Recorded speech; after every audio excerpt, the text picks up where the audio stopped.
left channel, left channel, left channel, right channel, right channel, right channel, left channel, left channel, left channel, right channel, right channel, right channel, left channel, left channel, left channel, right channel, right channel, right channel, left channel, left channel, left channel, right channel, right channel, right channel.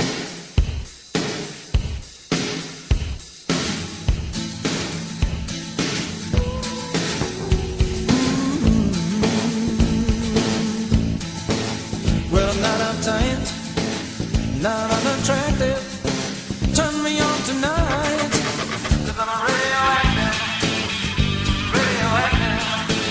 Well, it's not a fight, and I'm not your captive. Turn me loose tonight. Cause I'm radioactive, radioactive. I want to stay with you.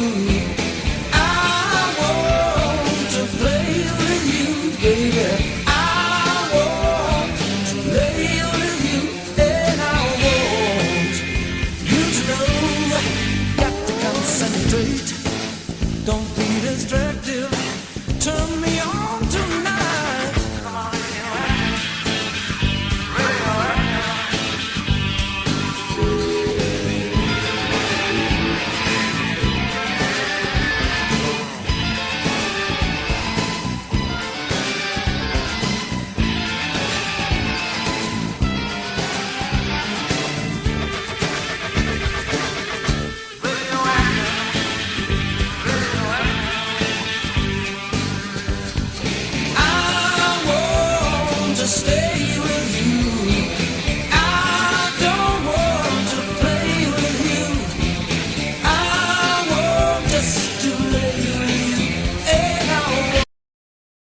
The fuck? Shut up. That song sucked. The Firm, that must have been their one hit. And they wonder. I'm Debbie here with you. And if I can find my phone, I had the funniest thing, damn it, to do. I don't know what I do. I hope I didn't leave it in Heather's thing. Let me see if it's in my bag here. Aha. Jimmy.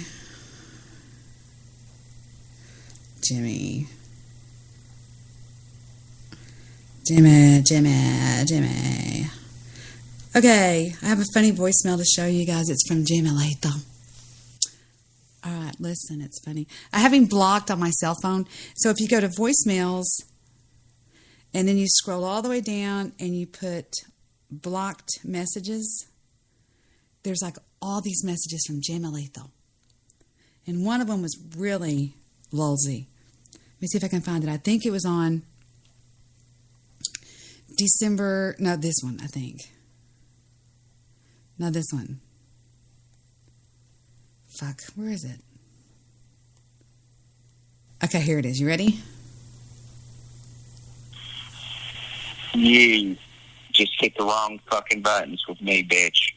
Okay, let me tell you something, Debi. Okay, I'm better than you. You're a fucking road whore who does this shit, you know. And you think people are actually going to take you fucking serious and sign you up? Are you out of your fucking mind?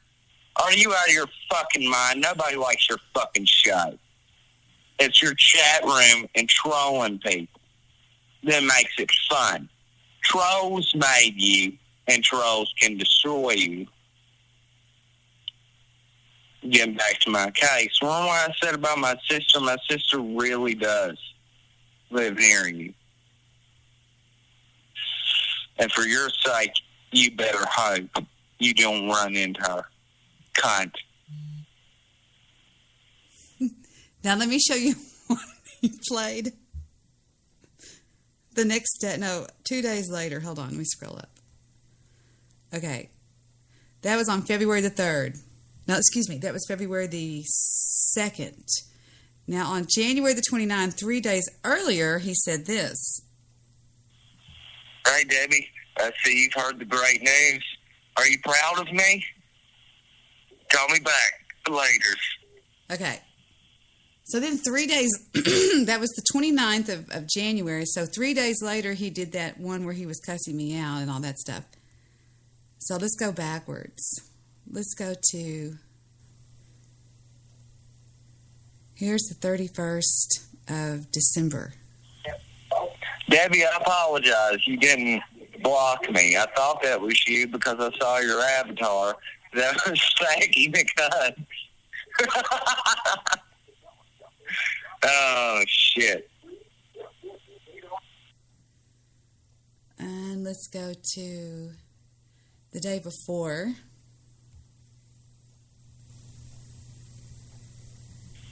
Debi, I'm really trolling you. Fucking get back on Skype, goddammit. I haven't ever heard these. Oh my God, look at those emojis. Stabby. I haven't heard any of these. They were all on block. Let's see. Here we go. Debi, you should thank me. I saved your life. I saved you from terrorists and that filthy sand nigger.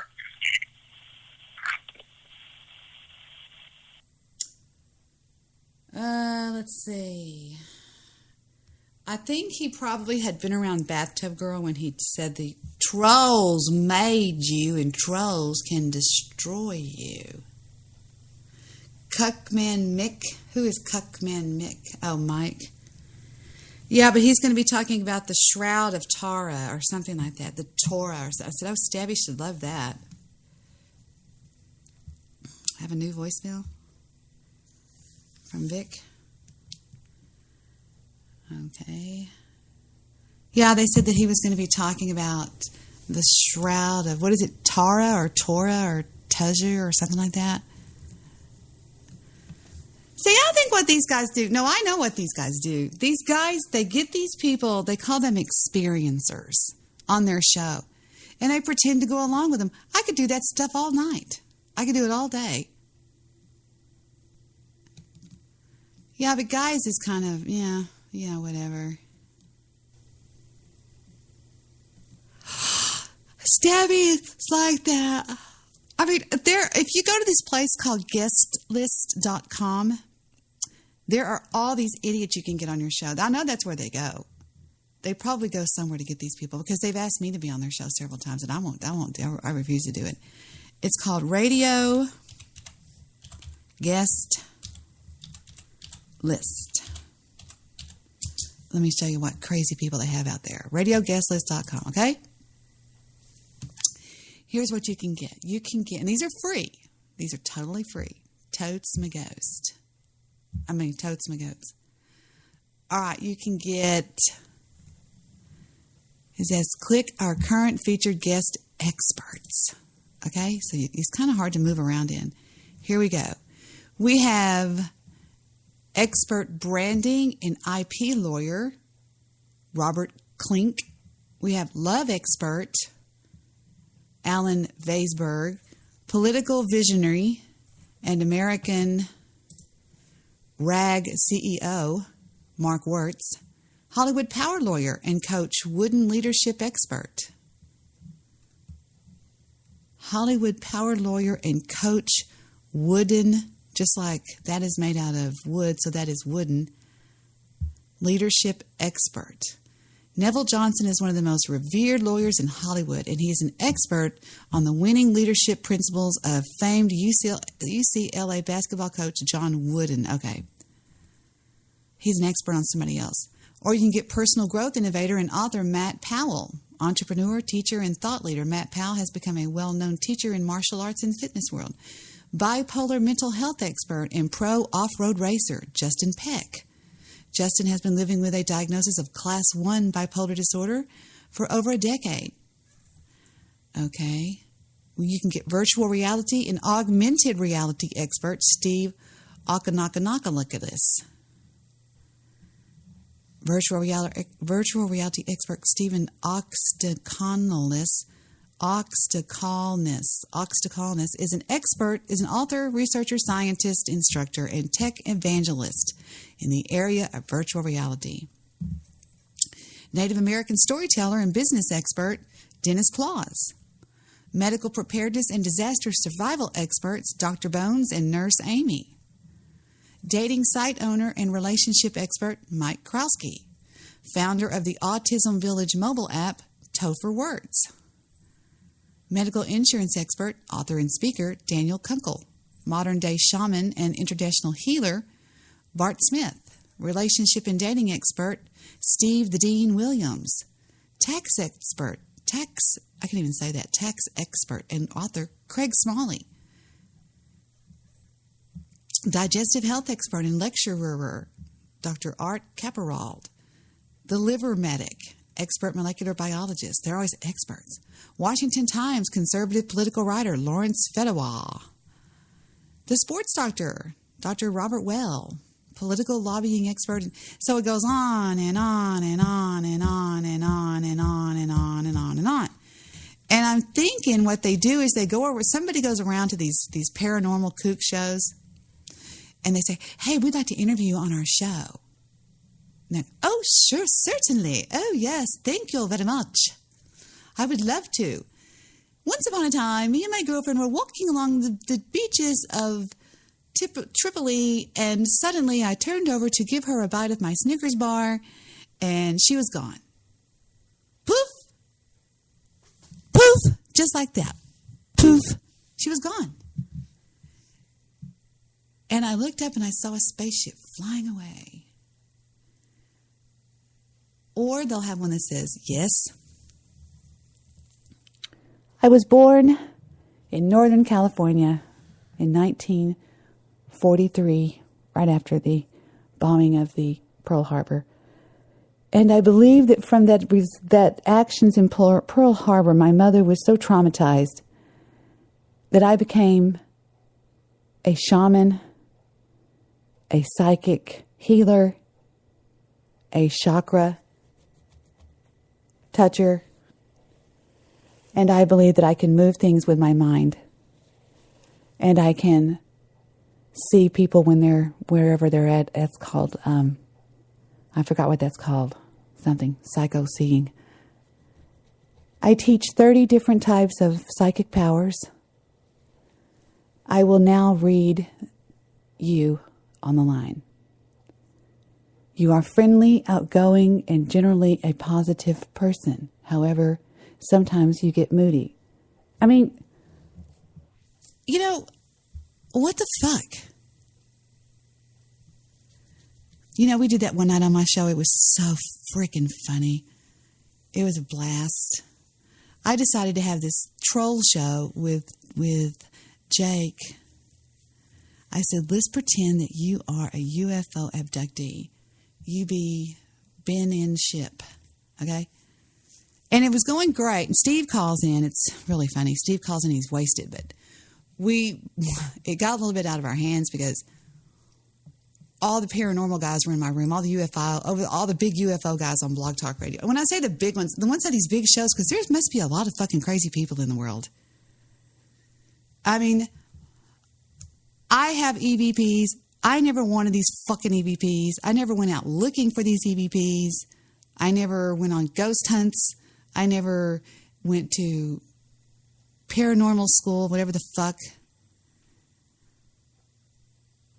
And then I quit doing it. I was like, okay. But as far as doing intuitive type readings, I've always been able to do that. I've always had I have the ability to do that in real life. I freak people out sometimes. I'll be like, are you like a real asshole? No, I'm joking. Sorry. I sound like Stabby. And yeah, so this idiot comes on my show one time. No, I'm joking. So we do this show one time. I'm high as fuck. We do this show one time called Real A UFO Abductee on the show tonight, all this bullshit. And we're rocking along, and Jake has got this crazy freaking thing going where he's in this hospital. He comes up with this horrible thing, this story that he was rushing his wife to the hospital, to the twin. He was trying to get to the Twin Oaks Hospital or some shit like that and gets abducted. I don't know. It was really crazy. Jake's voices are off the fucking chain. Really funny stuff. I don't even know if I can ever find that show. It's somewhere in the midst of somewhere. Who knows where the fuck it is. Oh, looks like I might have found it. What? No way. No, that's not it. That was one I tried to do and I didn't do it. That was one that was one, I don't know where it is. It was back in 2010 or 2011 or some shit like that. It was so fucking funny though. It was great. It was excellent. It was funny as fuck. I'll never know. You know, the thing about me is I replay so many stuff. I replay a lot of stuff on my show. So I get some stuff that didn't get gotten. I got it gotten, whatever the fuck I'm trying to say. Yeah, I did that. I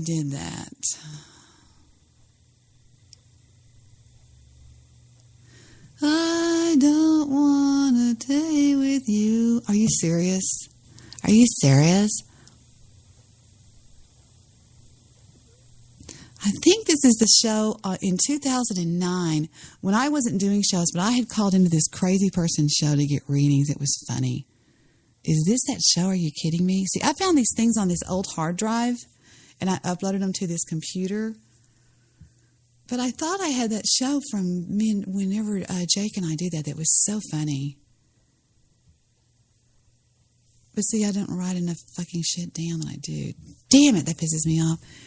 The Greek, the assholes, and what happens after we die. William Azimuth, what happens with our energies after we die. The College of Dupengond. Fuck. Saturday night, Sunday morning with Debi. What is this? I've never heard this one yet. It's from December of 2010. Let's see what's going on here. How do you compare with Joey? Joey who? Joey Jordison? The only Joey. Yeah. Really? Do you play drums like that? Do you have two pedals for your feet? Yeah. I have a double bass pedal. You'll hear swear? it on the track. It's called Dead and Cold. Actually, it's funny. Like the relationship that I got out of like these songs were all inspired due to like all the craziness going on in that. So it's cool how I'm going there right now. Hold on. www.myspacetocom/ETERNITYFALLENNY. Enter. Let me see if I can find it. Oh, wait, it went to something we found nowhere. Okay, hold on. Let me do it like this. I'm going to search it with just the name. It took it as a search. Yeah, it took it as a search. Here we go. We're going to listen to you play. It says, Eternity Fallen is an American hard rock metal band hailing from Long Island, New York. This trio, interesting, consists of musicians, Dead and Cold, coming at us one time. Here we go. This guy was trolling me, and I was counter-trolling the fuck out of him, and at this point, he knows what I'm doing. I'm trolling him back harder than he can troll me because, and I'll tell you why, I found him on another show. So he's an asshole, and I was being mean to him. He was from a place called Do a Show, and I can prove this. And he knew that I knew that he knew that I knew that he knew I knew that he knew, and he was like going, yeah, because he was bragging about playing all this great music. So I said, okay, let's go hear your music. Let's call you out. But I knew the voice. I'd heard the voice. He was the one that called in as Larry and Craig that time, the hockey experts. He was always trying to troll me, and I was letting him know that I knew who he was and calling him out. Action.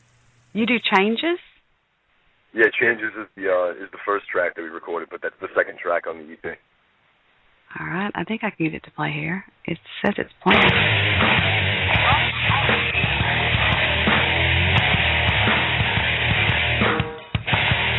Not bad. I like the break.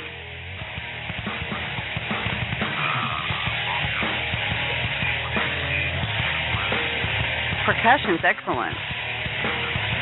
It really is. You mean to tell me that's 3 guys making that much noise? Yep. Yes, it is. It sounds just like it. Dang, that guy on the lead guitar is kicking it. Hold on. See, what I do in my experience of this podcast sometimes is I invite people on. I don't invite people on. People would call in that I knew I'd had problems with before. Some bullshit person saying some crazy shit. And I was sort of, what my grandmother taught me was killing them with kindness. Showing them that no matter what you've done to me, I can be nice to you. I can show you what it means to be nice to people. You know what I'm saying? What is this? I can't breathe, it says. It's a whisper. You can barely hear that? As much. That's weird. Something weird's going on with my stuff. I don't know what's going on. I'd have to get over here and mess with all my knobs. Now, before you all go off and say, she's crazy, she thinks she has alien voices, I'm not crazy. I don't think I have alien voices. I don't know. No! Oh my God! This was the night I played that tonal conversation. But the something's wrong with the audio, but I'm going to let this play. This is when I told the other night, I don't know if y'all were with me, I think I was on, whose show was I? I think it was on Mike's show, and I said, it was Eric. I said, I have from 2010 a recording. This was actually sent down to NASA in Houston. It was sent in the form of a CD. It was downloaded onto a CD, and there was a letter with it that said, I'd already spoke to the guy anyway, and I said, first of all, I'm not some crazy kook that lives in a trailer out in East Texas. I said, I'm just a normal person. Tell him who I was. And I said, this was recorded behind my house. And I can't make heads or tails of it. I put it into Audacity. I've tried to pitch it up. I've tried to pitch it down. It won't pitch. I've tried to do this. I said, I don't know. And it's kind of scaring me. I don't know what it is. And I believe that's what I heard playing. Let me back up a little bit. If so, this is a real treat. Now, the audio sounds really, really fuzzy. I hope he answers me. I think he is one of those UFO kind of guys, or paranormal things. I'm not sure. And somebody else is in here. CPO chat. Hi. I know what it is. I'm on my laptop, my MacBook Pro that's out there in the den, and I have my settings on wrong. I'm on my room mic, and I don't realize it, and that's the MacBook Pro would fire up a fan that you wouldn't believe. It was blaring. Let me see if I can go forward and see if that's what I'm fixing to play. Can you hear me? I was in the tub, okay? Did you hear? That's fine. I'm waiting. Did you hear everything? I can't find anything on it. I've Googled alien sound, alien tonal vocabulary, alien anything. I can't find any. Thank you. You can get back in the tub now. Sorry. Huh? What are they?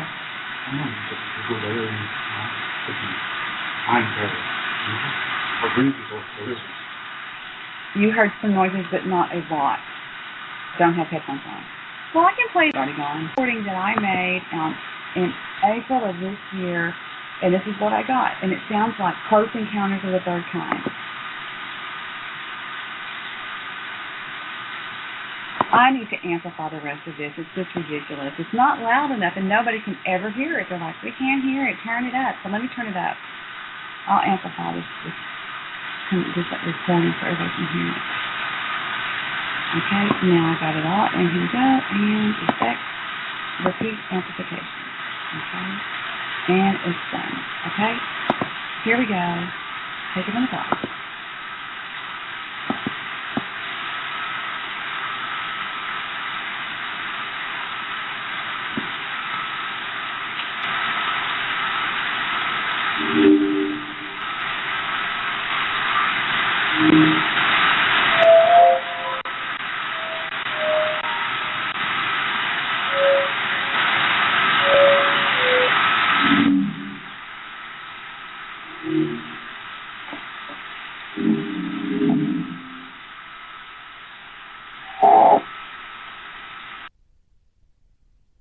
Okay, I think I caught it on Audacity. I'll see if I can take out some of that noise. Let's see, I think it started about right here.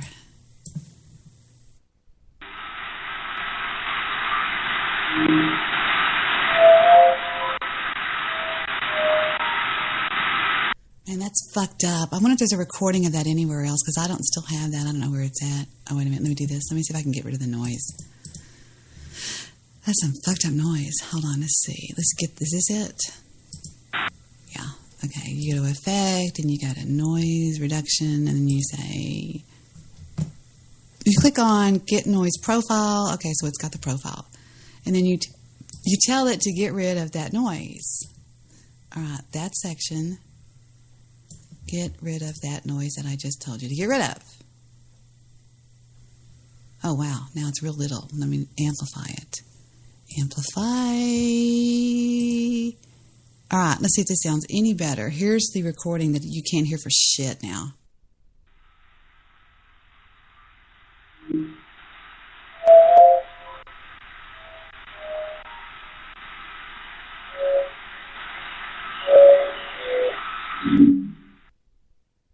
I didn't do it all. Hold on. Just wait a minute. Hold on. Here's the rest of it with the noise reduction taken out. Oh, please, just do it. Okay, got it now. I need to amplify that. Fuck. Amplify. All right. Now here's the whole thing. The end is what freaks me out. The end of it sounds like somebody's signing off of a... like a radio or something. Here it is. This is the best. I can't believe I just hit on that.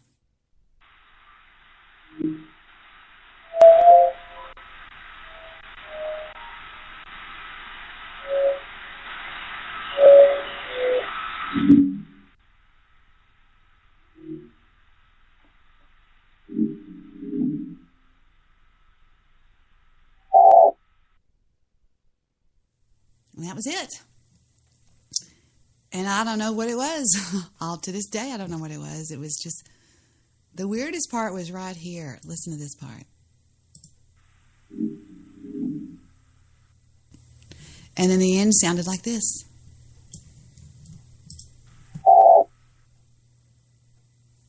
So I don't know. Wonder if there's a better, if I was playing it that night, which was November the 25th of 2010, I bet I played it another time. That's a fucked up thing. The fuck? That's fucked up noise. Let me see if I can find it on somewhere else. Somebody was there No, another place that I recorded it. Let's see what this is. Love Talk. Shut up. And I went over to the category of life. Life? And in one is attorney business. Attorneys will call you in the middle of the night and go, "Hi, Debbie, this is MS Ghost." I'm trying to see which one would be great to play because I just think this is paramount. For anybody that wants to get along in a relationship with a man or a woman, here's how you do it. What? What am I going to play? So what he... Don't change anything. Start their lives or whatever else. Here's that guy that became so obsessed with me. He was weird. He was like some guy from Alabama that just fell in love with me. Do y'all remember this guy? It's fucked up. Trying to search for Right. You know, something that, you know, that there's something going wrong in their life, or they wouldn't be trying to, you know, find an answer from somebody. Sad thing is most of your psychics are claim to be or whatever. You're going to give them a bum deal, all right? And you take somebody weak. If you take somebody weak, it would probably be struggling with depression. And this guy was cute. I mean, he would call me on Skype, and he would go on his webcam, and he had a dad that he hung out with all the time. I knew his name was Terry. But he just became, I was like, oh, my God, get the fuck out. I was like, enough's enough. Suicide or something like that, you know, desperate. Bad thoughts. Desperate, yes. Somebody that's desperate, right? And then they were just saying, you know, I have nothing else to you know, think for, but this person's saying this, so I'm going to believe it. Well, guess what? Then that don't come true. So what do you do then? Right, I see what have you done? You may have pushed them over the edge. You see what I'm saying? That's why if you give it advice, if it's not 100%, that's why I say if it's not scripturally, you know, use the Bible as, you know, this ain't what I feel. This is what the Word says, and you know, all I'm doing is interpreting the Word. This is what it says. You know, that's all you can do. There's no lie in the Bible. Right. So to me, that would be the best advice. But as far as readings, what are you, you know, what are you saying as far as readings? Horoscope or what? No. How can I describe a psychic reading? It's sort of like people that they're calling up to get answers. Okay. A reading, like if you get a reading from a psychic. So you ask her you tell her your problem, and then she gives you your answer. Where do you get that answer from? Well, from me, I get it straight off the top of my head because I've always been told by everybody, even my own mom and dad, that I was a good advice giver. Okay. Advice. Okay. So advice is different than a psychic. Right. A psychic is, I feel this, I see this, or something. You know? Exactly. Yeah. I mean, as long as it's advice, you know, I don't see no problem with it. But when you guesstimate the future of somebody, you know, and you have no facts to back it up, I mean, I don't really see that as being right. I don't think that's good. No, and I agree with you. That's exactly why I didn't want to do it anymore, because I just felt uncomfortable with it. You know, you was asking me something the other day, and I didn't say, but I will tell you now. What? You said, why did you stay around so long? Why did you do that? All right, the truth is, and I did not hear an audible voice, but God told me in my heart that He was going to get you out of this. Okay? He uses people sometimes to come in there that you may feel, hey, no, this person's not it, you know. But He did tell me that. As far as in my heart, I mean, not an audible voice. That, you know, and He loves you enough. He loves you enough, and He's gonna, you know, show you the truth and get you out of that. And I believe He has done that. Absolutely. And I believe it was you that helped get me out of it. Well, you know. I'm trolling the fuck out of this guy. Let's give Him praise on that. But whatever path He has for you, Debbie, I don't know what it is. You're going to have to search that. Whether it's, okay, I was once in this psychic and all this other stuff, this, you know, the dark side, and I came out.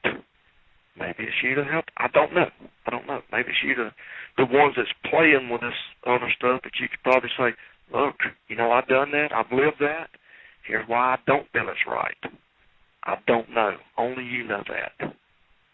You know, that's where God's leading you. I don't know. You're going to have to trust Him on that. Let Him lead you that way. I did not feel right about what I was doing. It just didn't fit right. I felt good about the advice I was giving, but I didn't want to get any more involved with, like, the occult and trying to hear EVPs and all that kind of Wait a minute, this is me on a phone. Sounds like a phone thing. Let me go forward. stuff. I'm done with that. Let's get on back on.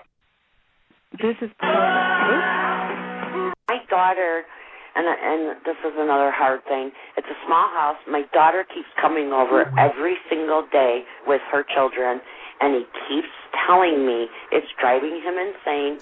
I think this is where I turned it from psychic readings to just advice. And people started calling me with just their problems. He can't stand it. Not that he loves the grandkids. He loves my daughter. But he has no quiet time with me. He has nothing. And I've been ignoring it. I just refuse to listen. That's mistake number one. Okay, that's mistake. Now, remember, we talked the other night that he's got to come first in your life over and above the children, because without your relationship being solidified, the children won't have anything to come to. Is he not their father? No, not my kids, no. Okay. Well, that's neither here nor there. At the moment, he is representative of your spouse, which is the foundation of the home. He's got to come first, and if you have to sit down and say, sweet baby, Mommy loves you more, you are the reason I breathe, but just for a while until I get things. What we're doing is we are listening to some old readings that I did. They're not that old. They're just a couple of weeks. See, every time I do this, it's a show, playing a show, playing a show, playing a show. Isn't this hysterical? I fucking love this. Weeks ago. But we're trying to decide, or at least I'm trying to decide on air, if I was any good at being an advice giver. Okay? Terry, are you still there? Yeah. Hi, Terry. So now can you kind of see what I was doing? I was sort of taking people that were calling in for whatever they thought they were calling in for, and I would turn it over to advice. Okay. Not really fooling them, but just saying, hey, what's going on? What's on your mind? Did you see what I mean? I mean, I was not doing anything that was psychic-y or, you know, in the paranormal world, spooky. I was just giving the girl advice. And as long as you feel in your heart that what you are doing is right, then there's no problem. I know what I'm doing is right. I know. As long as you feel in your heart that what you do is right. This guy asked me to marry him. He was weird. And I'm sorry if you're still out there listening, but you know you were weird. You were fucking weird as fuck.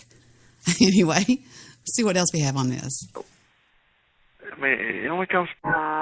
Saharu.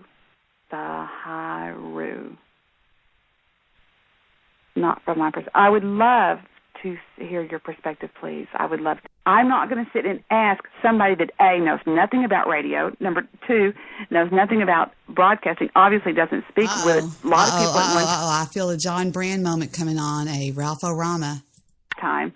And that's insane. What am I doing? I'm back. It just hit me like wow, I could have had a V8. I'm back. So here I am back. So I am open for callers. That Mystic Butterfly, ADR. How the world looks to you and how you operate within it. And he challenged that. Then something good could come from it. I agree. I agree with you wholeheartedly. And I don't think, are you new to my show? Have you ever listened to me before? No, okay. I never have. I stumbled onto it. Oh, okay. I'm glad you're here. I'm really not known to be a hard nose like that. I'm pretty open to suggestions and things like that. And Terry, I think, almost would take anything I would say and...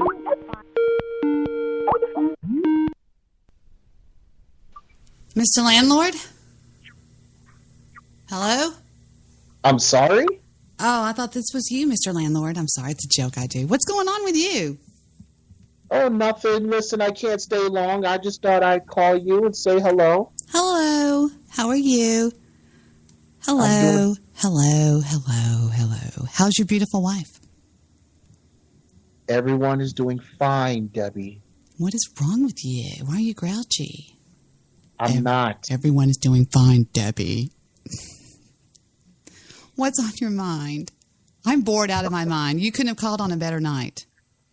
Oh, no. Well, like I said, just in the neighborhood, if you will, and just wanted to say hello to my favorite country woman. I'm not country. I'm city. I guess people thinking anywhere else that we live in, we all ride horses and live on ranches, right? Well, I mean, it just goes with saying though. But just thought I'd give my favorite person a call, say hello. I'm so glad to hear from you. Who is this? Oh, right. No, I'm joking. How is everything going with you guys? Seriously. No, everything is going fine. Everything is going all right. We're just we're just enjoying the night. Taking it easy. I like your friend that you've been having on recently. What her name? I'm bad with names. What is her name? Sweetie? Roxy. Yes, I like her. I like her a lot. She's got a lot of gut. She's got a lot of oompa in her.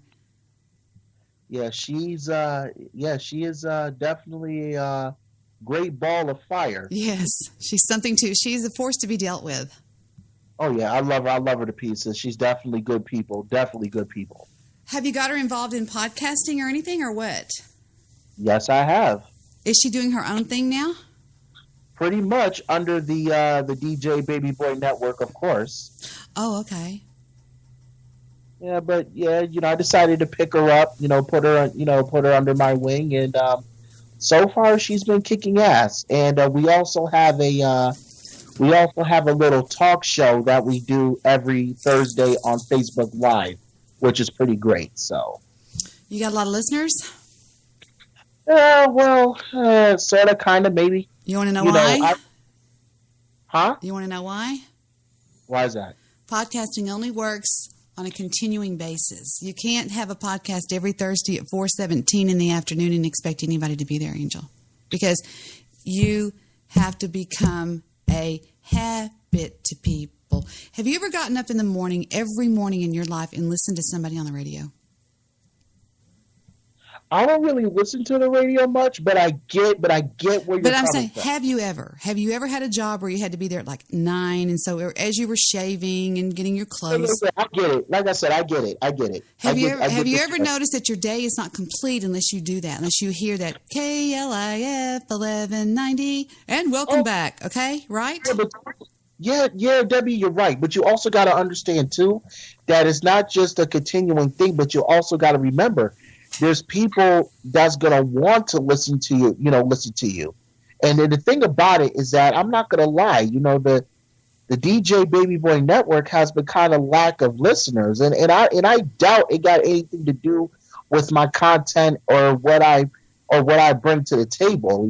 It's just, I just don't know. Like, I mean, I wish I could put my finger on it, but I can't, so, but it is what it is, When I first started, I went under the advice of my uncle, and I said, what do I do? And he said, I want to hear 30 shows in 30 days. Uh-huh. And he said, after that, I can set, like a sailboat, I can push you out into the water, because that takes that long to get people hooked on something. I even get hooked on just shows around here that I think, like, for example, when the news guy came on every day at 4 o'clock, for some reason at 4 o'clock, I thought, I've got to go listen to the freaking news guy. It's repetition. It's being relied upon. It's a habit that people get into, sort of. And you just got pearls of wisdom from Debi. Well, I'll tell you what. I will definitely take this advice under consideration. And, yeah. That's good. I'm sorry, I'm messing with my makeup. That's good. No, you're fine. That's what somebody told me. I'll definitely take this under consideration, definitely. Did you know when I was on my network before this, I averaged upwards of somewhere upwards to 1,000 listens every time I came on the air at night? Well, that's good. But it was because I was on, the keywords were every night. Not that I had talent, no more to give people than you. Nothing was special about me. It's just, that's the key to radio, and there, y'all, I finally told y'all the secret.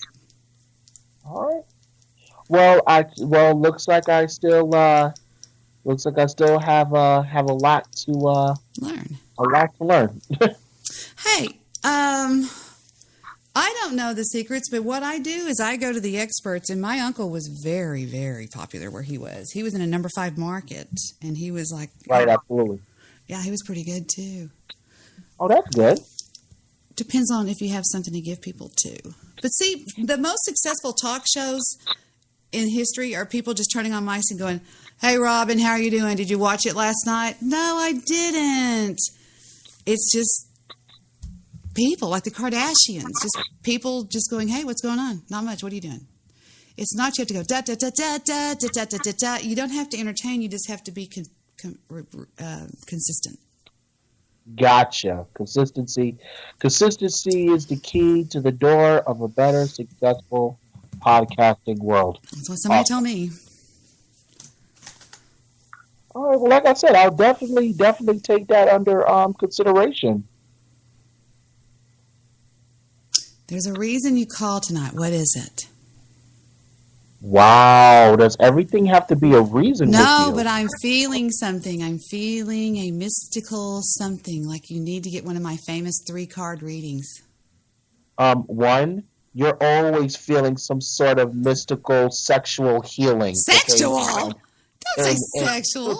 Sexual healing. And 2, wow, I can't just call my favorite, radio host. I can't just call. I can't call you now.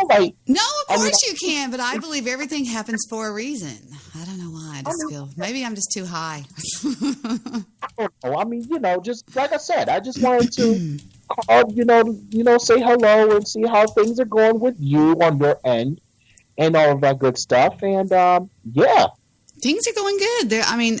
I'm on this side of the grass. I've got food in the refrigerator, roof over my head, car in the garage, a little bit of money. Yeah, now I know why I wanted to call you. What? No, that's right. I've always wanted to ask you something. Please do. Well, this question I've been wanting to ask you is something that's very true to my heart, and it's something that I said to myself, baby boy, you gotta ask Debi this question, because if you don't, then your life is not complete. You're really building this up. Yes, I am. Because I want to make sure I savor this moment. I want to savor this moment for every single time I've called on this show. We need some background music. This is really big. No. Oh, yeah, go ahead. Just bring it on. I don't care. See, this question I want to ask you is a question that has been just burning me inside. And every time I've called here in the past, I've been getting heat after heat after heat. So now it's finally about time I just say it. So Miss Debi Daly, Miss Beautiful Suck Gal Debi Daly, I just have to ask you something. What's that, darling? How about them Cowboys? That was good. That was good. Now I'm going to give you a little sexual healing. You know what? That's what the Cowboys need, is some sexual healing. Maybe Dak Prescott needs to go find himself some broads and actually get himself some sexual healing, because that game against Green Bay wasn't looking too hot. Okay, that's all I'm saying. So how about them Cowboys? But they got there. Think about that. They got there. But you know what? I have to give them credit, though, because in all actuality, with all jokes aside, I have to give them credit, though, only because this was the first and hopefully won't be the last time that the Cowboys were relevant again. You know what I mean? I know. Trust me, I know. But you know what? I can't get mad at them. I really can't. They definitely, I'm hoping that they do well, but hopefully they don't fall into the abyss again, because I've seen a lot of teams do it. You know what I think you would really like to say to the Cowboys? What? I worked my fingers to the bone, but I thought I wrote some pretty good songs till I drew the wrath of the tunes off a honky tonk with a bullshit list of do's and don'ts. They lock them up and throw away the key. Well, fuck you, Texas, and fuck you, Lone Star beer. Fuck that fucking Alamo and fucking Longhorn steer. Fuck every Dallas cowboy that ever draws a breath. Fuck you, Texas, and fuck you, Plum Death. No. I think that's what you want to say. Fuck No. Listen. What? I can't listen to me. I can't say fuck Texas because I have family that live in Texas. So that's like disrespecting my family. Well, there's a sign at the border that says "Welcome to Texas," and I get the fuck out. That's funny. We don't like people coming down here. We have our own little ways. I'm joking. Yeah, that's understandable. But no, I have family down in Texas. I have an aunt that lives in Dallas, and I have So does Jim Aletho. And I have family that live in Houston. So Jim Aletho has a sister that lives down here, and I better not ever run into her. She's going to kill me. No, my aunt in Dallas is pretty awesome. I love her to pieces. I would probably love her too. And my cousin, her son plays football, which is good. So that's pretty good. Where does he play? Huh? Donde? Where? I'm going to be honest with you. I don't know. I don't know what school he plays for, but where? What part of town do they live? They live in Dallas? Yes. Shut the door. Yeah. What area? Can you see downtown? Have you ever been there? Would you know it if I said it? No, you got to understand. I've never been to Texas. I've never been down there, so I wouldn't know. When you send her a Christmas card, give me the zip code. I'm joking. I will do the best I can. Matter of fact, when she come up here next time, I'll send your regards. I don't know her though. Hey, I want to show you something. Since you're a singer type guy, right? You're like a rap star.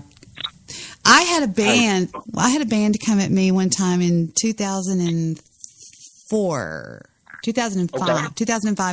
They were an up and coming rap band out of South Oak Cliff in Dallas, and they came. I forgot how they came at us or where they came from or how they got to us. I don't know if it's for the bond office or what it was. And they wanted us to help them finance their first CD. Okay. And we ended up becoming friends with these guys. They were great guys. One was named Tum Tum. One was named Big Somebody or something, and they did a song, and in part of the song this is off their first album, and they've gone from being underground to being just huge. It's called Dirty South Riders. Have you ever heard about them? Heard of them? No, not really. Where are they from?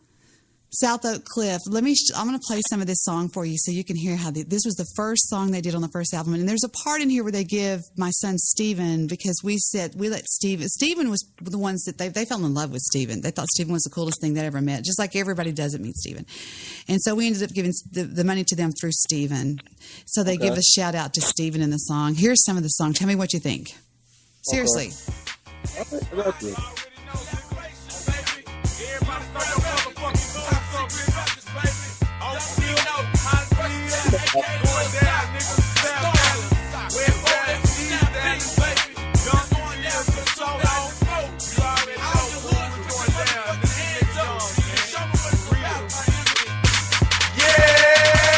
Oak Cliff, yeah, that's my hood, yeah. Put it in his face, get that shit understood, yeah. This ain't what you want, boy. Tell me you'll get hood. Why? Cause Oak Cliff, nigga, that's my hood, yeah. I got some nasty feedback. Am I on speakerphone? Yes, you are. Oh, it's bleeding in through the microphone. That's what it is. I got some nasty feedback. Well, South Oak Cliff, that's where Lee Harvey Oswald went when he hid from, it's a pretty rough part of town. And it's now a very rough part of town. And this song, they take every little part of it and they say, Billy Joe, that's my hood, Highland Hills. And every one of the guys does their own really fast rap. If you would take me off the speaker, I actually heard that song before, actually. Are you sure? I'm like, yeah, I think I heard that before. Because then the beat definitely sounds familiar. I wish I could play some more of it if it wouldn't have that feedback coming off of you, but you'd have to take me off speaker to hear it. Well, see, here's the thing. You got to understand something here. Like, okay, now you said they're from Dallas, right? Correct. You see, not to sound funny, but when Texas rap was really starting to kick in, it was all about Houston. So it was very rare to see Dallas rappers, do their thing, because I think it was, what year was this? I want to say 03, 07, 04, 03. like Maybe 06. it was 07. I don't know. It could have been that long Like ago. it was like 06 or 07. That was like the Texas year. That's when it was, because Steven, okay, wait a minute. Steven was already getting high. So let's think about this. So it had to be, well, hell yeah, you're perfectly right. It had to be like 07. That's exactly when Steven would have been. Well, listen, because what people kind of fail to understand is that there was a time, like especially in the early thousands, where rap actually had like their quote unquote era. So like, for example, like in 04, 05, or 06, that was the Atlanta era. Like that was when they did the whole lean with it, rock with it, and that was when like Lil Jon came out and Ludacris and all them. So like Atlanta had their own era. Then you had the Houston, Texas era, which was who was it? Trey, Mike Jones, Paul Wall. Yeah. I remember Mike Jones. Go ahead, keep talking. Everybody remember Mike Jones. Chameleon there, Slim Thug, like UGK. Well, UGK was always out, but they weren't, but again, we're talking about like the actual Texas sound. You know what I mean? Like that was when everyone was on that chopped and screwed shit. You know what I'm saying?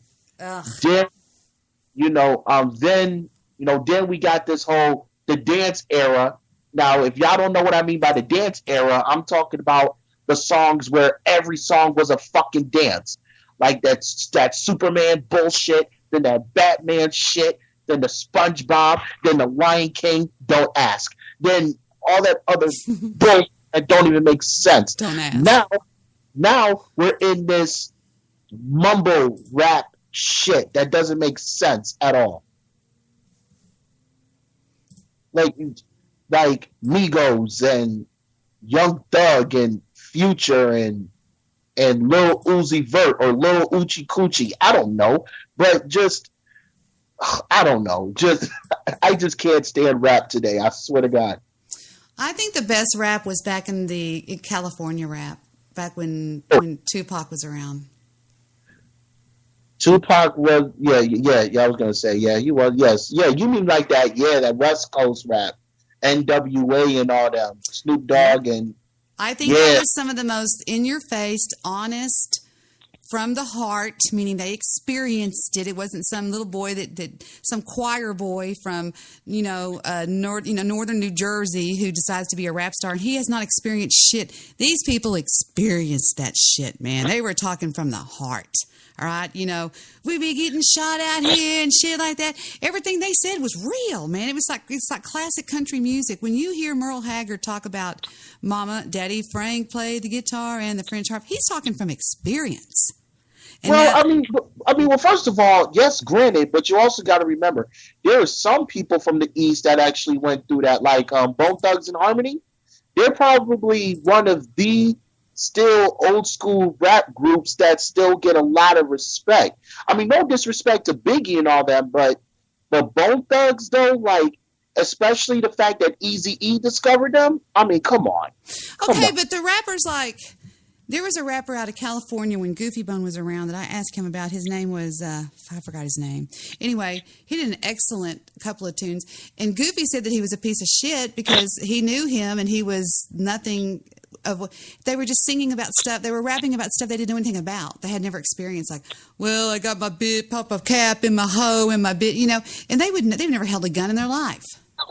Well, you got to understand though, Debbie, in today's rap, here, let me break it down to you. Okay, the difference between back then and what we're going through in today. Okay, back then, if you were really going through that, you were really going through that. You know what I'm saying? Like I said, NWA.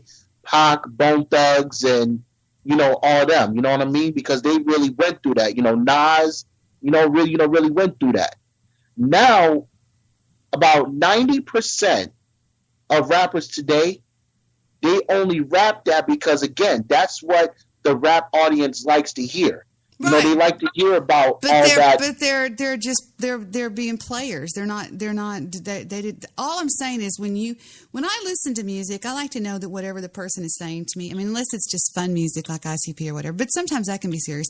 But I like to really know that what the person is saying, I really want to feel it. You know what I'm saying? I got to feel it. Absolutely. No, you're right. So if you want to be a good rapper, go out and kill people, shoot people, sling some slam around. I'm joking, but you know what I mean. I know you know what I mean. No, I feel you. I got you. But I think that is what's wrong with a lot of music today is that it does lack feeling. It lacks substance. You know what I mean? It actually does lack that. That real raw emotion, because again, today's rap is just ridiculous. It seems like there's no effort anymore because back in the day, if you really wanted to make a rap song or whatever, you was really on your pen and pad, really, jotting your shit down. Now it's just put on a beat and just say something ridiculous. I uploaded that song so it'll play for us now. Hold on just a second. Here we go. Here is That's My Hood, Oak Cliff. Now, remember what I said? Oak Cliff is a pretty tough town. They're going to tell you about it. Every one of them. Big Tuck, Tum Tum, and God, Big Tuck was so big, man. God, he was a mean motherfucker. He would come over in this big candy-colored car, like a Chrysler Impala or something, had 4 doors and these great big wheels on it, and he was just like amazing. All right, here we go.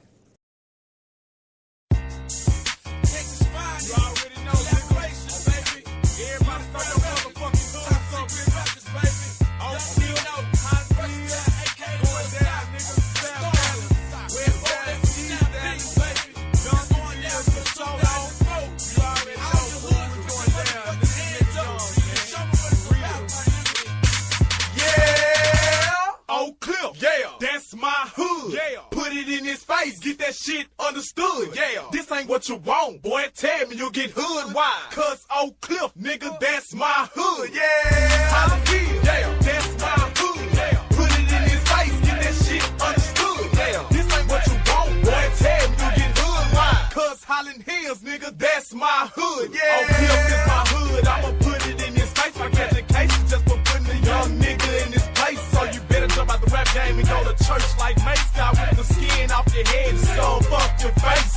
We used to jump niggas, but that was way back then. Stop going half on the ounce and pitched in on the Mac 10.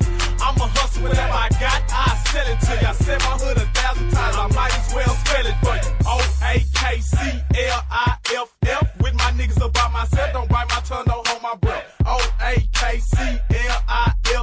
With my niggas about myself, don't bite my tongue, don't hold my breath. Billy Joe, yeah, that's my hood, yeah. Put it in his face, yeah, that shit understood, yeah. This ain't what you want, yeah. Tell me you get hood, why? Cause Billy Joe, nigga, that's my hood, yeah. Billy Joe, yeah, that's my hood, yeah. Put it in his face, yeah, that shit understood, yeah. This ain't what you want, yeah. Tell me you get hood, why? Cause Billy Joe, nigga, that's my hood, yeah. Double L-A-G-O-A-K-S. Talking down, look, get your kid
want to interrupt that right there. He said in there, he came over to my house one night and was talking to us about this, that, and the other. I got to add you, buddy.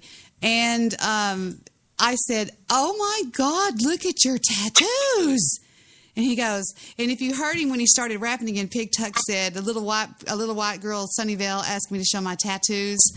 Did you hear him say that? It's really Yeah. He gave us like, I don't know how many shout outs in that. He said, little man from Sunnyvale. He was talking about Stephen. Hello, welcome to the show, Alan Wayne. Howdy. How you been? Is your wife here? No, she's not. Good. No, So, I'm going to be honest now. yeah, we're talking with DJ Baby Boy. Is something on your mind tonight, Alan? Yeah, I was in your chat room just now, and I haven't opened it. you guys were talking about rap. Mm-hmm. Yeah. And what's good rap out there, and I put a YouTube video on there of a song that I am very fond of. Really? And I think it's good rap from 2016. You know, you almost have the vocal fry. All right, let me get that link. I think you do have the vocal fry. I'm going to get that link, and we're going to upload, and we're going to judge the shit out of the song. Now, you usually judge some pretty good music. Well, thank you. How have you been, Debbie? I'm doing really well. Good. Really. That's Actually, good I'm doing amazing. Now, let's see. Where are we? Debbie, play this. Is that you, the Random Internet Radio Show? That's me. I'm going to be starting up again pretty soon. Just yeah. What do you mean anime? Fuck you. Is this from are y'all trolling me? Because I know people have been saying that my new picture looks like anime.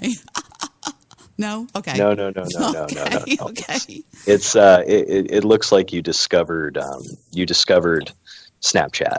That's all it looks like. No, it's hysterical. I love it. I love Snapchat. So if you don't mind, I'm going to tell you what I got planned for my first show. It's going to be a Skype roast. Because I've had kind of a weird time on Spreaker, so I figured I would just have people come on and just beat the shit out of me for 3 hours. You know, that's not a bad Should be a idea. lot Just of- come on there and let us just say what we think. Right? Fuck yeah. Because when they asked me the other day, somebody said that you're coming back, I said, he's just going to quit again. Ugh, sorry, I'm going on mute. Yeah, you could totally do that.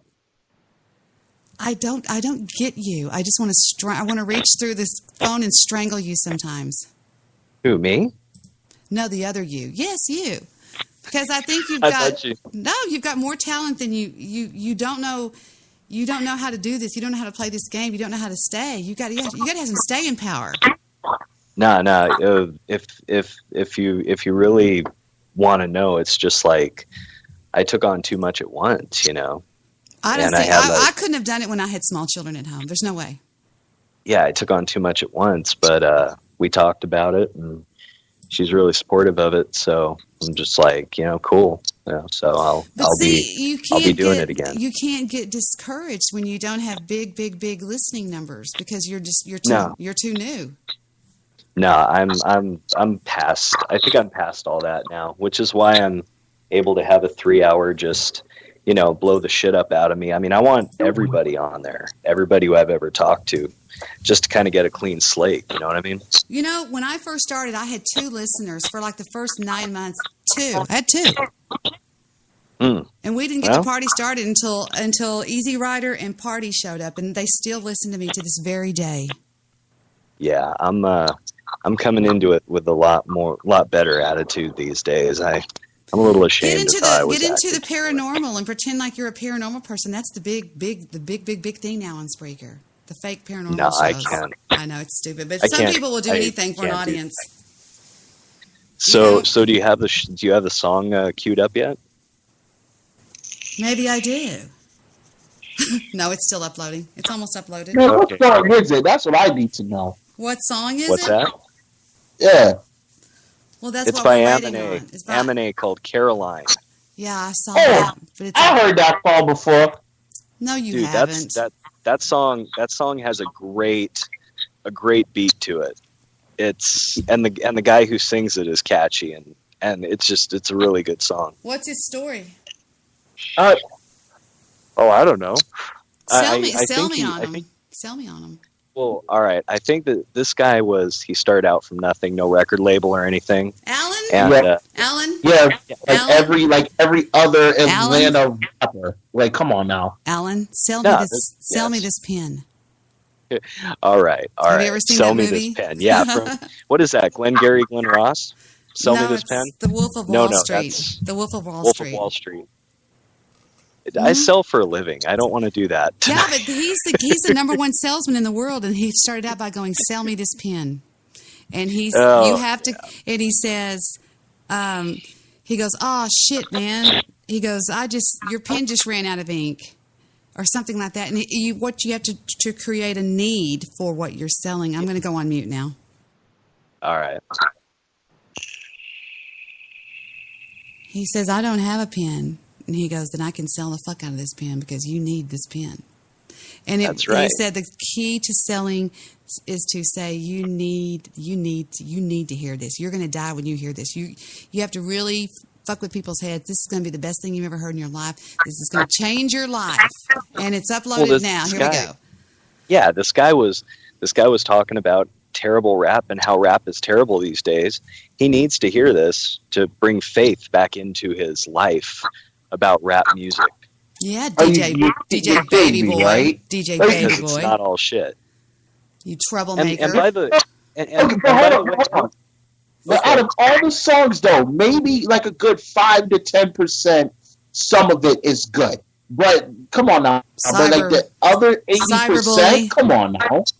Well, who made you the authority in rap music? First of all, are you what DJ Jazzy Jeff? No, you're DJ Baby Boy. Who made you the authority in rap music? Aw, shizzles. I'm explaining my opinion, and this song is a great song. No, and I appreciate it. Not a good song. Your arrogance about rap music.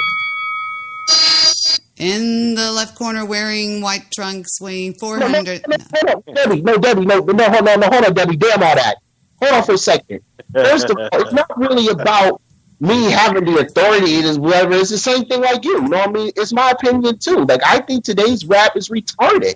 Yeah, sure, you got the very small percentage of songs that's not bad, but at the same time, it's just, for example, rappers like Lil Uzi Vert. You're kidding me. You're kidding me. Is Lil Uzi Vert? That's what I'm saying. Exactly. Okay.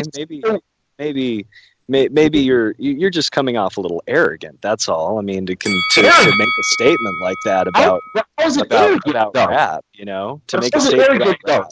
Nobody has bars anymore, Alan. We can sit here and talk about beats all we want, but nobody has bars. Because back in the day, it was about bars. It was actually about lyricists. Who's the best lyricist of all time besides Eminem? Nas. Nas is one of the best lyricists of all time. We have a happy Today, show here. nobody has lyrics anymore. This is what I hear every time. We're going to let it roll.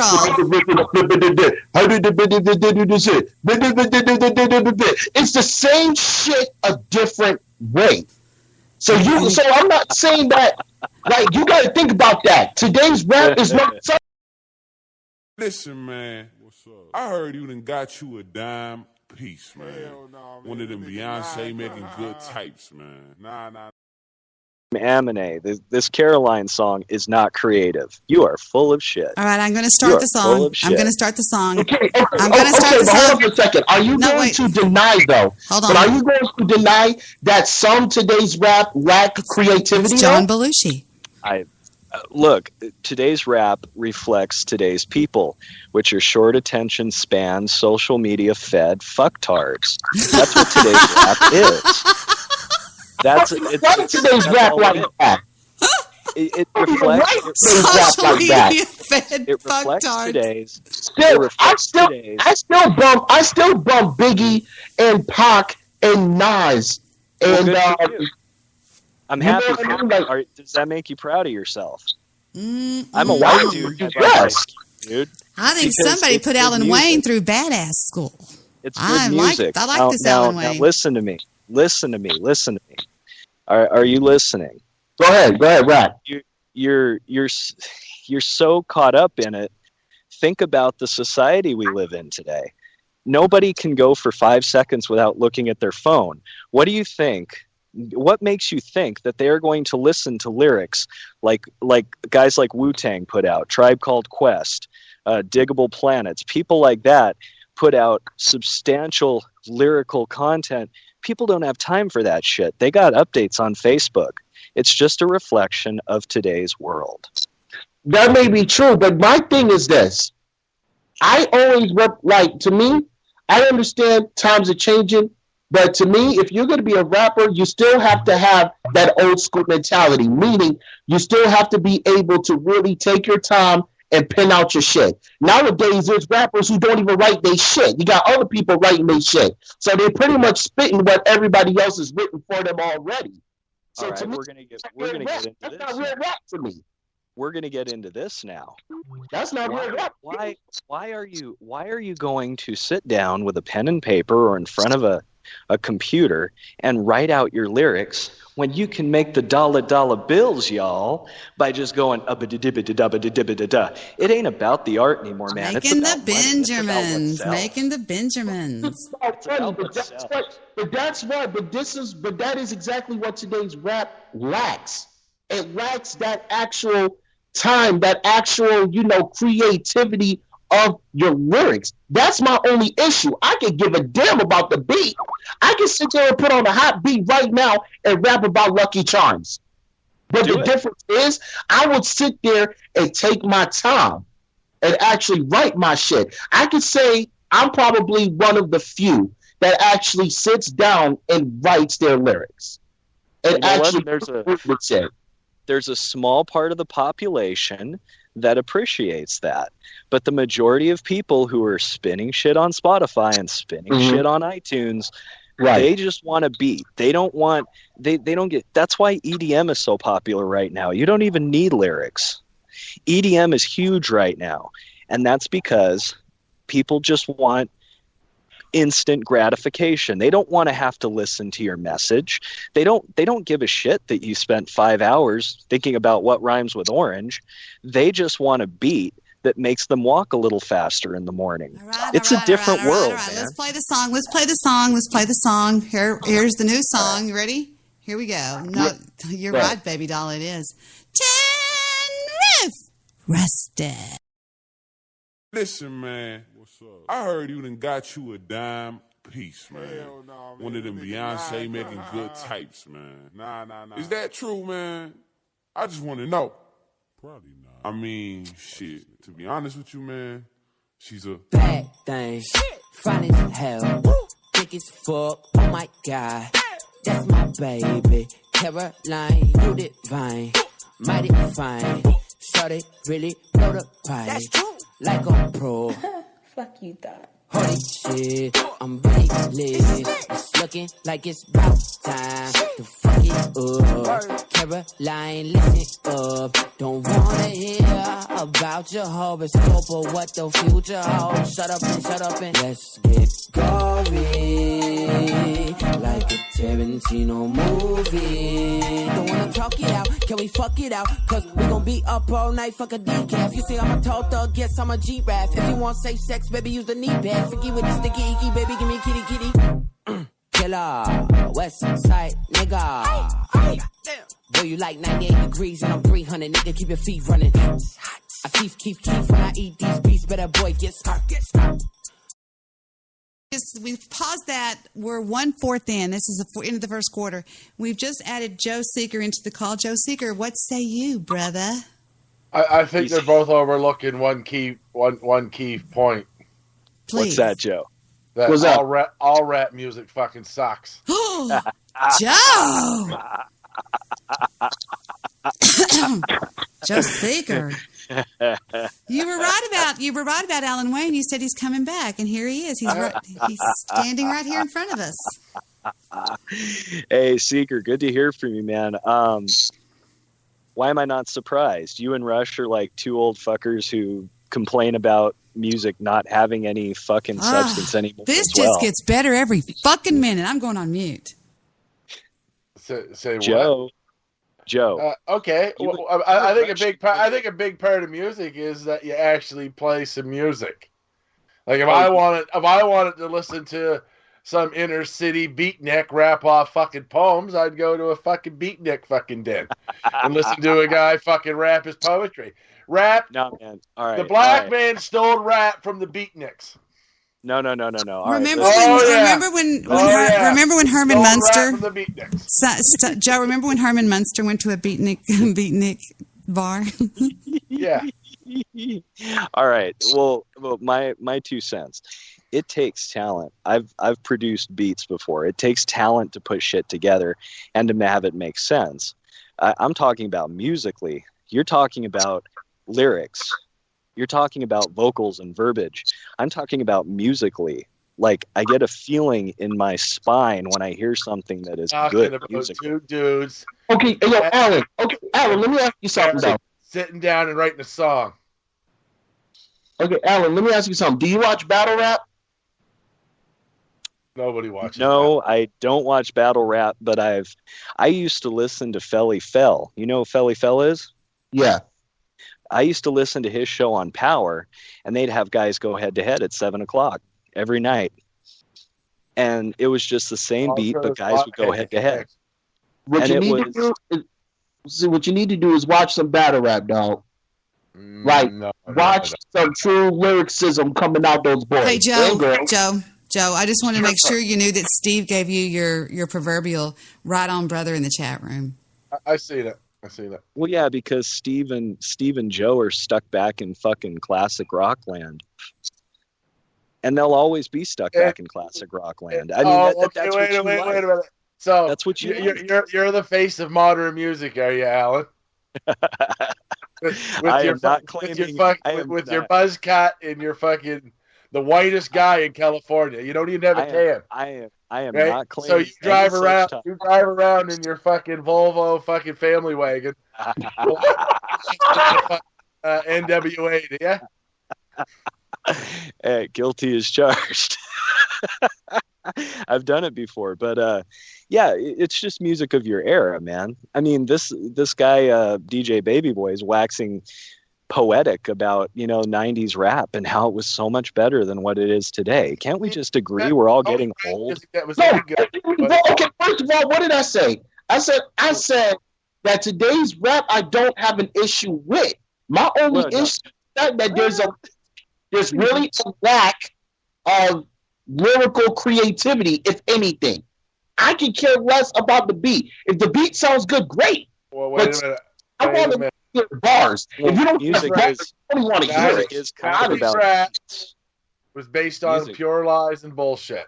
If you don't believe me, Tupac got famous singing a song, "Niggas Can't See Me," but yet somebody managed to see him and put a bunch of bullets in him. Joe, I think you went off to the left, and we're kind of going down the road straight here. I don't know where you're going with that, but I mean, okay. Let me ask you this, DJ Baby Boy. What is your feeling on the word nigga in rap? I said niggas. And it's the lyrics of the song. It's not my word. It's not my word. It's Tupac's word. It's in the song. Well, every rapper music though. Every rapper music though. Like, what do you mean everybody can't use it? It's the lyrics of the song. I'm giving that round to DJ Baby Boy. Just saying, just giving that round to him. Like every rapper uses it. It's a word to me. Okay, let me. What is your personal feeling about it when you hear it in a song? Do you gasp, or do you or is it part of that lyrical content you're talking about? Ain't nobody really sits there and say, "Oh my God, he said nigga." Like, really? Nobody does. But I mean, if I did, it would be, "Oh my God, what did he?" It's like, what is your? Do you think that is a part of that lyrical thing you got going on? I just want to point out that what Alan accused me of going to the left with, I actually just opened up the door and said it, rather than running around to the backyard and sneaking in the back door like a Mr. Nice Guy. But go ahead, Alan. Go ahead, Alan. Joe's got him on the really depends on. Wait a minute. Alan just tagged in Baby Boy, but he had Alan on the ropes, and he's just tagged in Baby Boy. Go ahead, Baby Boy. No, really, it just really depends on the song, really. All really, right, so, really does depend on the song. Okay, so it's usage of the term. It can't just be thrown out there for any reason. The reason I bring that up is because where Debi stopped the song, he was going to put in the perfunctory nigga, in the song. Don't wanna be my lane, I don't want you in my lane, you a lame, get swerved. Cause great scenes might be great, but I love your bloopers. And perfects for the urgent, baby, I want forever. Caroline, don't. Wait a minute. I hear a lot of Lil Wayne in this. It's a little Wayne-ish. It is a little Wayne-ish, and Lil Wayne is a great lyricist. You bite your tongue. Lil Wayne is the god of rap. Listen, you bunch of fucking hacks. The only rapper that's worth his fucking weight is Drake, the Canadian god. Drake. He owns all you motherfuckers. First of all, Drake comes with the whole beef between him and Meek Mill. That's it. Okay, but Drake, I don't know about that. I mean, I know you don't know. That's why I just told you. Look, DJ Baby Boy, just for your reference, anything that's Canadian, Joe's on top of it. I mean, Poutine, Justin Trudeau, Drake, he's on top of it. Okay. Who is the first NBA player to ever have a triple-double and not miss a field goal or a free throw? I'm guessing he's Canadian. Would that be Westbrook? In Oklahoma? Wait a minute. You're saying Westbrook's Canadian? Westbrook? He sure is. No shit. I didn't know that. Well, that's what we're talking about the same Westbrook who got snubbed of the from the All-Star weekend. Sure. Yeah. But people are saying that James Harden is MVP. Get out of here. Because LeBron refuses to play around him because he makes LeBron look bad. Look, Westbrook gets triple doubles and he's like 6'2". I mean, the guy's a monster. He's known for MVP. People are saying James Harden is MVP. Get out of here. Oh, James Harden is sloppy, dude. He scores a lot of points, but he throws the ball away way too much more than Westbrook. James Harden like that, honestly. I mean, to be honest, dude, Harden's a sloppy player and he doesn't play defense. Again, I could care less. And the fact that people can sit here and talk about Westbrook, but yet people are dismissing him from conversations of him being MVP is beyond me. You know why Westbrook's not MVP? Because Steph Curry's still in the league. And for some reason, people like Steph Curry. Well, let's be honest. They like it better than Westbrook. It's a popularity contest, bro. It's not. Westbrook has better chops than anybody. But the problem is that for some reason Westbrook is looked at as one of those players. You know what I mean? One of those players, like DeMarcus Cousins. Like DeMarcus Cousins is looked at as one of those players. DeMarcus Cousins is the best player in the NBA. Do you guys know basketball was invented by a Canadian? Didn't know that either, did you? Naismith was Canadian. No shit. Yeah, he was. Well, why didn't your Canadian brethren attend Vancouver Grizzly games more so they wouldn't get shipped out of the fucking country? Because basketball sucks. You know a lot about basketball to say it sucks, man. The only reason I know so much is because I got into DraftKings and was playing the cash games for a minute. You learn about it. But yeah, those are some fun facts about basketball's for people that can't skate, Alan. And there it is. There it is. Canada's national pastime, hockey. Hockey is badass. I will tell you that. Actually, Canada's national sport is lacrosse, but no shit. Yeah. I'm surprised it wasn't curling. Wow. Well, listen, you can only have one. One national sport, and just because you dominate this world in more than one sport, that's just our tough luck, I guess. Dude, you guys won your first World Baseball Classic this year. Yeah, and we invented the fact. You know what I mean? That's embarrassing. How funny is that? We invented the game, and the rest of the world fucking killed us at it. But that's because those kids in the Dominican have nothing but sticks and rocks to play with. It sharpens their skills. we're all rich fat Americans, so we get baseball bats and balls and gloves and shit. You know, we can buy them at Target. You just won this year, and you had to cheat to get the fucking Puerto Ricans out. Joe, I just wanted to tell you that Steve gave you the proverbial backup. He says, well, hockey is 100% more challenging than basketball. Oh, wow. Yeah. Really? It's faster. It's more violent, and yeah. Okay, so say I agreed with you. Hockey is more challenging than basketball. What does that have to do with anything? If you like basketball, you like basketball. You like hockey, you like hockey. What does it matter? That's not my point. It was Steve's point. Why the fuck you get mad at me? Well, because he's your boy. You and Rush are like... I didn't make the point. Right, you and Rush are like a tag team right now. And Rush is Canadian, if I'm not mistaken, right? No, he's not. He's from Chicago or somewhere. I'm talking about the band, Joe. Oh, yeah, of course. Okay, the band is Canadian. So you do know that Rush has sold more albums than any American rock band, right? Well, yeah, because they're great. Nobody's saying that they're not. But how long did it take them to get into the Hall of Fame? Well, that's not my fault. They wouldn't blow people. Way too fucking long. Neil Peart retired this year, which kind of sucks. Yeah, well, you know. Does that mean the end of Rush, though? I mean, are they going to bring on, like, some 25-year-old guy who could do all the same shit? No, they're done. They're just going to do the odd... I think the three of them are going to do the odd show, like, but no touring or anything. Man, the only thing I like about Canada is the wrestlers, man. That's what I love about Canada, though. Why? Oh, you mean like Chris Benoit? Ha! Chris Benoit. Love him. I don't care. Love him, hate him. He's still my dude. Right, a black man that condones domestic violence. I'm shocked. Yeah, Chris Benoit, Chris Jericho, Kevin Steen, or Kevin Owens if you're into that. Bret Hart, Owen Hart. Seriously, I mean, come on. All right. You got the Hart stable with Owen and Jim Neidhart and Davey Boy Smith and that whole thing. That's great, right? Sure, that's awesome. Boy Smith was from England, but no, but he trained in Canada. They all trained in fucking Canada. Oh, at Bret Hart's old man's fucking wrestling school. Stu Hart's dungeon down in his basement. But the point is that anybody that's any good. All right, is Jericho Canadian? I think he's Canadian, right?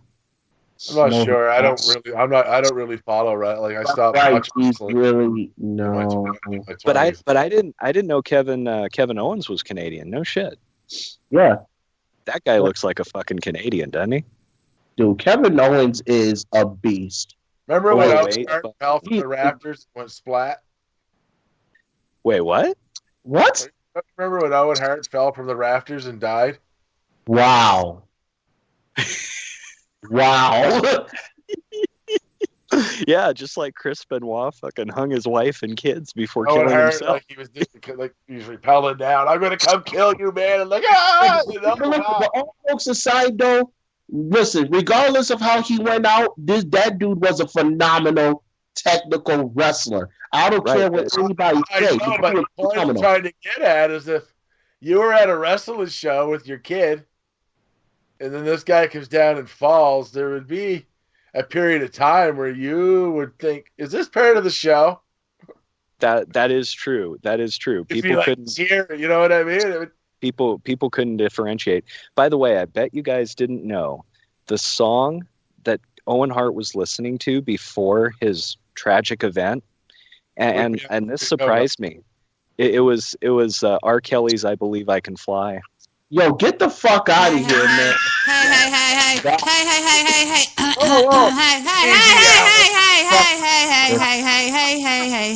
I have a song to play. I want to show y'all what some real rap sounds like while I take a break. I'm going to go to the kitchen and get some of my nachos that I didn't finish. And in the meantime, here is some real rap. Alan, have you taken up drinking?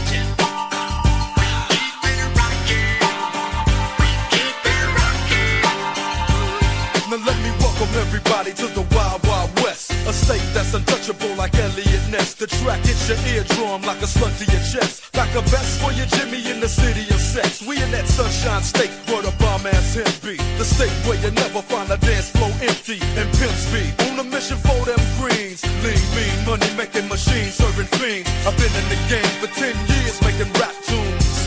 Ever since Honeys was wearing Sassoon, now it's 95 and they clock me and watch me diamond shining, looking like I'm Rob Liberace. It's all good from Diego to the Bay. Your city is the bomb if your city making pain. Throw up a finger if you feel the same way. Straight putting it down for California, yeah.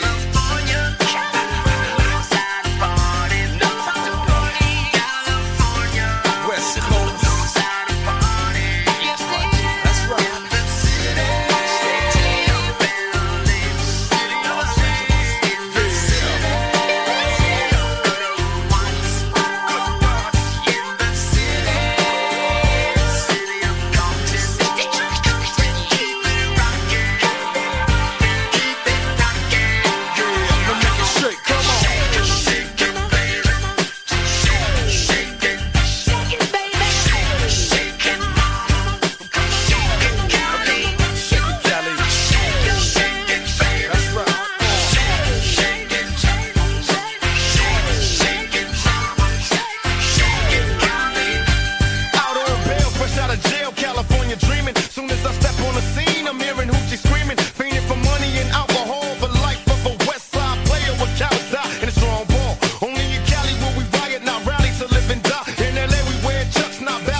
That's right.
Some of my leftover nachos. I think Alan Wayne ran away from Baby Boy.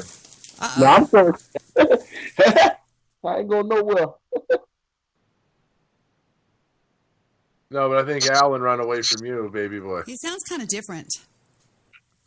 Yeah. Who, Alan? Uh-huh. Yeah, I think I don't know. Alan goes through a lot of personality fucking conflicts when it comes to the podcast, and then he's always trying to reinvent himself, so who knows.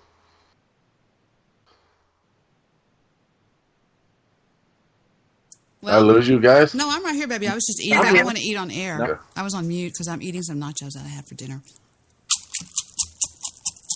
My ex-girlfriend Debi made me a pizza today.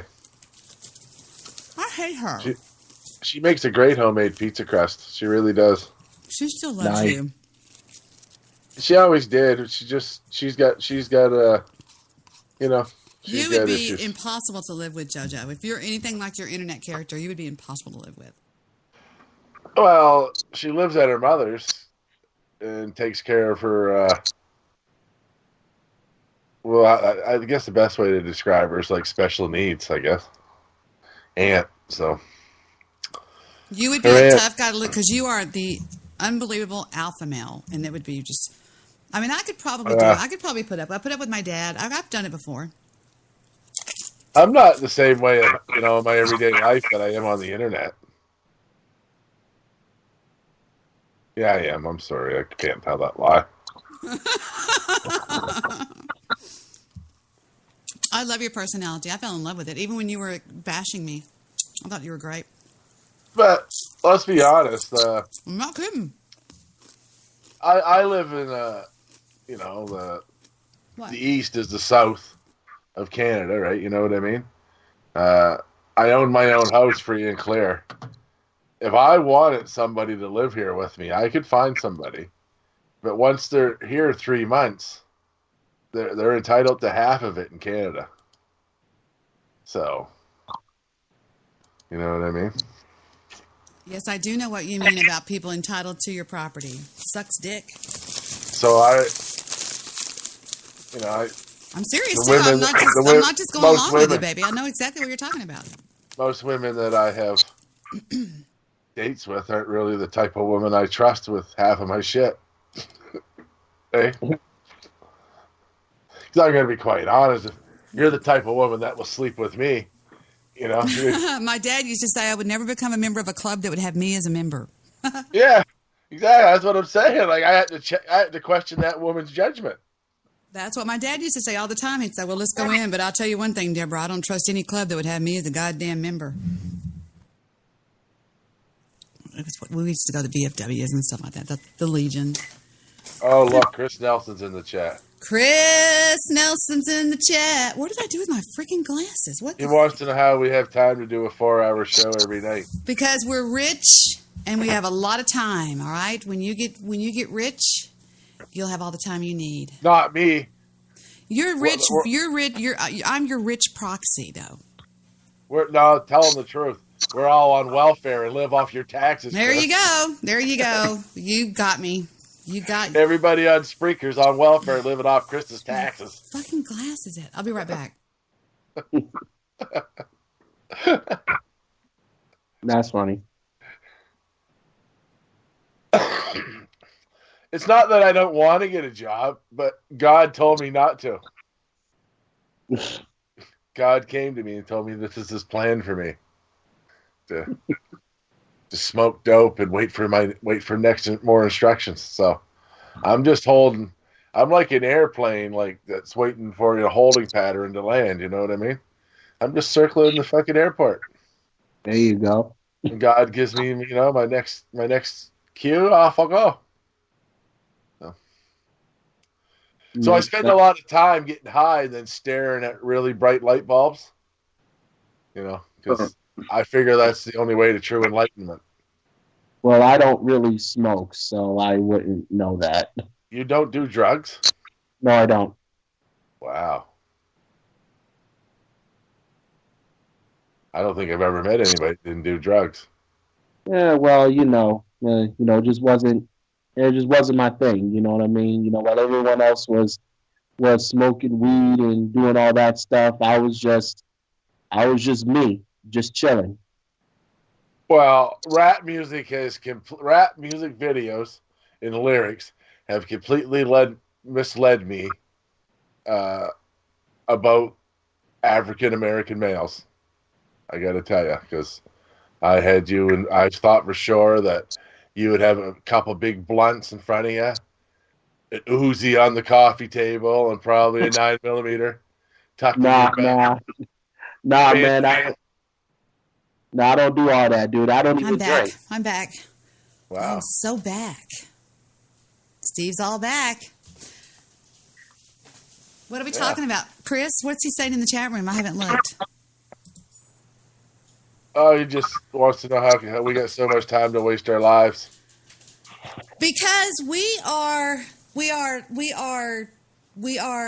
We have nothing better. And I have no life, Chris. I have nothing. I have no family. I have no life. I have no dogs. No nothing. I have nothing to do. I've got shit waiting on me. Who the fuck am I kidding? Okay. Do what? That's a goddamn lie, but all right. No, I have no lie. I live off the government. Me too. I live in a but I'm really good at it, so I get like $2,900 a month welfare. And I'm in Canada, but I figured out how to get it from the state of Florida, so don't tell anybody. I have nothing to. No, Stabby, you're right. I have nothing to do. Nothing else to do. Nothing. I'm absolutely. This is all I do. This is. You know what I don't do? It's all I have in my life. Stabby knows. I don't go to Sears and fight with the poor girl making minimum wage because I want to buy a pair of pants. Who does that stuff? Chris. He did a show about it, about how the Chris. He told the girl off because when he was going through the checkout, she asked too many questions. Well, the old lady in front of him was taking too long, and he wanted to buy his pants. So then it only got worse because, you know, the poor girl that gets minimum wage is required to go through a script at the cash register. You know what I mean? Like, do you want a Sears card, or you know what I mean? Like they're supposed to do. Well, I think Chris is hurting for content. His listenership is definitely down. I know he's down like 1,000 listens. But with any luck, he won't lose this job for touchy in the fucking. Hey. Hey.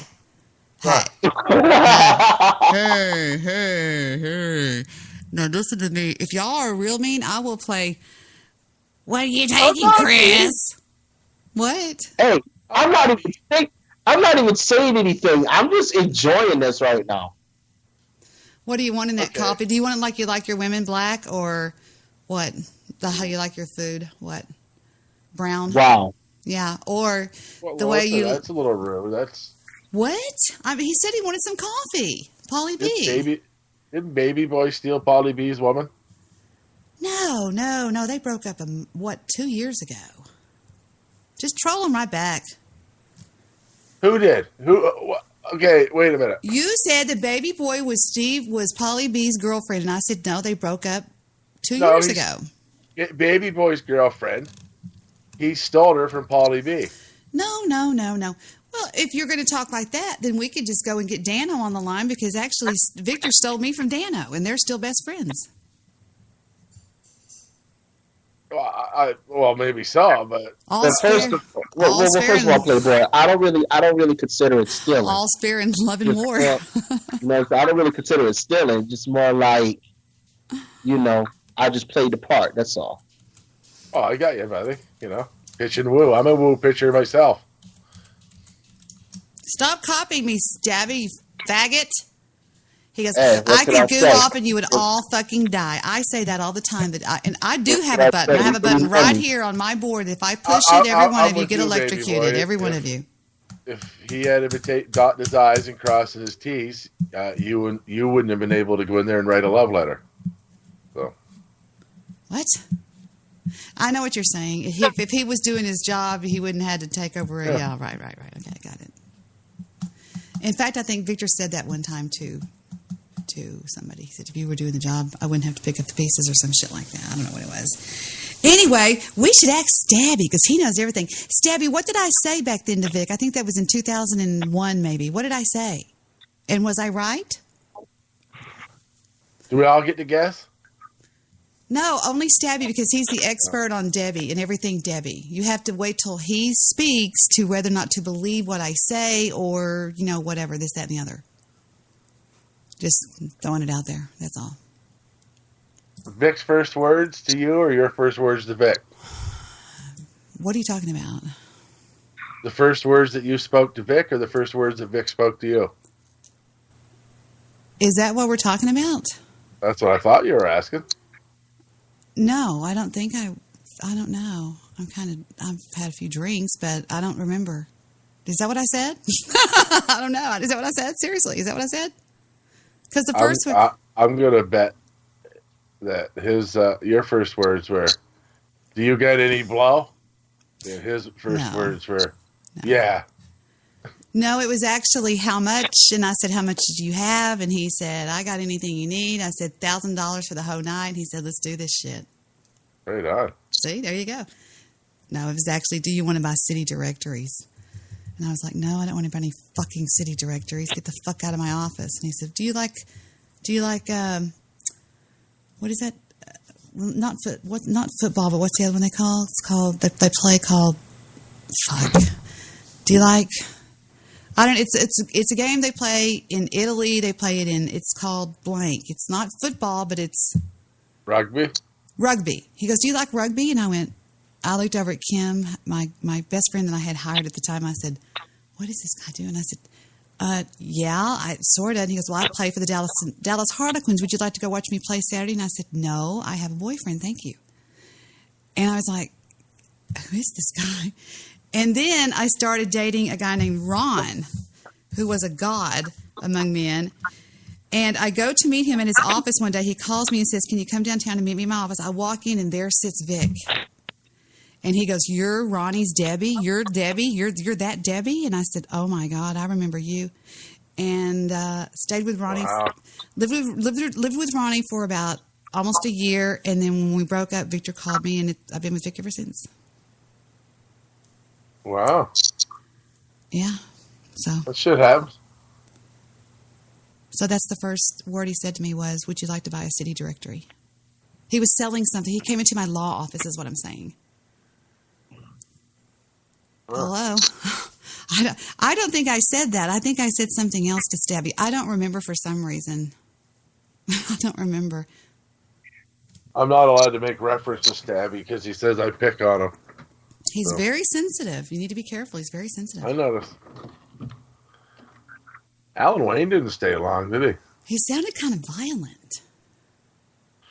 Hope he's not beating his kids or anything. I don't know. I couldn't say, but that would be awfully horrible if he was. Nah, I'm joking. No, he would never do something like that. Now, oh my God, I hope he didn't develop a heroin addiction since he was here. Wait a minute. Wait a minute. Okay, now we're getting somewhere. I think you could be right about that. I'm not saying, but just my opinion. This is my personal opinion. This is my personal opinion. Maybe right. I've heard rumors, but you know what the fuck? I don't know. Well, he's chasing the dragon. Do you remember? Was it South Park that had that guy? Was it South Park that they were chasing the dragon? Who did that funny thing on chasing the dragon? What was that? What was that? It was a South Park family, or was it just some meme somebody did, or some what? Do you remember? Little Britain did a bit. No, it was. What was it? Somebody showed me that one time, and it was. I'm totally. Do you know what I'm talking about? I'm drawing a blank though.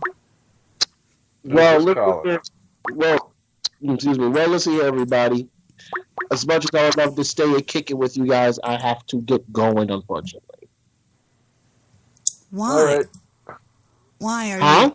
Why do you have to go? Because I choose to leave. Oh. Why?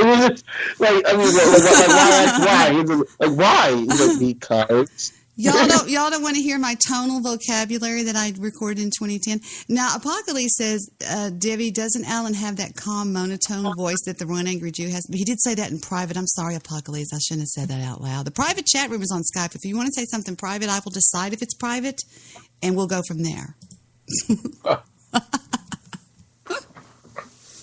Hi, welcome to the show, SteveRush. How are you? Good. How you guys doing? Look at it. I was just going to say something nice to Joel, and he gives me some negative shit right off the bat. That's sad, man. Well, you need to address the host first. Well, I was trying to, but he just started whining. Right? Wait just a second. Wait. First, I have to chew a chip. Hey, Deb, how are you? How's your show? Sounds like it's going well. It's doing pretty good. I just want to say hello to everybody. It's doing pretty good, Steve. Yeah. Steve called in to talk about his favorite rap artist. Yeah, I bet you guys wouldn't guess who it is. Who? We're not doing this right now. Queen Latifah. Blondie. Rapture. Rapture, first rap song ever. Blondie. There you go. I'm back out quiet. Queen Latifah. Funkadelic. My favorite rap song is you got to remember to wear your sunglasses or sunscreen. Oh, that's right. This is to the graduating class of somebody. Do this, and he goes, but always wear sunscreen. Actually, that's very, very bad advice. Sunscreen is one of the worst things you can put on your body. Really? In case you didn't know, kids. Yeah, sure is. All right. It is. I'm learning. I've learned from the very beginning of the show.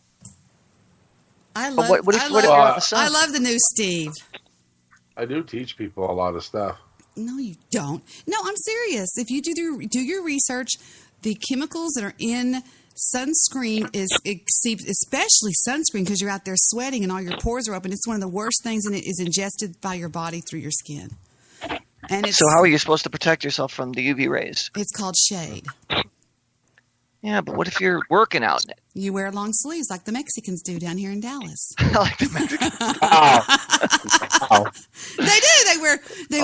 They're out there mowing lawns in 100-degree weather. They've got on long sleeve shirts and great big round hats, and they say, "Hello, how are you? I mowed the lawn today." And I'm like, "Thank you." Jose, did you get around the bushes in the back? You're supposed to do this every time. You never finish for Miss Daly. Well, ole vato, fuck you, Holmes. Well, they don't sound like either one of us. Cool. Charge it. Got you. All right. I love you, DJ Baby Boy. I love you, DJ Baby Boy. Yeah, we love you too. Whatever. What is wrong with you? You kicked Alan's ass. He ran. He rage quit on this bitch. You wrecked Alan. You really did. It was good. You won. Hey, listen. I don't want to look at it as far as who won and who didn't. It was just more of, hey, you know. You better, because this is a dog world out. We're out here in Spreaker land. Yeah, you wrecked Alan Wayne. Wrecked Alan Wayne. Well, the night Alan Wayne get wrecked by Baby Boy. This will go down in Spreaker history, my friend. So you better be prepared to take this plaque that we are handing to you. Trust me. I already found a spot to hang it up. Don't worry. All right, cool. As long as you're receiving, life is good. Remember in 9 to 5 when she goes, I know just where to put this, Roz. I have not seen that movie since 82. When did that movie come out? Debi knows this stuff. I don't know. I have no idea, but we watched it the other night. Me and Heather watched it the other night, and she goes, and here's that memo from so-and-so, and Jane Fonda goes, I know just where, that funny lady from Laugh-In or whatever she was on. I forgot what she was. Saturday Night Live. Was she on Saturday Night Live? What was her name? Fuck. I know her name. She goes, I know just where to put that, Roz. She did a movie with John Travolta. She did? Yeah, Minute by Minute with, what's her fucking name? Is Johnny T there? Yeah, he's still sleeping off his addiction of meth. See if he'll get up and tell us. Hey, John. Remember the cowboy when John Travolta was in the movie where he sang the fucking country songs? Hey, what? Come over here. Why don't you talk on the phone? Talk to him. I feel like getting up. I got a hangover. Just come here, please. Come on. Hey. Hello, what do you guys want from me? Can't you tell that I'm totally hurting right now? Johnny T, headache. Did you do a movie with, what did he say, Gloria Vanderbilt? Who did he say? Who was it, Joe? I don't know. I don't either. I never did a movie with Gloria Vanderbilt, whatever that is. It sounds like a pair of jeans from the 80s. Did you do? I did not. Who did you do movies with? How about that? Well, as you know, Sandy, me and you did that one movie together, Grease. Obviously, I don't remember all the cast members that were in my life because there was so many because I'm so star-studded. And I missed the Carter show. I don't remember any of them. And I think they're all dead. I'm the last remaining survivor. How come there's never any girls at the place you and SteveRush live in together? Well, don't even say that because it's bullshit. Aunt B's right over there laying down. I'll have her come on the call and she'll... All Steve ever has to do is just turn around and give you a nudge like he's... Well, I don't like to go too far away. You did, Johnny T, you did Grease, Pulp Fiction, Saturday Night Fever, Face Off, Hairspray, From Paris with Love, Swordfish, Broken Arrow, Phenomenon, Wild Hogs, Old Dogs, Killing Season, and last but not least, wait a minute, I Am Rat, The Forger, Be Cool, Get Shorty, Battlefield Earth, Look Who's Talking To, Carrie, Staying Alive, Blowout, Urban Cowboy. That was my very first movie I ever did, was Carrie. In 1976, is that right? Yeah, that was when I was on Welcome Back Kotter, and everybody thinks that that's not my first movie. It really was. They thought Grease was my first movie, or Saturday Night Fever, but they would be wrong people. Right, Steve? Yeah, just keep talking. You're doing good. See, I was just told I was doing good. Right? Where's Dennis? I don't know. Somewhere probably pissed off at me. Now, it says you did Moment by Moment, Lonely Hearts, Lucky Numbers, White Man's Burden. Hey, who is in Moment by Moment with me? I got to go back. How do I go back? I don't know how to go back. Wait. You could never go back. You can say that again. Moment by Moment, you starred with John Travolta and Lily Tomlin. Huh? Lily Tomlin, that's the girl that was in 9 to 5, right? Fuck, it took us that long to get here. See, I told you I would always bring you to the promised land, Debbie. You never listen to me. Remember that night at driving when I was telling you how I was pouring out my hot tea? Darling, this isn't Sandy. This isn't Sandy. I'm sorry. Sandy, you cannot take away the love that we feel. I mean, come on. Oh, my God. In 1983, I see that you and Sandy did something called Two of a Kind that failed at the box office. Is that right? Well, it didn't matter because me and you had each other, and that's all that counted, Sandy. We could never lose the memory. What about the boy in the plastic bubble where you played that sick fake kid? That was in 76. I've seen that movie. It was very humiliating. I felt like a Canadian trying to get into America. He touched that tree. That's cold-blooded. That year you came out with Boy in the Bubble and your big hit, Carrie. You were a mean guy in Carrie. You were very mean in Carrie. I poured blood on the face. You killed a pig. Yeah, I had to do what I had to do, you know what I'm saying? I had to pay the bills. Well, who the fuck is this dude? It's Johnny T. It's John Travolta. If you don't know who I am, how are you going to tell other people things? I'm the most important person you've ever talked to in your life, and you don't know. Why don't you explain your Scientology beliefs to us? I believe that baby Jesus is awesome, and I would love to hold him, but Scientology told me just to stay away from that kind of stuff until I learn more, and they want a lot of money for it. Remember your movie Battlefield Earth that was about Scientology? I can't talk about that movie. The leaders don't like when I speak about it. That means he doesn't know anything about it, Joe. AKA, I really don't know what the fuck you're saying. Don't make me put my fingers in the air and do my quotes like Nixon. You played a retard in Love Song for Bobby Long in 2004. That's funny because I played a retard on the show yesterday. You were with Scarlett Johansson. Boom, boom. Sandy, this doesn't matter. The only memories I want are yours. He thinks I'm Sandy. I don't think things. You know that. Yes, we do know that, darling. There's no thinking in my logic. That's true. It's just me and you, Sandy. I'm not arguing that. Get rid of Vico and let's just do this. Now, you had a cast member on Welcome Back on Die recently. No, it was on who was it? Where was that guy on with him?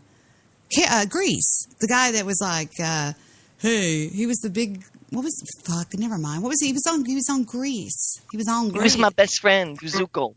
No, that was me, right? No, okay. It was me. He was the guy that drove down. He was going to drive down. He was going to drive in Killer Road or something, and he got hit by the car hood, and you drove. You were. That's right, because he got hit in the head by the door because somebody was being a dumb fuck. She was trying to. And then I had to drive Grease Lightning. I don't remember all the lyrics, but I know that they're really cool. And that song with a barrel, with a four. And tits, you know, Debi Baggins, she's a real pussy wagon, right? A real pussy wagon. That's right. Hey, yo, hold on, man. I got Denzel Washington on the other line. Hold on. Oh, this should be good. It's great. Two has-beens on one show. Hey, hold on now. Hold on. Who you calling a has-been? I am Denzel Washington. And Stop. I'm not going to let you embarrass yourself. We just met the blacked out boat. is what you're gonna do. This is what you're gonna do to me. This is what you're gonna do. Hey, Jake, I got your money. This is what we're gonna do. This is what you're gonna do to me. Okay, you will be fried chicken and pelican bait when I get finished with you. Wow. Yeah. my nigga. What's going on, Debi? How you doing, Debi? Just leave it in the air. Just let it linger. Yeah. Wow. That was very breathtaking. Is that your audition tape? I don't know what to say. Yeah, there are very few words to follow up that. Aunt B would like to say something. Aunt B, come here, you whore. Come here. With me right now. Can't you see I'm trying to get some sleep for my beauty? Hello, is Debi speaking? Hello. Oh my God. Debi, why did I just hear a man sound like 3 different people having a bad orgasm? Where's Deborino? This is a fail. I don't know. Did she cut us off? I don't know. I think she might have fell. Maybe Vic finally took her out. I don't know. She was just here a minute ago. I swear to God, I saw her. Sandy was here. Her name is not Sandy, you fool. Don't talk to me like that, you bitch. I swear I'm going to slap you. I will punch you in your fucking fat neck. Oh, now you're a tough guy. Did you you wanted fellatio. Oh. I can't. Do you do any more voices, baby boy? I mean, I'm still working on the Barack Obama thing, but that's kind of. We gotta hear it. Let's hear the black man speak with pride. Do it. Well, first of all, I would like to say thank you to Debbie Daly for allowing me to be on the show. Wow. It's such a great honor, such a great privilege. I feel that the American people need to hear me a lot more. I feel that Donald Trump should not be in office. I feel that I should have had a 3rd term. But I am being joined by John Travolta, or whatever the hell she is. Oh, so, doesn't even have respect for Aunt B. Well, Aunt B, I am President Barack Obama. You're not. Former president. Yes, I am. How you doing? It feels good to be here on the Debbie Daily Show. That's really not that bad when you consider he's not getting paid for this. It's really not that bad. You know what I mean? I'm very close with DJ Baby Boy. I make that right, Baby Boy. All right, my nigga. All right. It's kind of like you two are one in the same almost, right? Okay, now wait a minute. Wait a minute. Johnny T, I want you to show Baby Boy how you correctly do 2 people talking on one phone. Y'all got to hear Steve do this. Now be quiet for a second. Go. Listen, I'm trying. No, wait. Listen, and learn from an expert. Steve, do it for him. Do you talking to Johnny T often? Just listen to him. Hang on. Be quiet for a second. Right. Well, yeah, he's over there. All right. So, you want Johnny T back on the call? All right, Johnny. Come on, I was just talking. I'm done. I'm quitting. I finished for tonight. No, I need you. Just come over here for a second, please.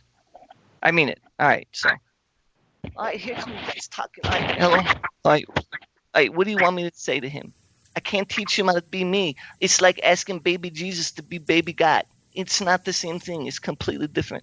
Steve, you're really good with your voices. You really are. You're amazing. Yeah, you're good. I like it. Good shit. Steve, do an Irishman like you did that night when I said, Buns be good. No, hold on. If that's the case, then be Connor from Boondock Saints. I wish I knew what he was talking about. What was that? I don't comment think he takes requests. What did you say? Right. Comment from. Thanks, Joe. What did you? No, he did an Irishman on my show the other night. I wasn't giving him a request. What did you say? It wasn't really hard. All you got to do is talk a little bit. It's not that complicated, really. You got to feel like a little bit in your gut. Once you feel it, it comes out naturally. It's not like something you force. Just like that, kind of, sort of. Okay, you don't know Boondock Saints? You don't know? Okay. I don't know. Well, tell me who it is, and I'll look it up or something. Maybe we do, just don't know the name. You don't? Okay, but have you at least heard the movie Boondock Saints? I heard of the name, dude. To be honest with you, I didn't see that. I'm not a movie person, so even though I was in many of them, apparently. Oh, it's a good fucking movie. Yeah. Okay, like what's his name? Sean. What's his name? Sean Patrick Flannery. Yeah. Yes. Yeah, he plays in the movie with Norman Reedus. They play Irish brothers. Here's the official trailer of Boondock Saints on the Debbie Daily Show. Please mute your mics, boys. It's oh my God. You see it. Such a great film.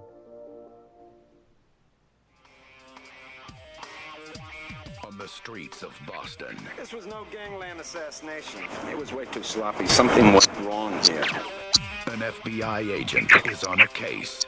All the lowlifes in the quiet city of Boston start dropping dead, and you think it's unrelated. They're all bad guys. Now they're all dead bad guys. The victims are the mob. What we have here, gentlemen, is the beginning of the first international mob war. And the hitmen think they're on a mission from God. Anybody you think is evil? I don't know. Looks a little B-rated, a little cheesy. I don't know. I never heard of this. It's called Boondock Saints. You never heard of Boondock Saints? I swear before God, I've never heard of this in my life. Man, you gotta see that. You gotta see both of them, 1 and 2. You're bugging out. You have to see that. So, you're saying we should see Boondock Saints? Is that what you're... I think he's hinting towards something. Yes! It's okay. Great movie. It's a great movie. Left, you gotta see both of them, 1 and 2. So you're saying that we should see this movie? Yes. Okay. He's definitely saying that. Here's what we were looking at, okay? Watch your screens, watch. Don't you think that's a little weird, a little psycho? Sort of like 7-Eleven. We're not always doing business, but we're always open. That is nice and good. There was 2 shooters. Fan-freaking-tastic. This guy's very sharp. He hasn't figured us out yet, he will. All we know is what we found out from the neighbors. And the general consensus is they're angels. I don't know. Looks like it's a movie that should be watched. I have to agree with Baby Boy. That movie's definitely not worth seeing. I don't know. It just looks a little... You're only seeing it. You're only judging it based off the trailer. Like, well, the trailer is what gets you to the movie, doo-doo face. It's what gets me to the movie. When I first seen it, I actually with a friend of mine. When I first seen it, I was skeptical at first, but then I was like, okay, cool. It's not bad. You just gotta, really, get into it. Let me show you a trailer. Let me show you a trailer. You ever think of writing reviews? Let me show you a trailer that'll get you to a movie. Watch. Or just Let's listen. not say we did. Showgirls is a good trailer. Absolutely. Sit there, collar Showgirls. It's a capo to capo, okay? You're our hostage, Charlie. My sister Elise has been kidnapped. The kidnappers demanded $2 million ransom. I got nothing to do with kidnapping. We know that, but you got contacts, the kind that know how to fix these things. I'm gonna get you! What's going on in here? Ira, you scared us. I came here to play poker, guys. That's what you told me you were going to be doing. That's why you wanted to use the house, right? That is not poker. Get out right now. Come on, let's go. Hey, and take your weird junkie friend with you. For 5 good friends, the answer to their problem is tied to a chair in the guest room. But these college buddies are about to get a lesson. Who knows we're here? In betrayal. This one you are not going to believe. Get a hold of Luno. I need to know who took her, where they got her, the whole 9 yards. And I need to know now. Rat fight, huh? I'm going back to Steel.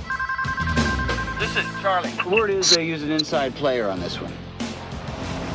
Whoever's behind this kidnapping is using an inside player. One of us might be in on it. I will smoke him out. That's just... You're the man. Look at him. What are you worried about? What am I worried about? We just want to stick to the plan. I think we should just let Charlie go. Oh, no. Hey! No! Will you relax? I got a gun in my hand. What are you going to do, shoot me? You didn't think this through too good, did you? I did. Say you're sorry. Suicide Kings. Now we play my way. And he says, Suicide Kings? And Christopher Walken goes, I don't drop my gun. Yeah, it's one of the best movies. In fact, when we had a movie watching party here on my show, me and News Guy and Apocalypse and Mr. White and all these people, this is what I played. I played Suicide Kings, and they loved it. You know what a really good movie is? Suicide Kings. Bill Murray, Meatballs. No. Yes, but you just mentioned a great movie, Showgirls. You back that. You have to agree with him. I don't have to agree with him. It is. Oh, Meatballs is freaking hysterical. You know what is even funnier than that is that one we saw last night. What's it called, Joe? What was it? Something about basketball. It's called Semi-Pro. That's funny as fuck. Showgirls, best worst movie ever. Don't you remember Meatballs, Bill Murray? Mm-mm. Yeah. You don't remember? Look that trailer up. What's it about, Steve? It's Meatballs. It's just a comedy. It's kind of goofy slapstick shit. Well, I know that. I know that. I don't know the premise of it. I remember seeing it. Who's in it? Was Bill Murray? That where he joined the army, right? No. No, which one was that? That's Stripes. I know I've seen it. I just forget. He was in Stripes with the guy from Ghostbusters that died. Right. That's right. Are y'all leaving right? Hold on. Are y'all leaving now? Okay. All right. Hugs and kisses. You guys be safe, okay? No, I don't say that.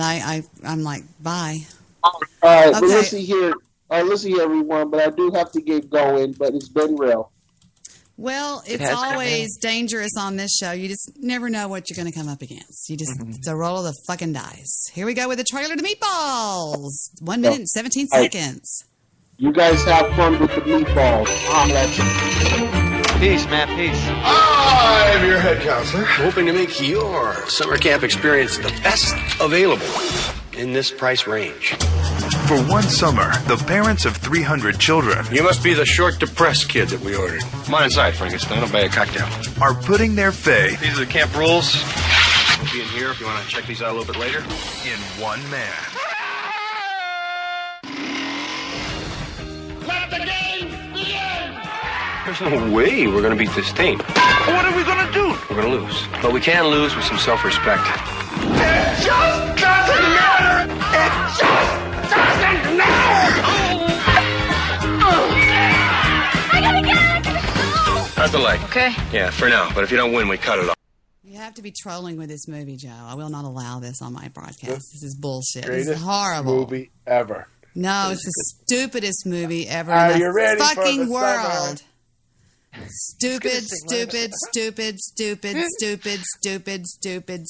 Sorry, it's stupid. Showgirls. That movie was shot in Canada, Debbie. Well, that's tough. I don't. It just sucks. It's horrible. It's bad. It's about summer camp and bonding and stuff and friendships and stuff. I like semi-pro. It was anti-bully before anti-bully was a topic. Groundbreaking movie. It changed lives. Is that what you're saying? Yeah, it did. All right. That's funny. Semi-pro is hysterical. You're hysterical. Oh, come on. The fuck? Here we go with semi-pro. Oh, that's all I had. Oh, I'm sick as fuck right now, too. You guys don't care. Says you can't play drunk. No, actually there is. Remember those 30 rebounds against San Diego? Yeah. I don't remember them. Oh, no. Amaretto Stone Sours. Yes, all game long. If we play fundamental basketball, we can make a run at this. Not because we might get your dick sucked after the game. Wait. So what's going on with the blowjobs again? Yeah, because I vote we keep them blowjobs. Yeah, all in favor? Keeping the blowjobs. It's two for me, man. Have you ever been to an orgy? I just got back from an orgy. I'm exhausted. I mean, my wiener said to me, Jackie, I've had enough of this orgy. Put me back in your underwear. Traveling. No. 1.5 steps. Come on, Jackie, you walk. Suck my cock. I'll murder your family. You're gone, Jackie Moon. And Jackie Moon is ejected from the game. What did I say? Listen, that's my seat. And one lucky fan will go home with a game ball. Best in the league. He's not drunk. It's the only ball that had, remember? Hey, come on. That's right. Cocksucker. Dirty cocksucker. gun's unloaded. Oh! You should have seen your goddamn face. Wow. He shoots himself in the wiener. Everybody okay?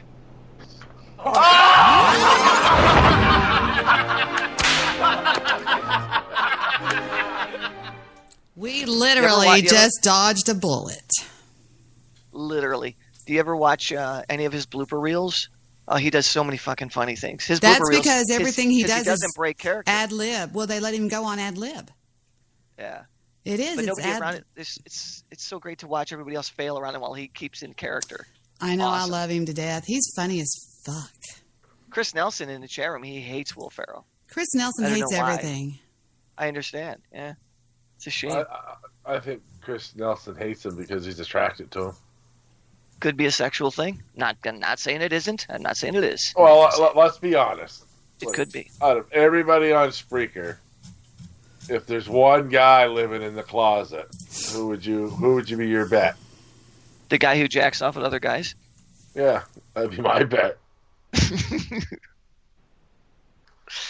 You know, he actually went to my Facebook page and commented on a photograph. A nice thing. I was like, what? I didn't know he was my friend. That blew. I was like, what the hell? Joe, do you like the Mighty Ducks? No, it was a horrible movie about hockey. I thought it was cute. I loved it. I watched it not too long ago with Jed over at his house because he's just like all excited about the Mighty Ducks. And it's cute. It's cute, but it's cute. It's a good movie. I think it's sort of like The Karate Kid. It shows you how people can rise up to whatever, you know. It shows the human spirit. Yeah, it shows the loser become something good, and I think that's good for anybody to see that stuff. It sort of gives certain people, you know, hope or whatever is what I'm saying. Nothing wrong with that. Yeah, didn't he have to do it because he was a rich guy? I didn't have no problem with that in the movie. It was just the on-ice hockey stuff.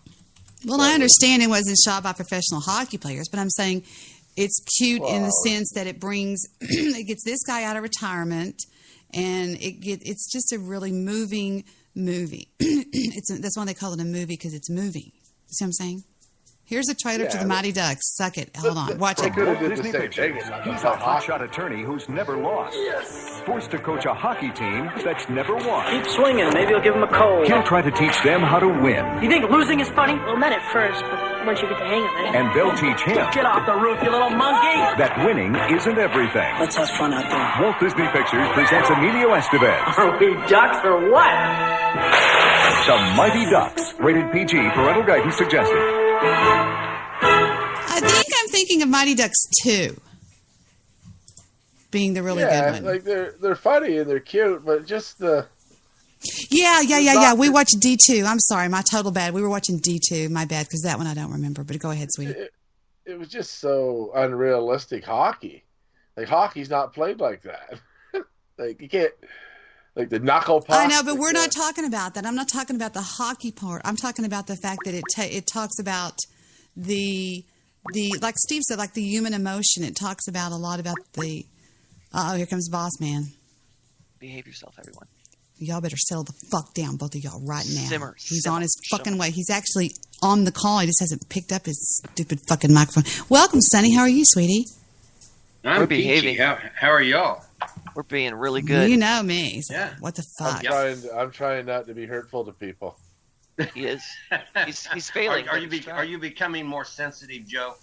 How many of y'all like The Sandlot? The Sandlot from 1993, starring somebody that I don't remember. It was an excellent movie. That was a good movie. Here's the trailer from The Sandlot, so y'all can all suck it real quick. All right, let's suck it.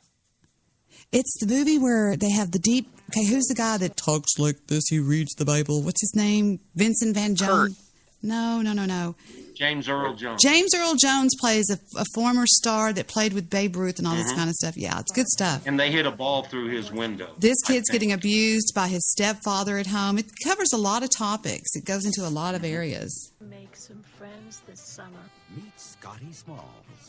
The kid is a L7 winning. My life's over. Man, this is baseball. You gotta stop thinking. Just have fun. Climb trees, hop fences, get into trouble. Just stand there and stick your glove out in the air. I'll take care of it. Now he's in. Yeah! All right! With the coolest guys in the neighborhood. They've got the look. Wendy, peppercorn. Wow. Hey, girls. They've got the moves. They've got the rap. Blockhead, geek, jerk, idiot, moron. You bob for apples in the toilet, and you like it. You play ball like a girl. I got it! Oh, Oh, that's right, the dog, yes. Has got their ball. that wasn't my ball. Dad's father gave it to him. Babe Ruth signed that ball. We gotta get that ball back. Got any bright ideas? Initiate retrieval section number 1. Power connect. Come on, help me, it's heavy. Now. Fire, fire! Gotta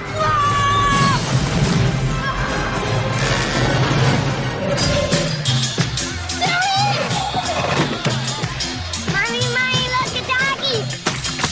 Ooh, a big doggy. 20th Century Fox presents Hey guys, it's the Sandlot babies. You're the ones that making all that racket. A Lifetime of Adventure.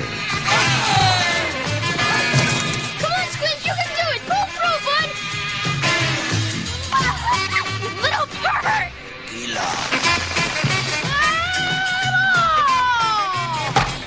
The Sandlot. A little piece of paradise, a half a block wide, and a whole season long. Scotty, have you made any friends yet? Oh, I'm sorry, Mom. That little boy, the little good-looking guy, the little Mexican guy, he goes on to be a professional baseball player. He's the only one that goes pro. Good stuff. Yeah. Good stuff. Really good. I like it. I don't think I've seen that one.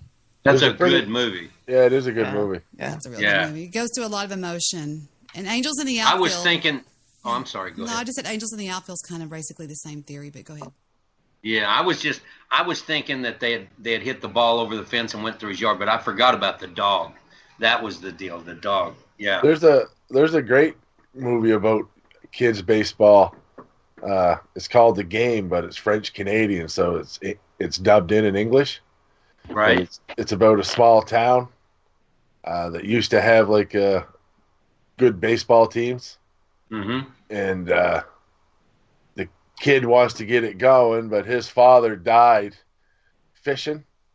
His grandfather, they were on the same boat, and everybody said he died because his grandfather was drunk. And it's quite a complex story, but it's all about trying to get this game going on. Right. And then, of course, the mayor's against it because the mayor wants to use the baseball field for some sort of development. Wasn't there a song written about that story by the Beach Boys? I don't know. The Sloop John B. The Sloop John B. No? I don't know. I don't know. Trying to think. I thought the Sloop John B was about a boat. Well, I don't know why I thought that. But what did you just say, Joe? Oh, I was just. I didn't think about that. Yeah.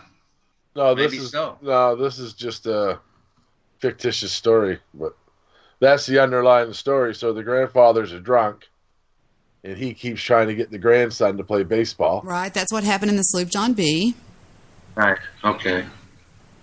I don't know. Right, like an idiot, I thought it was about a boat, but you had said that the kid's dad died. That's the title of it. That's the title of it. Sloop John B. And then I'm so mean to Sonny. But his father, the kid's father, wasn't there because he died. Right. Like before the movie, like you don't know that until the movie plays out, and the kid's getting all the kid like they're fixing the ball field up, and the whole time the mayor's out to sabotage them. You always got to have a villain, right? Right. And it ends anyway that they have a big game going on at the end, and the bleachers are all full, and everybody's happy. It's probably not that great of a movie, but I like it because I like coaching baseball. Right. And you know, if you think about it, baseball movies are really good movies. Well, and maybe it's because I like ball as well. I like baseball as well. But I think they're some of the best movies. I think it's time for the Bull Durham trailer. The Durham Bulls. Oh, that's one of my favorite movies. Man, that's one of the best movies in the world. And you know my favorite movie is Tin Cup. Tin Cup is excellent. Here we go with Bull Durham or the Durham Bulls. Luck be a lady tonight, basically. Back, the hanging curveball, high fiber, good scotch, and I believe in long, slow, deep, soft, wet kisses that last for 3 days. We missed the first part of that, goddammit. Don't talk over stuff, guys. Who talked? I had it muted. Well, I believe in the small of a woman's back, the hanging curveball, high fiber, good scotch, and I believe in long, slow, deep, soft, wet kisses that last for 3 days. After 12 years in the minor leagues, I don't try out. Besides, I don't believe in quantum physics when it comes to matters of the heart.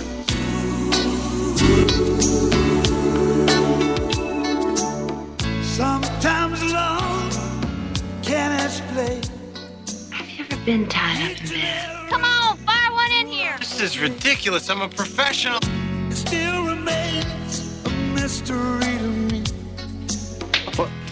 That's hot. Why one surrenders and the other runs away. But it's true. The rose goes in the front, big guy. Dare you tell me to stay out of my bed? You are messing with my private life. What a suck-ass trailer. It doesn't show any of the good... horrible. Fuck you. It doesn't show any of the good parts. It's all about this stupid bitch.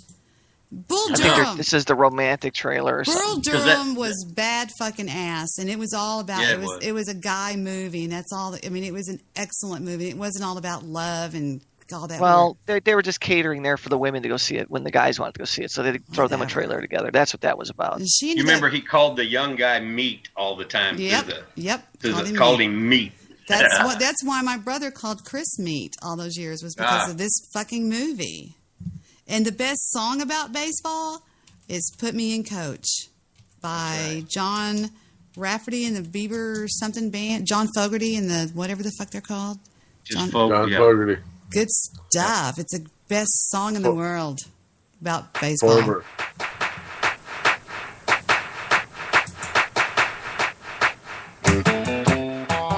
And I based a show on this one night. I said, were these guys really this big of a hero to people?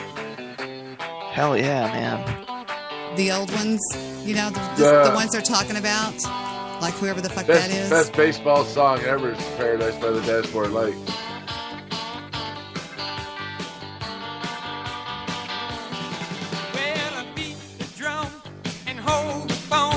The sun came out today.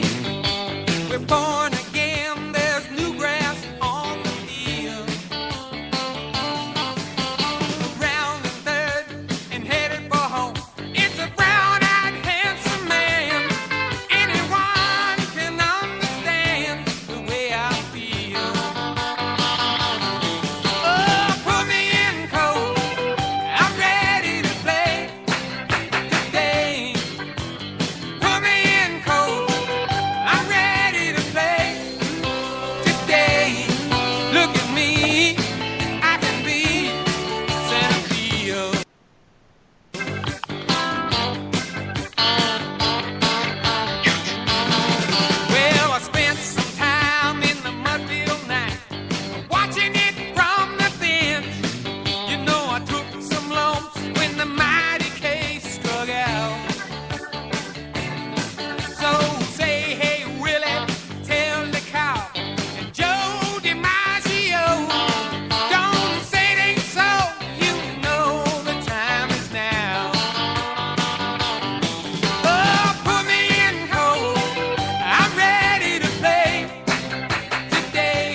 Yeah, it's got to be one of the best songs. All they ever talk about in show is just the New York things and the other thing. They don't. Was that the only good teams or what the fuck? Back then, well, there weren't 30 teams like there are now. There were like 8 teams, and then there was 12. So the Yankees just won constantly, beat everybody. It just seemed like glory days. The Yankees always won because they had the most money, and there was no draft or anything, so they had the most money to look for the players, and then anybody. Now there's salary caps and stuff, so you can't do that. Well, even baseball's all out of whack compared to the NHL and the NFL when it comes to that stuff. Do y'all remember Glory Days? That was a good one too. Glory Days is a great song. Yeah, I wouldn't play it, but it was a good song. It talked about the glory days. Wait a minute. My favorite. I do like that song a lot, Deb. Baseball song is Rally. Rally. Hey, Dr.B, what's going on, buddy? I wonder if he wants to come on the call. He liked you guys. He felt safe around you guys. Dr.B. Y'all treated him with respect. Weren't you on the call with Dr.B? Was on the call, the young guy? I treated Dr.B with that don't sound like me. Dr. But it doesn't sound like Dr. Bristol. Weren't you on the call? Sonny, were you on the call? Steve, were you on the call? I think so. It sounds very familiar. All right, he's going to come on. He's young. He's cool. He's a leader among his peers. Put it that way. Yeah. He's a very articulate sounding guy, like he's doing a news broadcast. But I don't want him to be. I mean, he's young, so just be nice. How about that? Be nice. We were all on the call together with him. He's a good guy. I know. Be nice, Steve. I know it was. I know it was you. I'll address the white elephant on the call. Dr. B. I'm telling you to be nice, Steve. Dr. B, how are you? Doing good, Debbie Daly. How about you? Now, do y'all remember him? Oh, absolutely. No. Sonny was on the call. I know Sonny was. Because you were talking about Lester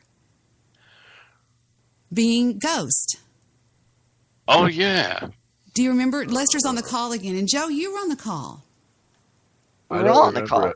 Well, I don't know if Joe was there, but I know I was on with Lester and Dr. Bristol. You definitely distinctive sound. You're not going to forget being on the call with this guy. Yeah, some people say I sound like a Star Trek guy. William Shatner, that's right. Yeah, some people say I'm like William Shatner just because of the bass in my voice. I was thinking Lieutenant Aurora. Lieutenant Aurora, who is that? I don't know. I don't know anything y'all are talking about tonight. Dr. B, do you ever watch baseball, or did you ever watch baseball with your dad or anybody like that? Or yeah, I do remember being taken out to games like that. Plus, I watched NASCAR with him. I think baseball brought a lot of men together, like the boys and their sons. I know that I've talked to boys before that have said my best memories are watching baseball with my father. I don't know. I mean, you meet all your friends playing baseball when you're a kid. I mean, that's how I met all the kids in the neighborhood, because we'd all play ball together. And then, before you know it, afterward you hang out and, you develop friendships through sports. I've had my fucking mic muted this whole goddamn time. I'm just sitting here just talking away. Fuck me. we must have sounded rude to you just talking. Yeah, I was thinking, what the fuck? But anyway, yeah. I was wondering why you weren't saying anything. Ghost, Lester? I heard what you said, Sonny. Telepathically. Sonny said it. Sonny said his favorite baseball scene is from the movie Twilight. Oh my god! Oh god! That does sound like you. Though, back in when the Yankees were like reigning king over all the baseball, but you had a lot of really good characters in baseball. You already said this. Oh, no, you're not muted now. No, I didn't say this, but you did. You had the Dean, Dizzy Dean, Paul Dean, Willie Mays. Well, Willie was a little later, but you had a lot of guys. Mickey Mantle, Babe Ruth, Lou Gehrig, and they all had their own little stories, their little backstories behind them. And I thought it was great. Now, anytime you hear about a ball player, he's either in trouble with the law or on steroids. Pieces of shit nowadays. Get your shit together, guys. Come on, get with it. Man up. Wow. Why did that remind me of Roger Clemens? I mean, he was Roger Clemens. Yeah, he was. Listen, Yeah, I had to look at it. They were all on steroids. Yeah. Well, they were talking earlier about how rap stars. I was saying that rap stars from back in the '80s, the NWA, when they rapped, they were talking about stuff that they'd actually done. You know, they lived that shit. Just like Merle Haggard singing, "Daddy Frank played the guitar and the French harp." He really lived that. And Yeah, he did. And nowadays, these rappers are these young kids that were born into a 2-parent household and went to church every Saturday or Sunday, and they don't. It's just not. It doesn't have the same meaning that it used to have to me. But that's just me. I know Little Wayne. Little Wayne. I think there's a lot. Little Wayne has lived it. So what we're also saying. Let me add this before. Hold on. Little Wayne lived it, but so we're also saying that even baseball players aren't what they used to be back in the old days. Am I right? I think so. I mean, as far as I don't know. I just know that the things that I read. I mean, I've read a lot about a lot of ball players way back when I was a kid, and it just there were just some amazing stories about these guys. I'm fixing to and call that's not you taken out. away from anything from what these guys today are accomplishing. I'm but, fixing to call it's just, Dr. Bristol out on something that everybody's going to be amazed to hear about, but I want to see what he'll say to us because he's got the you-know-whats to do it. Dr. Bristol, can you explain what being a brony is? I'll be glad to explain what a brony is. Now, for those who are not aware of what a brony means, this is one of the fans. Well, brony is a combination between the word bro and pony. As so you're referring to a fan of My Little Pony, Friendship is Magic. So you're a brony? Definitely. That's a troll, right? Oh, no. So you watch a cartoon that was made for little girls? Well, it's targeted at 8-year-old girls, yet there was a surprising amount of adults who are fans of a show. Let me ask you this. Do you watch Family Guy or The Simpsons or South Park? I'll watch all the above. That's Peter Griffin. That's a pretty good laugh. Who did that? Who did that? I thought Debbie did a clip. Who did that? I didn't touch anything. He did. Oh, you played a Do draw. that again, Do it Bristol, again. please. Dr.B did. Those cartoons are all designed for like college students and high school students, right? Yeah, it was normally for college students, and yet Seth MacFarlane is now trying to appeal to teenagers when working on Family Guy episodes. I mean, what's up with that? But let me ask you this, Doctor. Hasn't there been some people in the past that have given bronies a really bad name? Yes, as a matter of fact, there are cloppers within a fandom that took the fandom to the extreme. Like, there's so much disgustingness that make ghosts triggered. Yeah, there were some people that gave brony. They were talking about pedophilia and really and bestiality. Really? All kinds of weird stuff. But the Seems bronies, like a strange place to find pedophiles. the bronies that I know that I hang out with, I like them. I think they're just cool guys. They're just normal people, and I kind of think that My Little Pony's cute too. If you watch it, I'd never heard of even bronies until I met you, Debbie. I'd never even heard of them. Right. That's where I was introduced to it too. Yeah, I never. was like, wow. I wouldn't have even. I'm Derpy. Thought. I'm Derpy Hooves. And it's I, Dr. Bristol. Holy fuck. That was great. This gotta be a troll. That was excellent. Well, of course he's a troll, but he's not trolling. Of course he's a troll, but he's not trolling me. Oh, He am I a troll, really? he trolls I Goofy watch Bone. Where's my almost pipe? every season of My Little Where's Pony. my pipe? What did you say, Dr. B? I didn't hear you. I watched so far 6 seasons of My Little Pony, Friendship is Magic. Have yet to reach the 7th. There you go. That's what I'm talking about. No So what kidding. is you really? What's the? Yeah, I'll go ahead, Steve. What is the attraction? What is it that makes you what makes that so special for you? Well, for one thing, life's lessons that are other than, all the negative stuff that's on television these days. Right. Yeah. Let me ask you something, Steve. Have you ever watched those episodes of My Little Pony? I never did. My little girl used to watch it. Right, I guess but I'm I'd be in saying, the have room. you ever watched it? My little girl used to collect them, but have you ever watched one? I don't believe I've ever watched. Until you episode, watched probably parts of it. Until you watched one, it's really hard to describe it. It's really not as stupid and weird as you would think it is. It's really got a lot going on, is what I'm saying. It's written well. Well, yeah, I'm not labeling it. I'm just saying that it's. I'm just asking, like, what was his attraction to it? Isn't the Brony Nation sort of just something sort of like people who hunt for Bigfoot or people that want to be the part of? It's just belonging to something, like, you know, kind of labeling yourself. Is that what, Dr. B, or what? Well, if we're talking about subcultures, there are bronies who wanted to be a part of something bigger than themselves. You can compare to almost any group in our history so far. How many do you think are in the Brony Nation? I don't really know. I don't have the numbers right now. But I can tell you this. There'll be a lot of bronies, not just in the Western nations. Did you know that Russia and Japan also have bronies? No. Oh, no. Is it true that Steve Corbett actually gave a shout-out to the Brony Network? Oh, the Brony Network. Wow, I know that guy. Steve Corbett actually did one night on his show. He said, "Shouts out to the Bronies." I believe he did. I didn't know if it was awesome. If it was a Photoshop thing or what, but I've heard about that. No. I think I was watching it, and he's like, yeah, and shout out to the Brony Nation. And I was like, what the hell? I remember that from Deb's show. To be a Brony, do you have to be gay? I don't think that sexual orientation counts as a limitation. Because so many people say it's a bunch of F words, if you know what I'm saying. Oh, you mean horse, just cloppers. A bunch of bum dart players. One of the funniest bronies I know is called Giddy Fucking Up. Do you know him? You know who I'm talking about, don't you?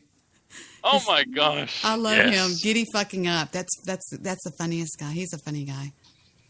And wow, Joe, do you feel as out of place as I do? What do you mean?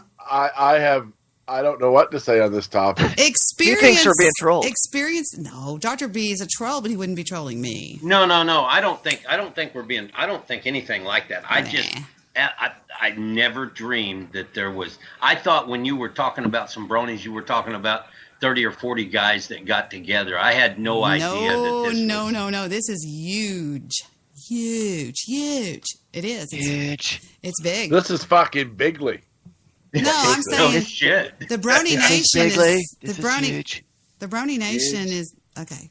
The Brony Nation is very big, and it's not what you think. It comes from the Brony Notion, and it's just... Oh yeah, there is a YouTube channel associated with the Brony Notion, which has to do with theories, analysis, and music, if I remember correctly.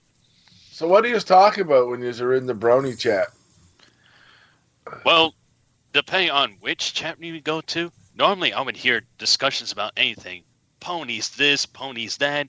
But when you're in true capitalist radio chat rooms, you'll hear nothing but troll crap. You're right. They goes the fuck out. Gotcha. That's their main goal in life is targeting Ghost. Yep. And that's always been the case. So. What? Nothing. This is all part of experiencing new things and being welcome to new people, new ideas. No, I don't think anybody here is putting it down. I'm just lost. That's all. I mean, it's nothing what are bad. You lost? I'm not even. What's making you feel lost? What do you mean? Well, I don't want to sound disrespectful though, but to me, you're talking about a bunch of. Are they all guys or are there women or girls in it too? Oh, girls too. Dr. B? Right. The majority that I see so far out of the Brony fandom, as far as gender demographics goes, the majority happen to be men, yet there is a minority who are women.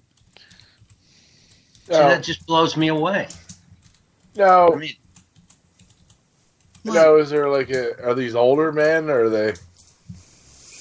Well, it's mostly older men, who are interested in the cartoon.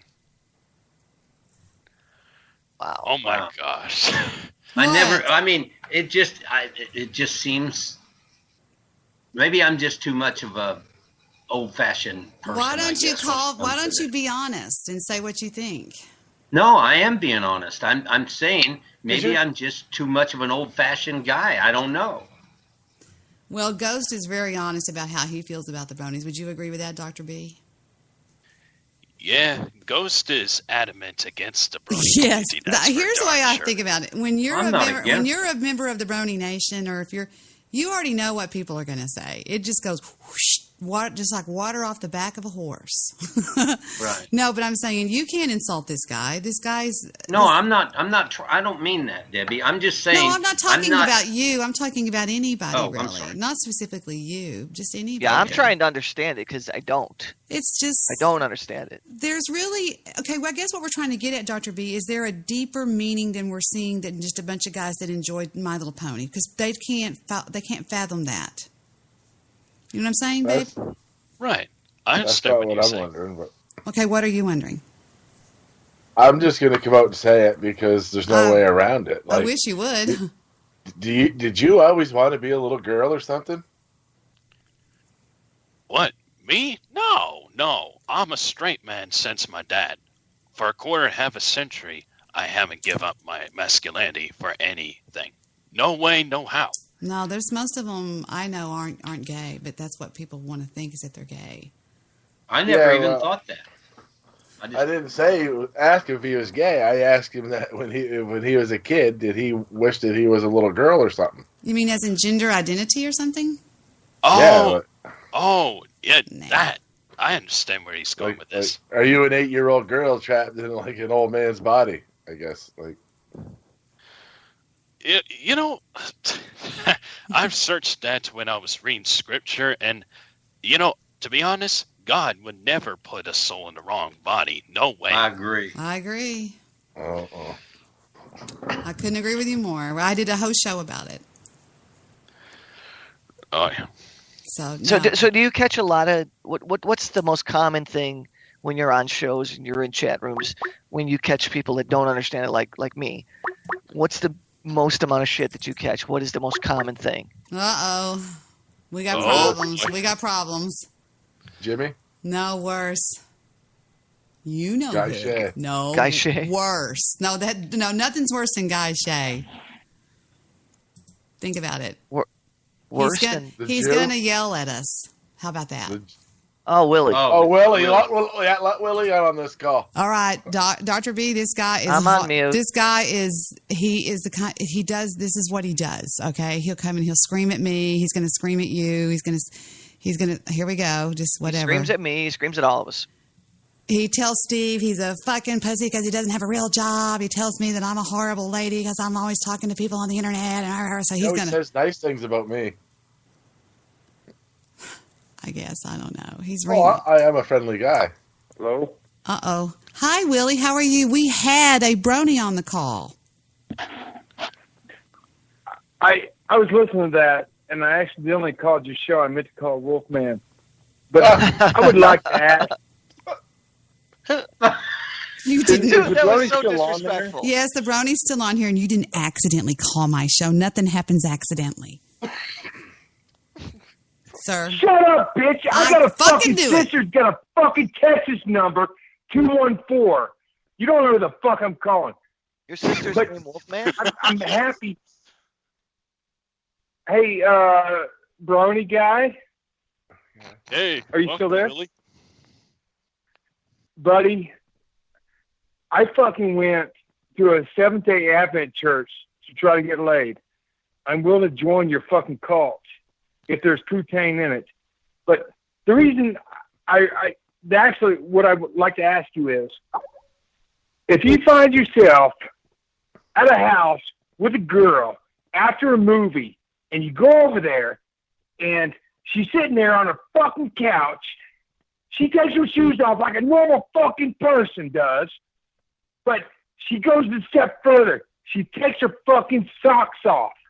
If she takes her fucking socks off and she's prancing around a fucking trailer, fucking shotless, no socks, and she sits on a couch and she sits a fucking foot up her, she sits on her fucking foot That is an invitation for sex. Am I not right on that, buddy? Yeah, if a woman wants to, just take off her shirt and try to tease you, that's a sign that she wanted sex. That's really tempting. Don't get into sex. I didn't say shirt, you fucking brony. I said socks. You got a fucking feet hanging out here. I said, didn't you take your fucking shirt off? Obviously, it's fucking game on. You don't need a fucking brony to know that shit. Okay, everybody calm down. Everybody calm down, Willie. Fucking bro, shut up, Joe. Okay, everybody just calm down. Everybody just calm down. I think everybody wants to know, and we can all agree, what's your sister doing?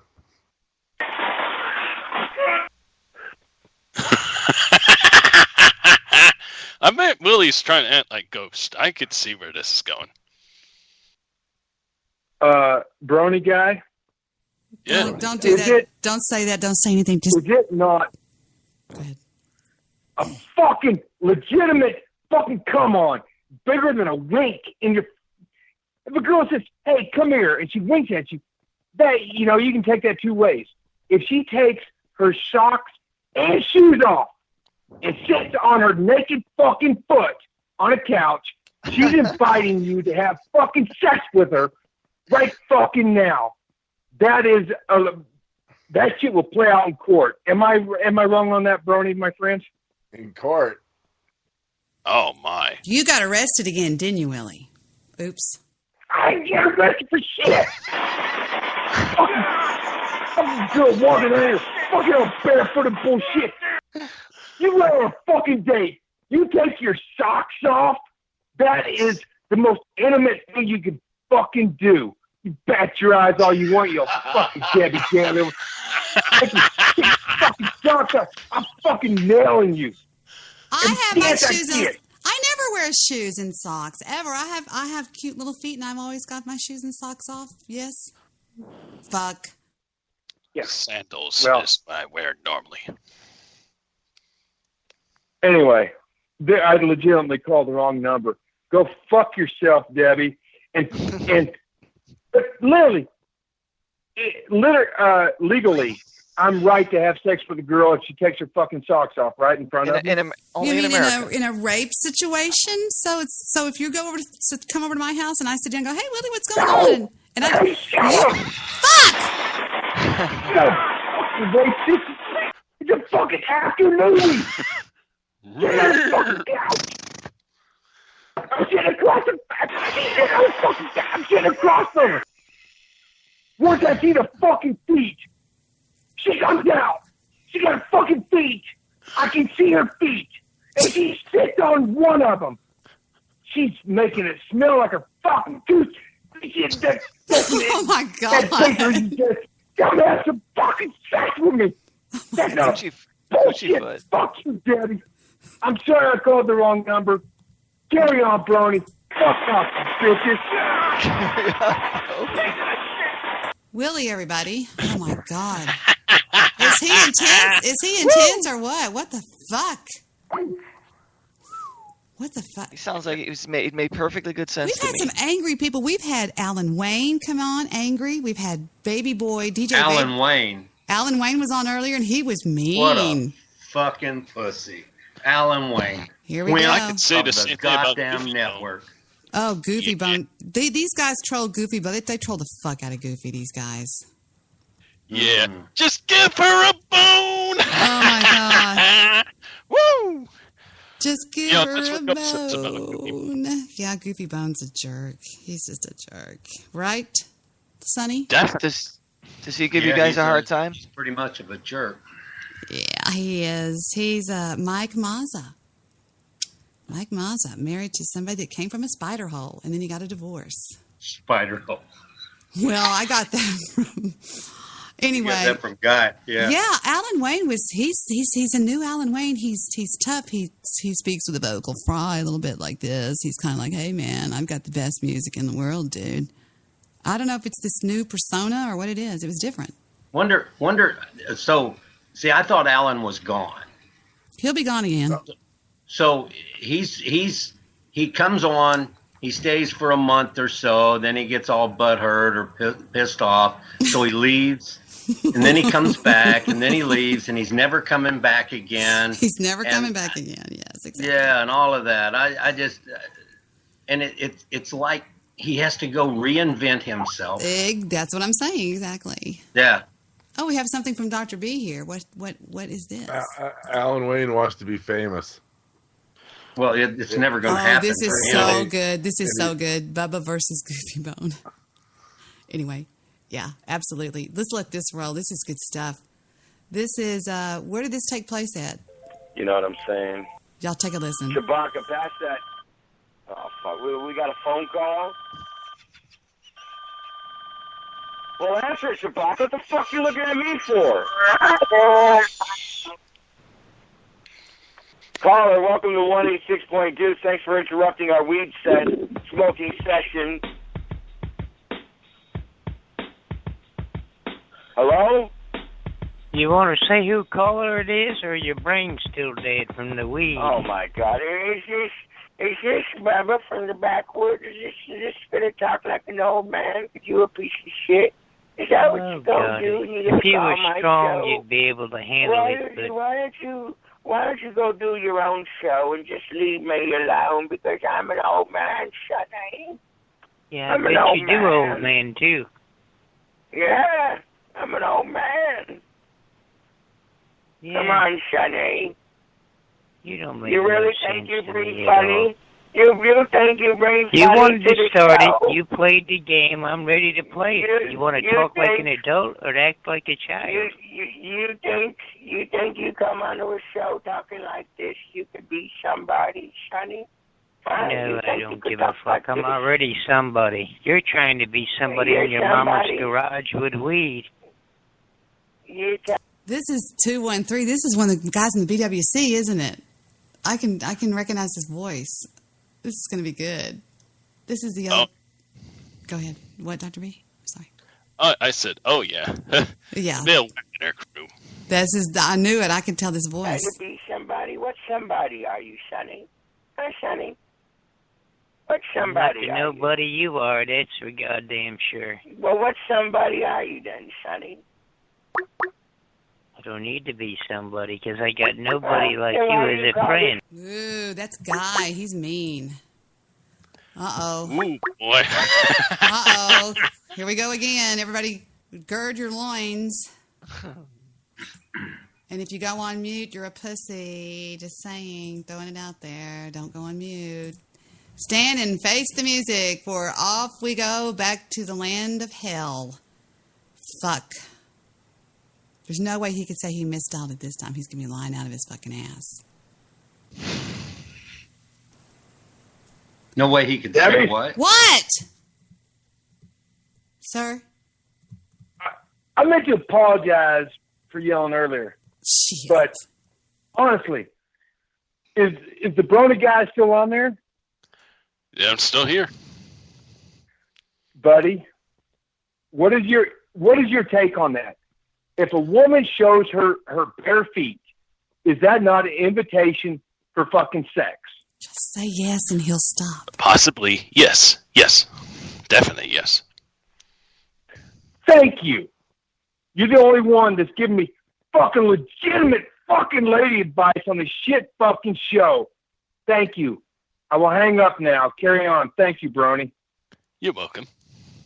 There you go. I think Willie likes the Brony. Willie is a friend of the Brony Nation. He's an FOB, a friend of Bronies. FOB in it. Bubba, does this get really good? This is obviously Guy from the BWC, and he hated the fuck out of Goofy Bone. It's a good stuff. Should I continue playing it? Yes or no? See? No? See? Yes? No? Sure. Yes. Go ahead. Let it roll. Show then. Why do you call this show then, Sonny? Don't try to change it. Why don't you talk if you want to challenge the Bubba? Let's go, motherfucker. I'm ready to go. Let's hear all your shit. You smoke weed, swallow a bottle of liquor, and you think you got a show? Let's go. Come on. I'm challenging you dumb fuck. You know, come to think of it, Goofy always talked like Sonny, like Lester. He'd go, he called it Bone and Jones. He would always mimic. He would always mimic me. He would always mimic Zecky. He completely became Ghost. It's like he absorbs, like a chameleon absorbs color. He sort of absorbs who he's with, and he's trying to be this guy, and you just shut the fuck up and let the troll talk. Just saying. Oh, let's go. What are you doing? Then let's challenge. Come on, challenge me. Come on, Sonny. I'm ready. Challenge. Anytime you want to talk any smackdown, I'm ready to go. I'll get you many a time. That's why you don't talk to me. Come on, let's talk some smack then, Sonny. We already know what smack is. That's how you were born, brother. Oh, what? Did somebody smack my mom's butthole? No, you were already in her butthole. That's how you came out. It was the afterbirth of the semen your daddy left on the crack of her ass. Oh, boy. Do. Hey, y'all want to hear? That's good, but it's really long. It's 8 minutes long. We were only 1/3 in. Can I show y'all what the funniest thing that happened with Ghost in Goofy Bone? What he thought about Goofy Bone? What he said about Goofy Bone? Sure, why not? Let's try it. Let it roll. Look, I don't know what Goofy Bone's doing, man. I don't know if he's, drinking too much fire water or whatever, but, man, you're talking about a poor man's Mexican version of what the hell I do on this broadcast. Goofy that freaking show was Bone. an That's all I abortion. gotta say. I'm sorry, but that show was a total abortion. I haven't really heard it. I've only heard people email me and tweet at me about how this guy's completely ripping me off out here. He's doing radio graffiti. He's doing a bean and cheese version of shout-outs or something. What the hell's going on here? Bean and cheese. Bean and cheese shout-outs. Woo! Bean and cheese shout-outs. I like it. Yeah. Oh, yeah. People have been bashing Goofy for being unoriginal. Oh, my God. He just absorbs anything. I wonder what that means psychologically. That's got to mean something psychologically. I mean, maybe I'm just smoking too much weed. Debbie? Yes? Hi, Willy. How are you? Well, I sorry about constantly... no, it's fine. You can call me all night. That's fine. Accidentally 15 times. Uh-oh, Steve. See, now look what you did. Look what you fucking did. I'm just saying, it was an accident. It can happen multiple times. It's on, redial. Yeah, and when Willy attacks you, you'll be the victim. Hold on. It'd be an accident, Steve, if you got a real fucking job.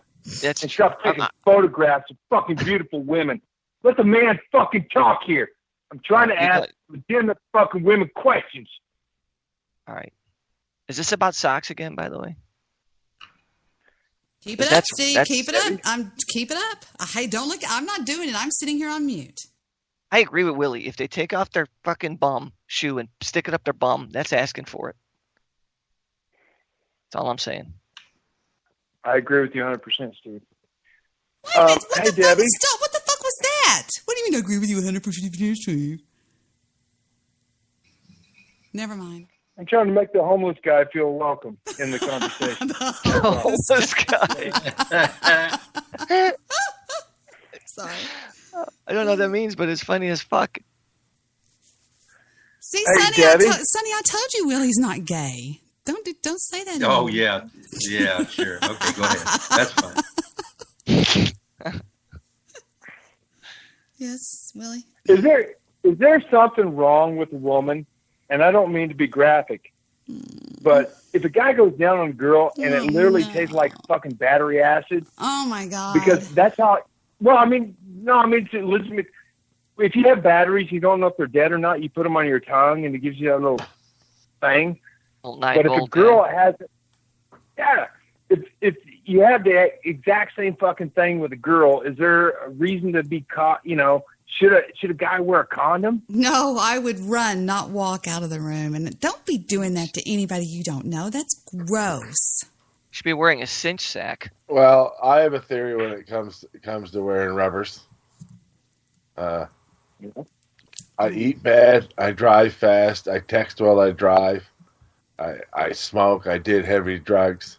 So why would I want to ruin the best thing in life? I got a lot of other things to worry about before I can worry about catching AIDS. So. Well played. Well, I'll tell you what, Joe. I'm a fucking man. Oh, no. I walk around here wearing 2 fucking rubbers all the time.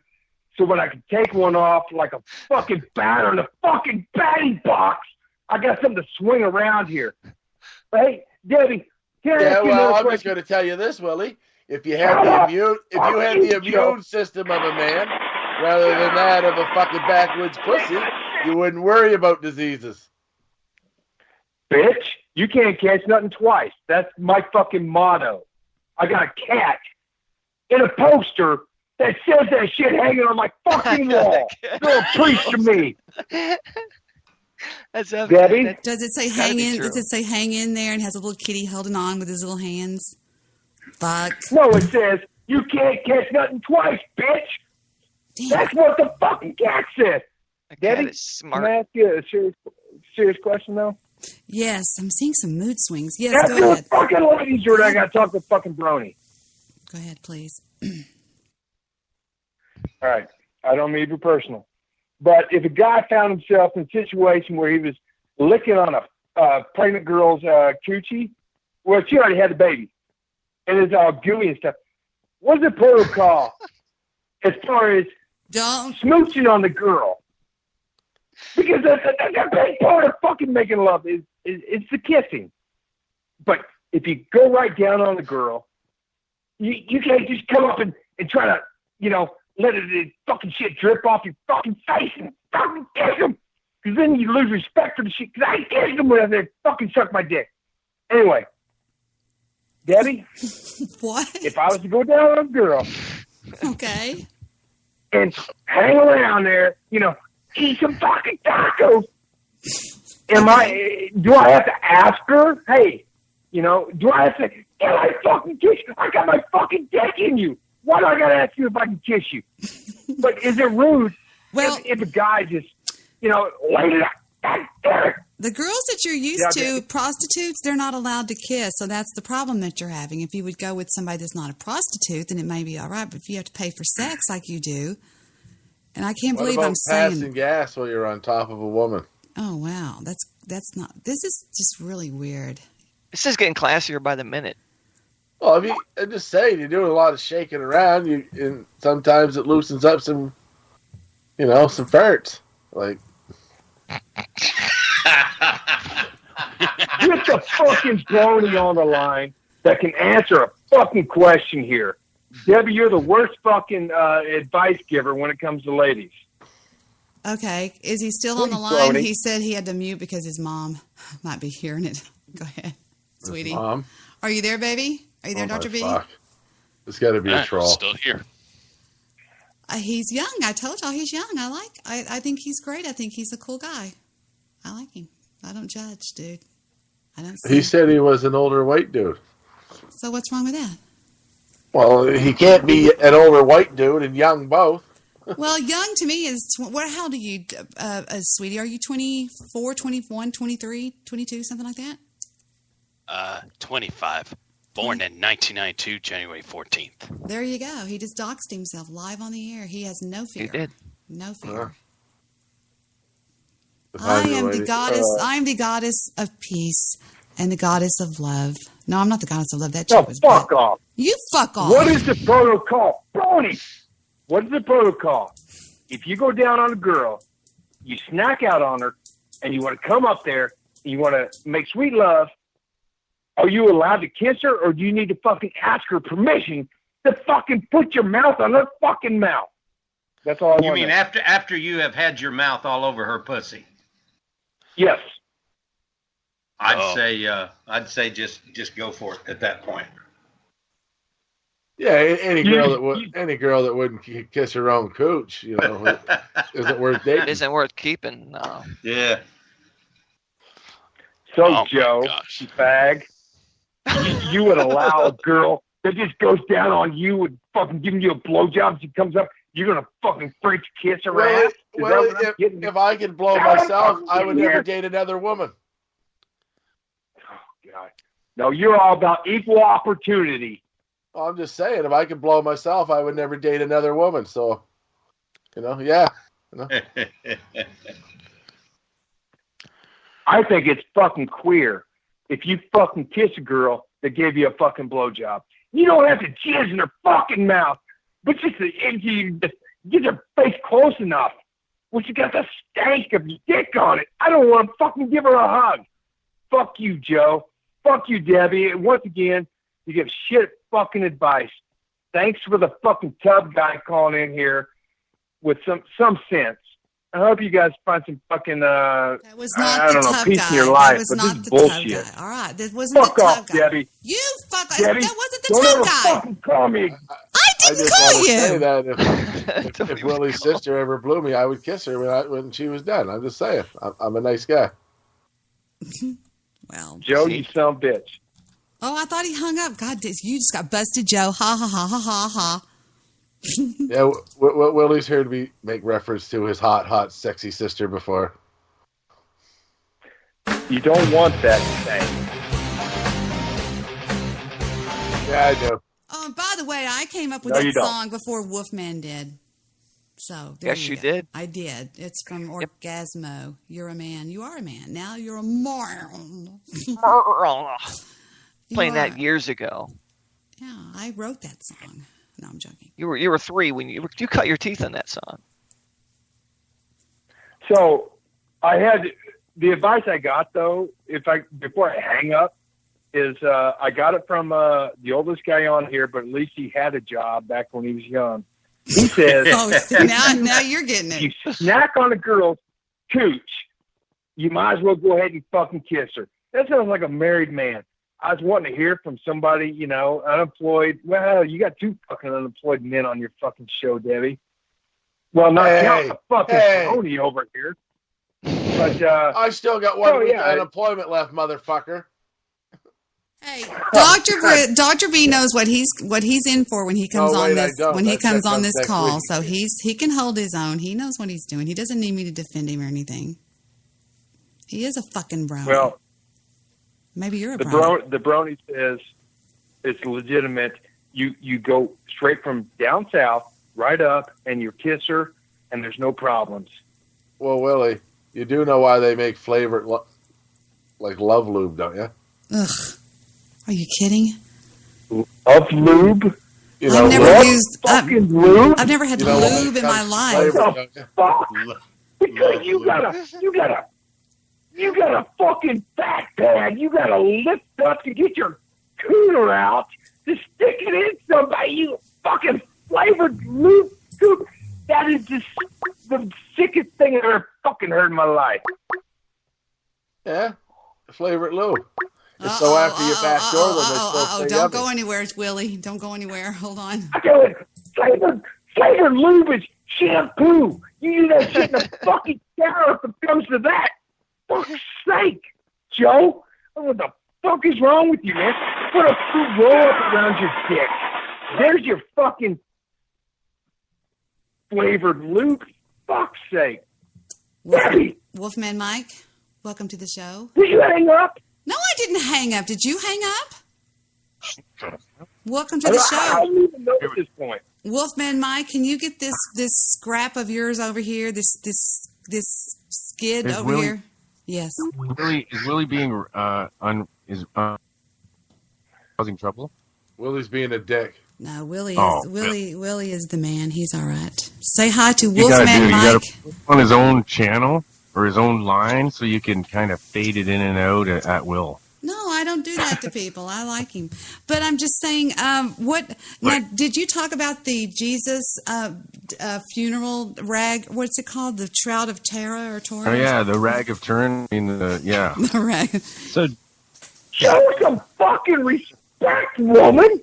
The man had a freaking show on tonight. Fucking rag of Turin. Yeah, well, that's what happened. One of the Muslims apparently used it for a turban, and that's how it got smelly. Wow. Did I just hear Curtis? What the hell are you doing, Wolfman? Curtis? Hey, Curtis? I thought I heard It's a Curtis. crowded house. I thought I heard Curtis. There he is. He's there. Curtis. Hello. Hello, sweetie. How are you, darling? You were so drunk last night on my show. Shut the fuck up, you people. Hold on just a second. What? Never mind. You said you wanted to go have some. If you want to deflect this can you deflect this question any fucking more? Can you answer the fucking question I accidentally called in for earlier? Please. You said you were going to go have. You said you were going to go have Aiken and Beggs last night. You're going to go to Denny's house and Aiken. Deb, what was Willy's question? Why is he so mad? He's mad because he said that he wonders if you go to. Now I can say it in a nice way because I'm girls are made out of spice and everything nice or whatever. He says if you have, I'll have 20 drinks and still be nice. Vinegar and hair. That's what the fuck you guys taste like. Vinegar, hair, battery, fucking ass. You are dating some very nasty, nasty women. I'm telling you, because that was one of the things. Well, never mind. I'm not going to say that. Never mind. It's just, no, you're dating some really rancid women. Prostitutes are always going to be nasty like that. He was asking WolfmanMike, if you have oral sex with a female, is it proper to have French kissing afterwards? Of course, you have to see how good you taste. Yeah. You gotta know what you're giving her, man. You gotta know if you're giving her yucky tasting shit. So you gotta get a little bit in your mouth and taste it yourself. Know what you're giving. Wolfman, I wanted to tell you while I've got your attention. Guess what I found? What? I'm a man. I don't. What the fuck am I giving? It doesn't bother me as long as it's not some other guy's stuff. I don't care. I found that tonal language. I'll show you sometime. That was in 2010 it happened. So anyway, that's all. Just never mind, Mike. I was going to say that to Mike. What? Say something. Did you hang up again? No, I'm eating chips. There's a brony on the line, Wolfman. It sounded like a horse. Okay, hey Deb, I was so busy this week and I work nights, so I wasn't able to get back to you. But you left a message. You wanted to talk to me about something. Can you say it on the air, or did you want to talk off the air? I found that tonal language that I was telling you about. You know, the one that was recorded.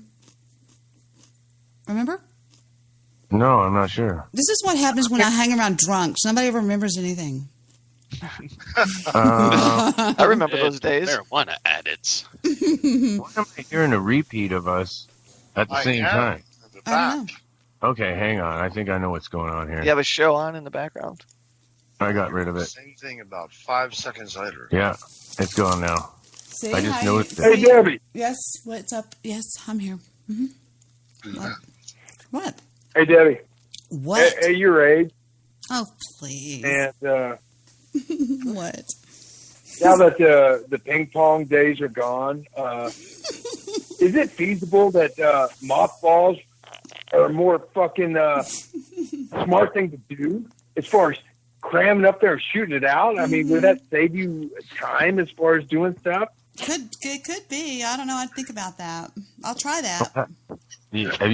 Willy, have you ever smelled mothballs? Yeah. Them? And that spread their little legs. Yeah. How do you get their little legs apart and your nose in there? Same way I do with the Mexicans when I go across the fucking border. Well, no shit. I didn't do that. That was the brony. The brony will troll the fuck out of you. That was Donald Trump, actually. We got Donald Trump on our show here. You're never too young for ping pong. Oh, Mr. President. Hey, Mr. President, what's up tonight? Nothing. Are you doing your show, Wolfman? Maybe.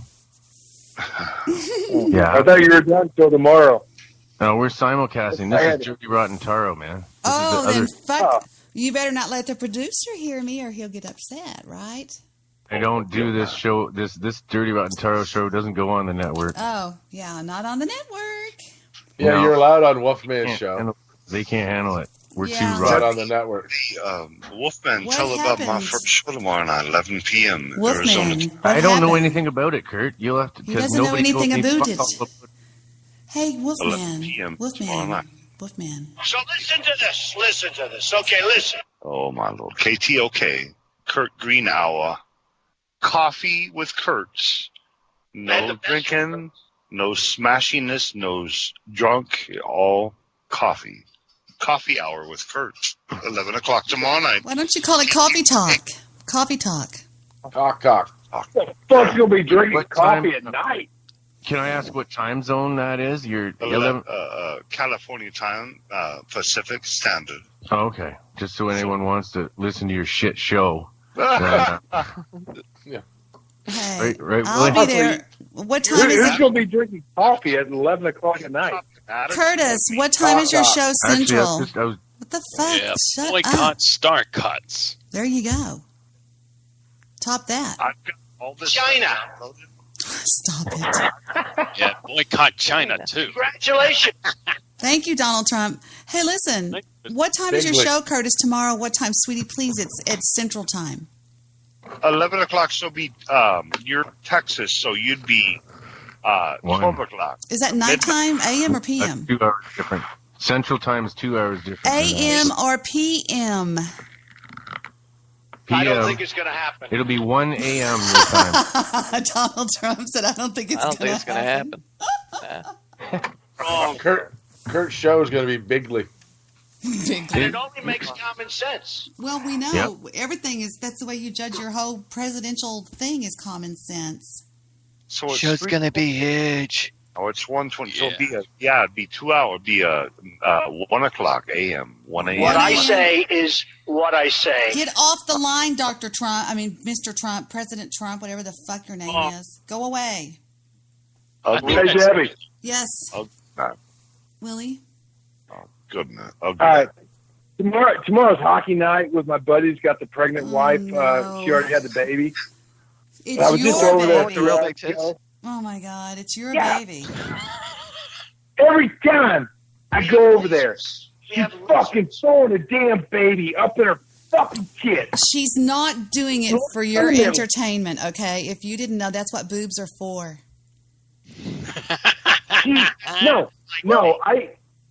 The baby is eating. Right. I think she's legitimately giving this fucking baby a fucking eating disorder. No, she's not. The baby will only drink. Bullshit. No, She fucking let that baby. Nuclear weapons. You have to Shut up, Debbie. What? She took that baby off the fucking tit for 5 fucking seconds. Come out to the bonfire, drink some beers with the men. That fucking baby started crying, and immediately, boom, back on the tit. She is fucking giving that damn baby an eating disorder. No, the baby will not. The baby, you cannot. God damn it! The baby will not eat what it doesn't want. Right, Donald Baby Trump? with an eating disorder.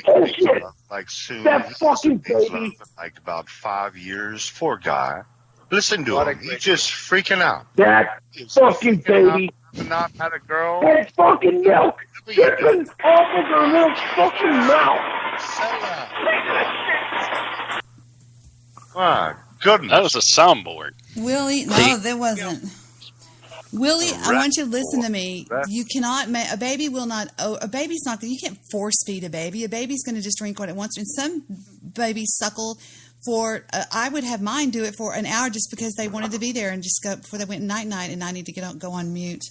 Sorry, Sonny. Why do I talk when he's on the fucking mother of the fucking year? Raising your fucking queer fucking son. What's it called? Fucking 911 when a fucking dog barks. Why do I do this? This baby was spitting fucking milk out. No, it was not. Oh my God. She kept fucking thrusting his fucking head in her fucking boob, feeding that little bastard. Bullshit. What did you say, Curtis? I missed it. He's fantastic. Sonny, I want to ask you something. What do you think about breastfeeding in public? We had a lot of talent. I think whatever floats their boat, go for it. Shut up, Sonny. This isn't in fucking public. There ain't no fucking finish here. This is my buddy. I understand.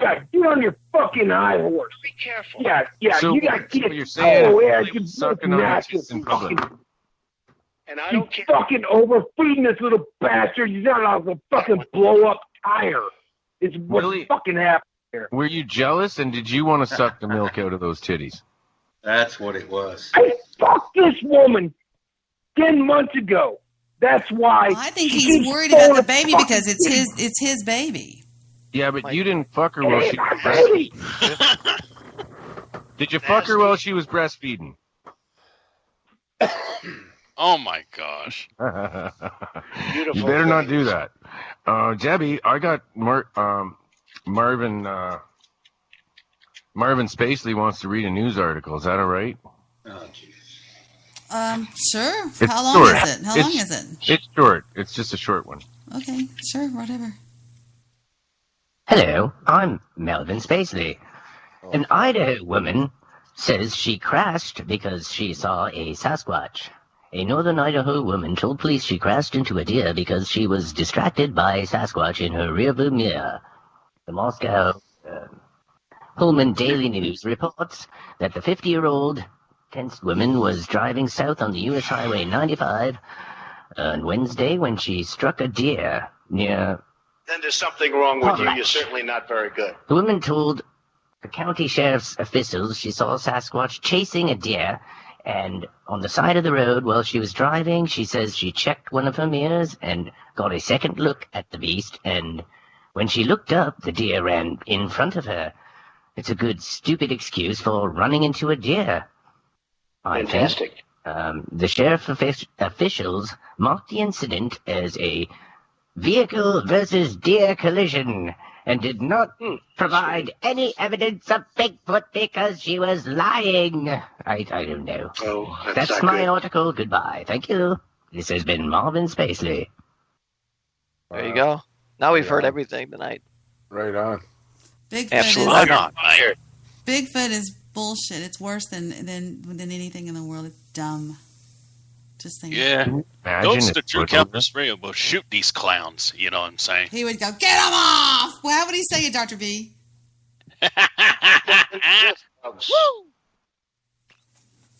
It doesn't exist, folks. Somebody get that president off the line before I have him assassinated. Did I just say that out loud, Sonny? Oh, wow. Sonny, don't let me say that. Igor to read his tarot. Igor wants to do electrocution tarot tonight. I'm Should I sorry. let him? Get Yeah, that and- president off the line. I'm tired of listening to him talk. Fuck off, Mr. Debbie? Trump. What? I don't care. What? I don't care. What? What? President Trump. Ugh. You never gave me I a did. fucking yes or no answer. This I question said- I fucking called in. I Is said. it appropriate? I said the Do I have women. to ask for fucking When you pay permission? Bullshit. Stop it. Stop it. Stop it. Listen to me. Listen to me. Willie, stop. Stop. Bullshit. Stop. I said if it's those nasty Fucking walk that on here. Fucking you fucking shit. Oh my God. I said if it's You those have any nasty. pictures of your sister in a bathing suit, Willie? I just tagged Joe in. This is tag team. I just tagged Joe in. I'm actually wondering. I want to know the same what Joe said. Yeah, do you have any pictures of your sister in a bathing suit, Willie? Oh man. Joe, preferably two, stay away please. from that woman. She's no good for you, man. Yeah. She came to visit me one time. She sat on my futon, the part of where I stick my fucking head. She left. I get fucking pink eye. That girl is not good for nobody. Well, that just means she's I'm not a sorry. wiper. You get pink eye from feces. Ugh. Jesus Christ, man. Do you really? Is that true? Yeah. Jeff, do you know about that? Most people that get pink eye is because they don't wash their hands after they poop and they poke their fingers through the paper. Ugh. That's disgusting. Google it. Well, I medical never said my sister was smart. Nasty. She washes Well, that's her the way I hands like after them, Willie. pooping, but she I like forgets to them. wash her hands. I like girls with big breasts that aren't very smart. So And then you get. Yeah, that sounds like anime girls, if you ask me. no, I like them real. So when people have pink eye at school, your kids should call them shit face. Dope. Hey, There you go. Poop finger. don't you Pink, and next it's the pink. Stinky fingers. Nice deflection, Debbie. Wash your hands. That's right. Prevention is partly by wash hand. Listen to this. Okay, listen. Oh, Mr. Trump. Oh, Trump. Debi, what Nice is it to flush you, sending us Debi. tweets? We have great talent. Not on this show. Mr. Trump, I might have to get Igor up here to do his electrocution taro on you. Be careful. Eeyore. Sounds like a donkey from Winnie the Pooh. Yeah. And I don't care. Yeah. Just take the Winnie off and just he's a See, poop. nobody can talk because Wolfman's got to play clips over you. So because it's his inside joke, right? No, I'm not gonna play any clips. I'm just gonna do voices maybe. I was just doing different voices though. What didn't happen? I'm like I We have got a lot of talent. What do you call that when you got like 3 or 4 different personalities that come out sometimes? We have great talent. Multiple personality disorder. Yeah. Schizophrenic. If you have several personalities. Yeah. Word of the state. Actually, Igor's got a girlfriend. He lives in my dungeon where all the dead bodies are from the castle here. But he does have a girlfriend. I call her Gertrude the Gross. So, That's an endearing little name. Yeah. Joe, She likes to you pop pussy. tits. Why are you still fucking mad at Wolfman? Because you felt slighted on his show the last time you were on there. I'm not mad at him. I just think time you're on there. there's a lot of people on the call to continue to be playing fucking clips when other people are trying to talk. Yeah. Right? No, the other people was you, Joe. Well, I don't It's know. a given that Kurt's going to be in the fucking background with his fucking awesome commentary and fucking snacking and snorting and grunting. That's just a fucking given. The Brody guy was doing a pretty good job talking. Oh, thank you. The Brony guy. Hey guys, that's not me doing the Donald Trump drops, by the way. Just so you Oh, know, that who is is not doing me. the Donald I don't know. That's not me. I it's swear to God, it's not me. Oh, God. Hey, Brony guy. His name is Dr. B. Dr. B. How many times have you been fucked up in the ass? And you don't have to answer that, you don't have just a ballpark figure, but if a guy was to do it in a bar, what is the expected time that you expect insertion into your ass if it's a public situation? God. Oh my gosh. I never encountered such a scenario, so I would never do that. I would never let a guy penetrate me other than me penetrate a woman. That's how heterosexual I am. I think Willy about Okay. girl. So if you do it 20 miles in a bathroom bar situation, and you put your cloppers up on her shoulders, what do you expect? Shut up. What is your manliness?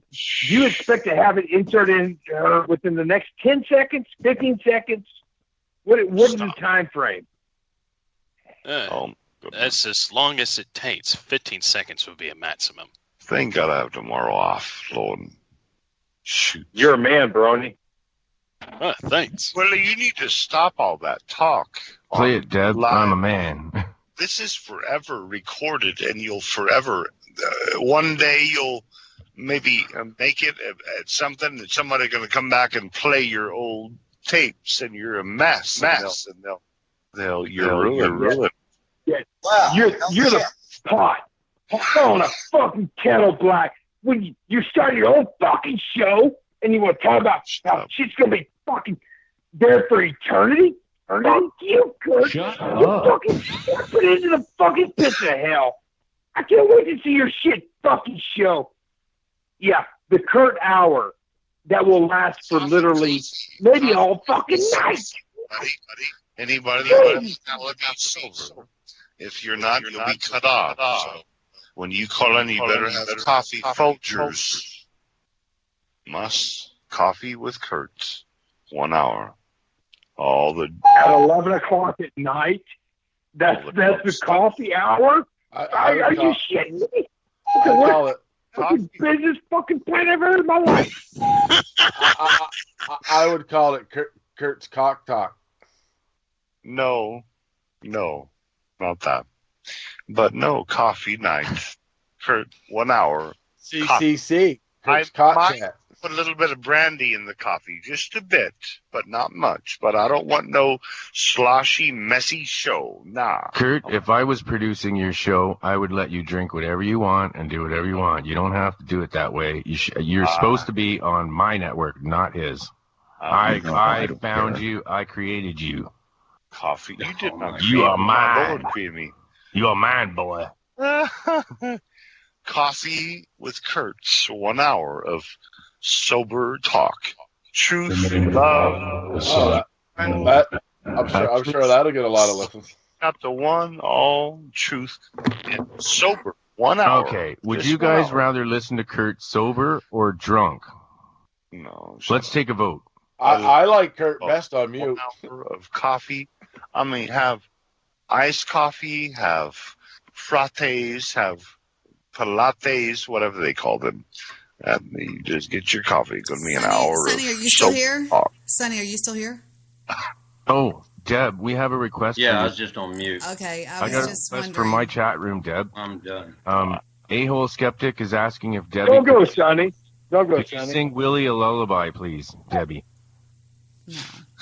No. I don't think she'll do that. What lullaby would you like to hear, Willie?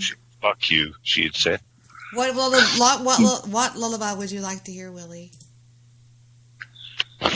I don't want Sonny to go because He's not going to I still want to get into him as far as when I say fuck the truth, and I meant that. But people talk That's a over fucking people, and it's big hard little to get anything. It's hard to get a word in when everybody's Willie, talking. that doesn't work with me. What? Say it again. I'm sorry. I said it doesn't work with me, so I don't know what it is that you want, but it just doesn't Can work. you not agree with me, Sonny, that they're fucking overpaid now? No, you're talking about your Coast Guard friends, right? Well, no, I actually deal with the Navy guys too, and I agree with them too. They're fucking the most overpaid piece of shit in the world. Okay, I got it. And I don't know anything. You know what? I don't know. Here's what I think, Which we Willie. do? I think you are a veteran, and this is your stick. For Debbie. I Oh, think wait a minute. Well, let me let Wolfman and his crew take over. A messy show, but it's good. Sonny, don't go. Sonny, don't go. I'm not going anywhere, pal. You did arrow for Hey, guys. No,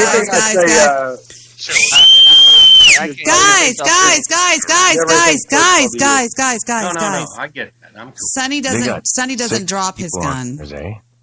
That's crazy. And there's 9 Sonny- people on altogether. I don't know. I've got on Sonny. Wolfman, we can fucking hear everything you're saying, man. Like we're trying to talk. He It's a knows whole that. other conversation. No, he knows they can because he's come over here to take over her show. Yeah, you're right. No, I honestly did not. No, that's exactly what he's done. No. I was trying not to interfere. That's why I put it on. Can you really hear that? Yeah. Oh, God. Hang on. Right now, can you hear it? Can you hear this? What are you playing? It's dead air. That's weird. I don't think they can hear it. Wolfman, you piece of shit. Can you hear it? You combine two shows together. Debbie, a tarot reader. Oh, and maybe you're you a can. tarot reader. Why don't Debbie Oh, okay, read yeah. you? Okay, I get it. Yep. Yeah. I understand how that works. The mute button does not work. I'm sorry, guys. Well, we were trying to plan a tarot. How far you fucking sunk, Wolfman? No. This is you couldn't ask a fucking good question on the guest earlier. Now you come over to Debbie's show. That's fucking pathetic, man. I'm sorry, buddy. Shut up. Well, you did. You did it first. We only came there because Yeah. you're there. I called the wrong fucking number. Oh, yeah. Oh. Four times. Debbie. Four There's nothing wrong times. with Debbie's show. If it's on at the same time as mine, there's nothing wrong with us simulcasting. I think this is fun, I combining think it's two fun. shows. Cool. Oh, I why think would Debbie you? should do Yeah. a tarot read on Wolfman, and Wolfman do Yeah. a tarot reading on Debbie, since they're both tarot card reading. And y'all think that all truth. That's all. Wolfman, Debbie tarot card on Wolfman. I tried to call you short earlier. And the other You wouldn't 7 let of me us on will the just go fucking fuck air. off and blow each other in the corner. Yeah, you can't even get a sentence in now. It's not even fucking worth it. I got to get up in the morning anyway, so I'll see you guys later. Later, Steve. Hey, Steve, All right. where are you going? Oh, No, no, I'm done. I got to get up in the morning. I was Apocalypse, calling where it do you night have to anyway. work on Sunday morning? Oh, honestly, why do you gotta got to get- get up in the morning? You have an Obviously, early not a Sunday job or morning anything date? Like that. Yeah, me and her are going. You need, Okay, hold on. Apocalypse need, is telling me to boot them off the call. Oh no. Yep. What you get? Debbie? Just spoken. Yeah, I'm here. Well, me, Dr.B, Steve, Joe, and Sonny can't get a word in. Go ahead. We're shutting up. Actually, I meant for us to be muted when I was talking there, but it didn't work. I'm sorry then. I'm just telling you what they're all saying to me. So anyway. Well, I goofed up. Stabby I didn't McHugg realize- says, I told him that you already had 4 egomaniacs who don't want to share talk time. Apocalypse That's okay. says We can there's get 2. off. No, it's not me. I'm just on mute. I'm actually liking just listening to the banter. I was laughing. I thought we were having fun, but all of a sudden everybody kind of got mad. No, it's good. I'm What? sorry, Debbie. No, not you. Joe got a Well, little no, bit mad, but Steve said, fuck it, I can't get a word in. I'm just going to hang up. And I don't know. I just don't want everybody to get mad. It's Saturday night, guys. There's so much fucking shit in the world. Can't we just be nice and have fun? I got something from the chat room that's funny. Do you guys want to hear it? Something from We my are chat the room? world. We are the children. Can't we all get along? I got a bullet pipe from A-hole skeptic Willy. You guys want to hear it? Sure. Rockabye Willy on the treetop. When the wind blows, that's Willy's farts. When the bow blade breaks, Willy screams, fuck! And down will come Willy, F-bombs and all. That good, yeah. Very poetic. Oh. I asked Kurt a question last night and he wouldn't answer it. What is it? What was it? I said, since Jeffrey Dahmer was a homosexual and he ate his murder victims, yeah, do you think that he ate the penis? Oh, that's so gross. Probably, but how sick that man. I hope he is in hell. And awful. He Sounds cut like up a son of a heads and carried their heads around in little boxes wherever he went. Awful. He probably did. I don't know. They didn't say. Maybe that's in the. Well, he was in his jail cell. If he found God and begged God for forgiveness, then he gets into heaven. No, he won't go to heaven. No. Especially sure. if he keeps repeating the same sins over and over again, you know? Pretty sure if he truly finds God in his heart. No. Well, I'm just going by what I read. People that they say in the Bible that if you hurt a child, it better have a chain wrapped around your neck and you be in the deepest of oceans. There's something you're. I don't think he hurt kids, did he? Like my brother that committed suicide. I think he's in heaven, but his memory just fades away. People like Hitler, people like child molesters, people like doing that, their memory fades away, and we just don't even know. I think in heaven, we don't even know they existed. Their likeness just went away. I know there's some people that are so bad. Do you think your brother talks to Hitler up there? I don't think Hitler is in heaven. I think my brother is. Well, suicide people don't go to heaven, do they, Deb? I think they do. My brother had a hard-ass time. Oh, terrible. I don't think they're... Okay, maybe he did. Why did he do it? This is getting too heavy, man. Oh, crap. You're about my challenge. Yeah, you're heading down a pretty dark path there. But okay, yeah. I'm losing my callers because of this. I just lost Sonny and I lost Sonny. I lost Sonny. I don't know why I lost Sonny. Oh, don't forget, Willy used to be in a call. Sonny, are you back? I'm here. No, Sonny. Oh, yeah, I'm here. I'm here. You disconnected. I've lost connection for a minute. Yeah, you did. I just...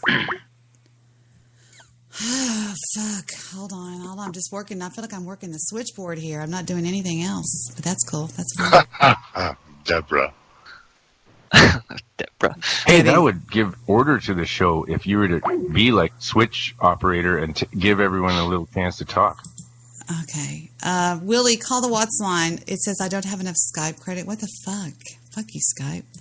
Call 469-249-2429. That's it. It's 469-249-2429. It's a pretty easy number to remember, and I'll open that up. It is open now. There you go. The switchboard's open. I don't know why I call it that. I mean, the Watts line. Call the Watts line. It's 469-249-2429. Willie got a rotary black phone. Hey, I collect rotary phones. I have a bunch of them over here. I love that. I collect the old blue Bakelite phones. I have the 3230 and the 3232. I have a bunch of them. I like them. Just saying. Throw it out there. That's all. Black rotary ring loud. My goodness, that ring. Yeah. So anyway. There's a lot of people now with smartphones with the old-fashioned rings. Sonny, do you remember when I talked to you from my apartment on the rotary dial phone? I do. Bet you do, baby. So, what are we doing now? Everybody's okay? I'm supposed to sing to Willy? Is that right? A lullaby? I heard that, I thought, at least earlier. Yeah, you're supposed to sing to somebody. I don't know who. To Wolfman. Wolfman wasn't a little, didn't it? Yeah, the Wolfman. How? WolfmanMike. Is that Dr. Bristle? Yeah, it is. Yep. Hey, what are you all about, sir? I never met you. How you doing? Hey, doing good, Wolfman. How about you? All right. You got a show too? Oh, me? I have real talk. Oh, right on. What it's about? It's usually about serious topics. Oh, really? Why don't we discuss one right now? Oh, sure. Why don't we not? Welcome back to the call, Willy. You're on the Watts line. Is Wolfman and everyone else still on? He's so cute. Yes, they're still on. Good. Because I don't want to feel like I'm stepping out on a fucking pretty girl to go hang out with a fucking whore. I will listen. I am not a whore. Stop breathing. Who's breathing so loud on the phone? You want to get off the fucking call, Steve, so you can get up in your fucking imaginary fucking job in the morning. Fucking see you later, bitch. Debbie, fucking hang up on me. I didn't hang up on you. I didn't hang up on you. I didn't hang up on you, Willy. It's me and you talking. Gracious in heaven. My. Kurt, you're supposed to wait. And actually, if it's just Kurt, you and me wait till the lady talking, gives a chance. can you let Joe say something for 5 minutes so he doesn't fucking blow his fat ass top over here and fucking say, screw it, I can't say a damn word. Joe, say what you gotta say, you freaking bastard. I am super valuable. I need pity for my bunghole. I'm not doing that. I'm not doing that. Oh my God. That's not me. We have enough people on the call. We don't need any drops. Now, sometimes when Willy's yelling, I do the cans.wave, but there's a lot of people on the call. Try to be a little bit respectful. Let other people talk. Joe, are you there? Yeah, I'm here. I'm muted. Yeah, me too. I'm staying on mute. Shut up, Joe! I'm a fucking man. I call into this shit fucking thing to ask legitimate women questions. You want to clog it up with your fucking communist manifested. I know a fucking advice for a brony. Fuck you, Willy Joe. sister, she's an A-lister. I'd like to stick it where I like to kiss her. Can you get that on iTunes? That's an awesome cut. Oh, my goodness gracious. If I have to choose between Milton Freeman and Karl Marx, I would automatically go for Milton Freeman. Fucking sorry. Fucking bang. God damn it. Press what, fucko? I've got a coffee show tomorrow, and that's all I know. Yeah, I heard about that somewhere. CCC. Gee, what time is it, Kurt?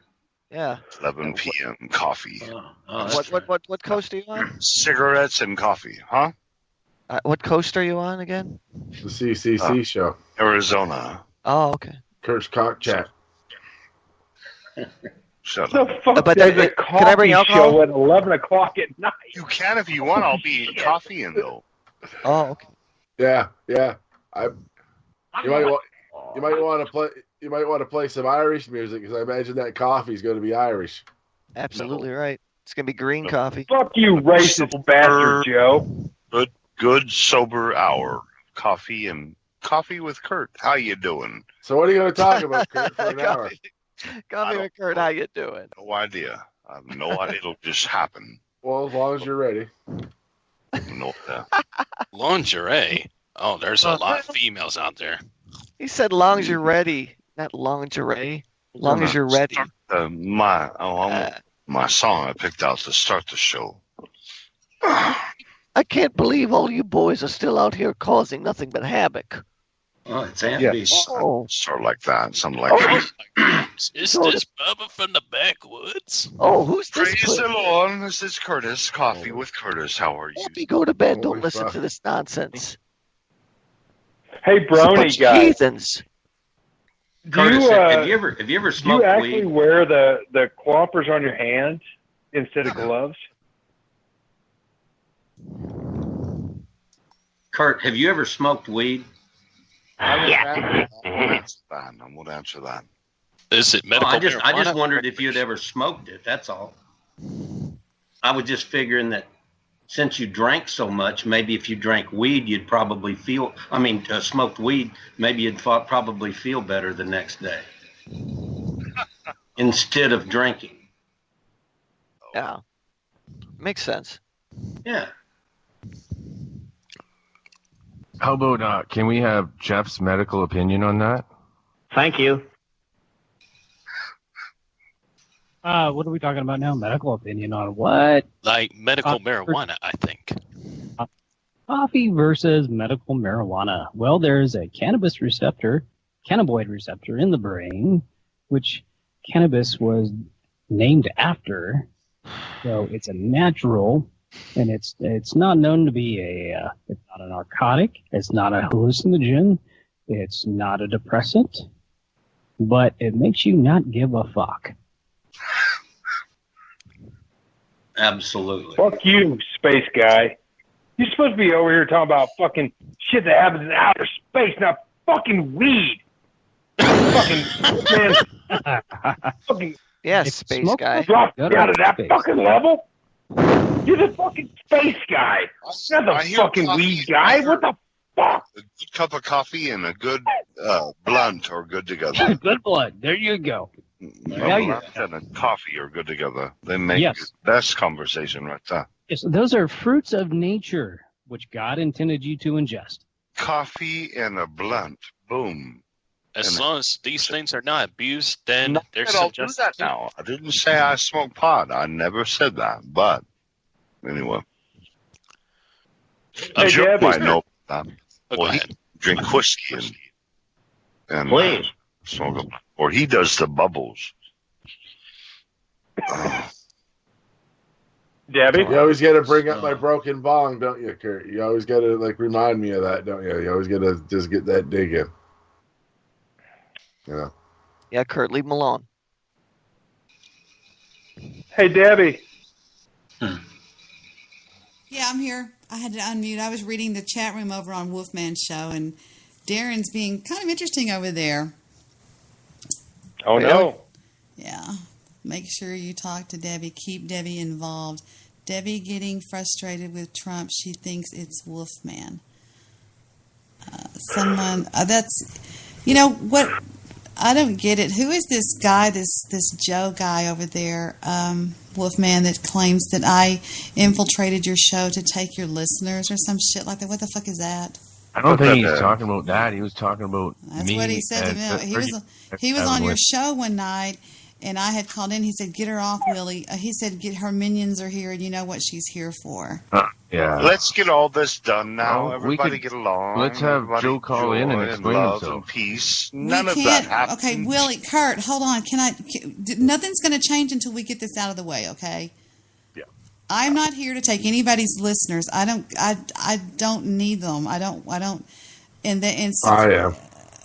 Okay. Well, anyway, if you can hear me, Wolfman, I want to make sure you know this because it's really weird to me that this is going on with this guy. I don't know who his network that he owns. I don't want anything to do with it. I mean, it's weird. Darren said Debbie wanted to be on the network and blah blah blah blah blah, blah. And I'm like, he's saying stuff in the network in the chat room that's not true. So I just want to make sure that this guy who's listening knows that I don't know who you are. I heard your name is Joe, but Darren told me you didn't like me and something I don't know. He says, Debbie said she wanted to be on the network, but I told her I didn't think you wanted her. Sorry, Joe. I think I made you an enemy accidentally. And I'm like... Stop all that. Yeah, it's Darren. Darren is just like this little shit-stirring piece of... What are you... Darren, just... I wonder if he's a rogue troll from like True Capitalist Radio. No. Everybody get it along, probably started when everyone was accusing Darren of being a troll. I thought that was hilarious myself. Well, it all started when Apocalypse was dropping in my chat room. When I went off the air, he gave us links to your show. And I thought, okay, let's go check this out. I went over there. I had an open mind. I was being good. I thought y'all were funny. I've always given y'all compliments. But there's something about Darren that's just, he's just got a bug up his ass about me. It's like, stop it. He's always like, why are you mad at me? I'm like, I'm not mad at you. I don't know you. I mean, just stop with this already. He goes, well, Joe doesn't like you. Oh, my Lord. We live, you know, we'll all be dead in 50 years. I know that, Curtis, but we're just trying to get a little problem in the bud here between, because it's my show and Wolfman's show. So I think him and I should be the ones that talk about this. What is going on? I actually, I don't like to get involved in all that drama and stuff. It's not drama. It's just it's okay. Okay, here we go. Now they're gonna make me out to be the bad guy, saying that I'm causing drama. Exactly. Well, how are you causing drama if they're calling in to your show? Your show. That's what they do. They always make me the bad guy. No matter what I do, I'm the bad guy to these people. I think it was bad. There was some. You said I don't get involved in that drama, which was insinuating that I'm a drama queen or something. I don't get involved in all that drama. I'm talking about the stuff that comes from your area to mine, sweetie. That's all. I don't do this just for. I don't do it to. I saw you delete that, Darren. I don't do this for anything other than I just like my friends and we have a good time, and I thought it was cool that we were kind of getting our shows together, but it just seems like there's certain people that are just really, I mean, Willie's cool, Curtis is cool, you're cool, we're pretty cool with everybody over here, but there's just this couple guys that, like Darren is just like, the fuck? He just won't let it relax. That's what I was going to talk to you about, Wolfman, earlier, because I just can't, you know what I mean? I don't know where this is coming from. Just ignore all that stuff. I don't care. That's what I do. I just ignore it. So I don't know that he uncool, but I don't know. Maybe he has said something here and there that was bad. But everybody get along now. Can you all just get along? Dang, we're on Earth now. Nobody's making it about you, Kurt. Earth. I thought I made it clear when I said I don't have a problem, but it just seems like this Darren guy is always trying to make me into this bad guy, or it's weird. It's maybe it's in my fucking head. I don't know. Stop. He's deleting all. I get it. I mean, he's deleting drama. He's deleting all of his chats Trolls over there. seek drama all the time. Take it from me. I've been trolled several times, even on Real Talk. No, hey, Debbie. Yes, Willie. No, you play that drop at the end of your show sometimes when that girl's talking about she never knew divorce or hate and all that stuff. That's my daughter. You know, yeah. Oh, she sounded hot. But she is hot. She's very hot. You know, yeah. Basically, what I was trying to be nice to you. If you fucking let me. All I was trying to say is. Here we go. Here we go. Push the button, Max. you do so much, and I might have already gone through this with you. I don't even remember, but you do so much for people, like Wolfman does and stuff. But you know, obviously, your greatest talent is there's a shitload of kids out there don't have fucking ears. They can't hear your fucking show. If you could stop huffing the fucking liquid sweet cement, stick your vagina in it, make a mold, and plaster it on those little earless bastards, you can make a fucking dent in this fucking world. That's all I'm trying to say. And as far as Darren goes, he should call into your show, fucking apologize.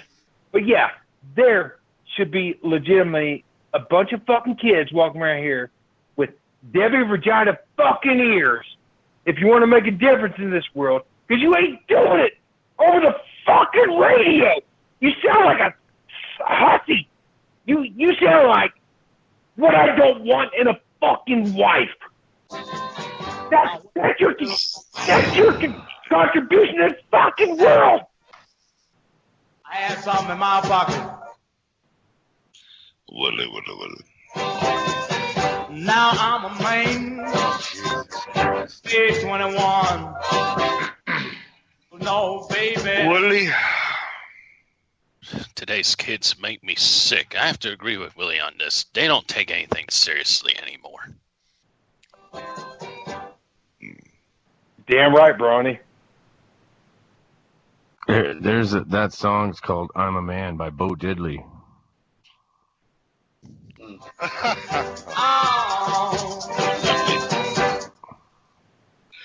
Diddley. Yeah. Willie, you need a girl. That's all I know. You need a girl. You need a girl for a year or two. Poor thing out in that rusty trailer out in the snow. All you're doing is cooking penguins and seal steaks. You need a girl. You're beating seals to try to beat I them. hear Alaskan penguins are extra tender. Oh, Alaska, yeah.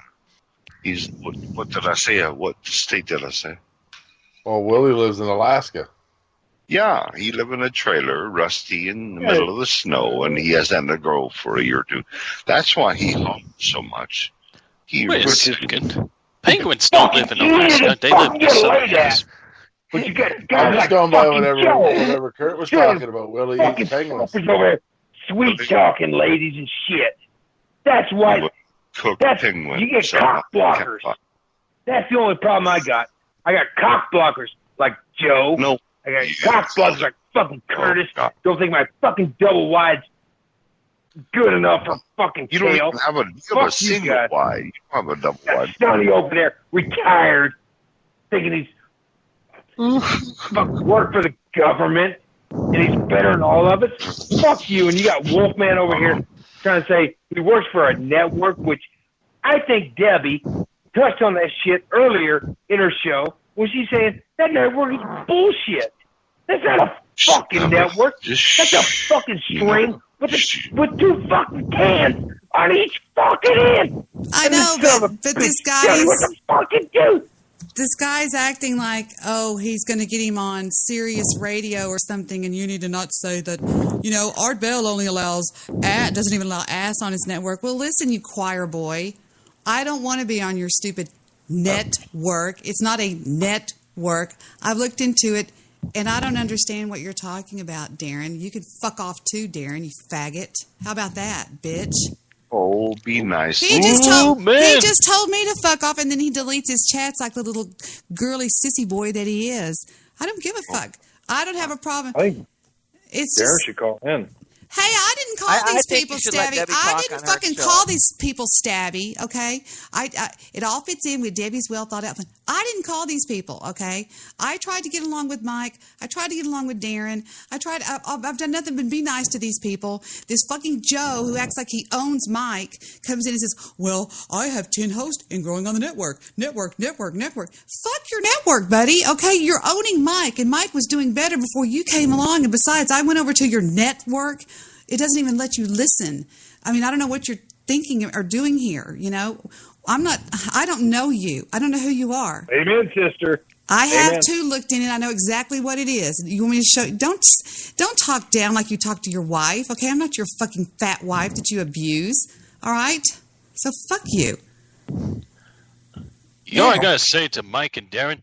Hey, Mike, Darren, if you want to irritate somebody, go irritate Ghost. Leave Debbie alone. Irritate who? Ghost, True Capitalist Radio. If they're It's not Mike. It's these two people. One's called Darren and one is called Joe. And this Joe guys, he says, "You're full of shit. You haven't looked into it. It's official and legal." You're definitely, I'm butthurt. I'm Joe. butthurt. Wait. I'm butthurt, Joe. You don't know who I am, Steve. And am I butthurt over not being on his stupid little whatever he calls a network? Hell no. Let's get back to the butthurt. Go on. Sorry about that. That's only on lower body days. I'm just saying. Shut up, Stabby. fucking Big's birthday. All right. Nick's birthday. I have to go negative on everything. Yeah, it's turned into bad radio, man. Fighting like that over. I don't even care. Why in the world would everybody go negative on each other? My God, we live on Earth together. Why are you all going negative? Put it. Joe, why do you pick on a girl? He's going, if not, why are you blowing smoke out of your hole? And I'm reading go read your chat room over there, the one Stabby's in, saying he's just loving this shit. Stabby's such a troll. But that's all I'm saying is I stay over here. I mean, does anybody else have my back on this shit, or am I going to fight this fight by myself, guys? This is me against about 5 guys. One of you fuckers should speak up and say fucking something, okay? I've already said plenty, and I just think they're over here trolling you, and that's the end of the deal. That's what I think is going on. No. I said for the fucking third time, it's not fucking fair. People are talking over each other, not being respectful, not even letting Deb talk. So it's bullshit. Yeah. Yeah, you forget who. Wait, hold on. You have to remember whose name's on the marquee when you go into their show. You have to respect that person first and foremost, because you're on their show.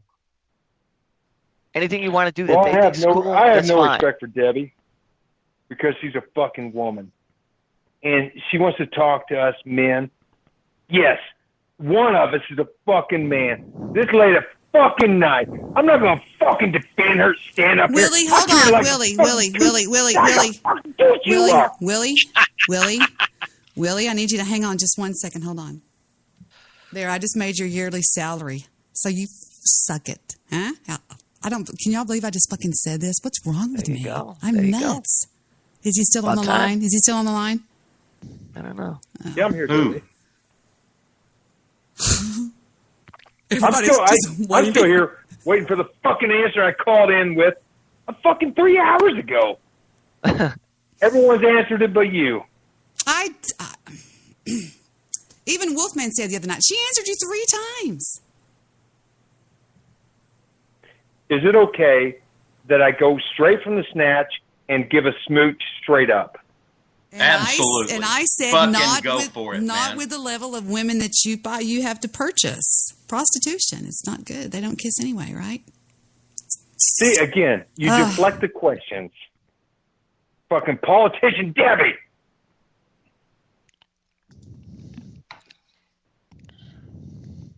Well, if you've already been down kissing her coach, you know what's wrong with kissing her on the lips? You're already committed.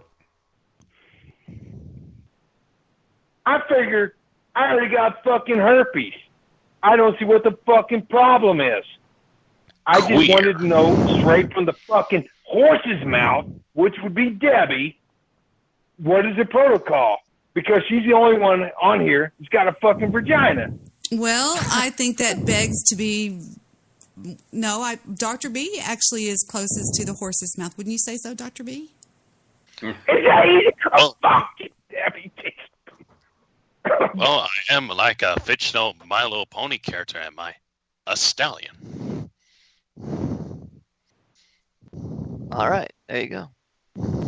Who keeps breathing in their mic? Yeah, somebody needs a puff screen or some shit. Yeah, they gotta back the mic off from their nasal cavity or something.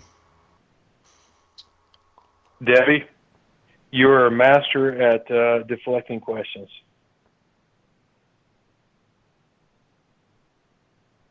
Here's what you do, Willie. After you get down there, as soon as you come up from there, you wipe that fucking donut glaze off your fucking face and then give her a kiss. Why wipe it off? And say, here's your money. Yeah. Listen, don't try to tell you guys don't get hooked. She just had a baby. You don't get to go nowhere with them if the money's not on the dresser. So, like, the money's already exchanged hands if you're down on her coochie. Well, you can give them a little Joe, bonus.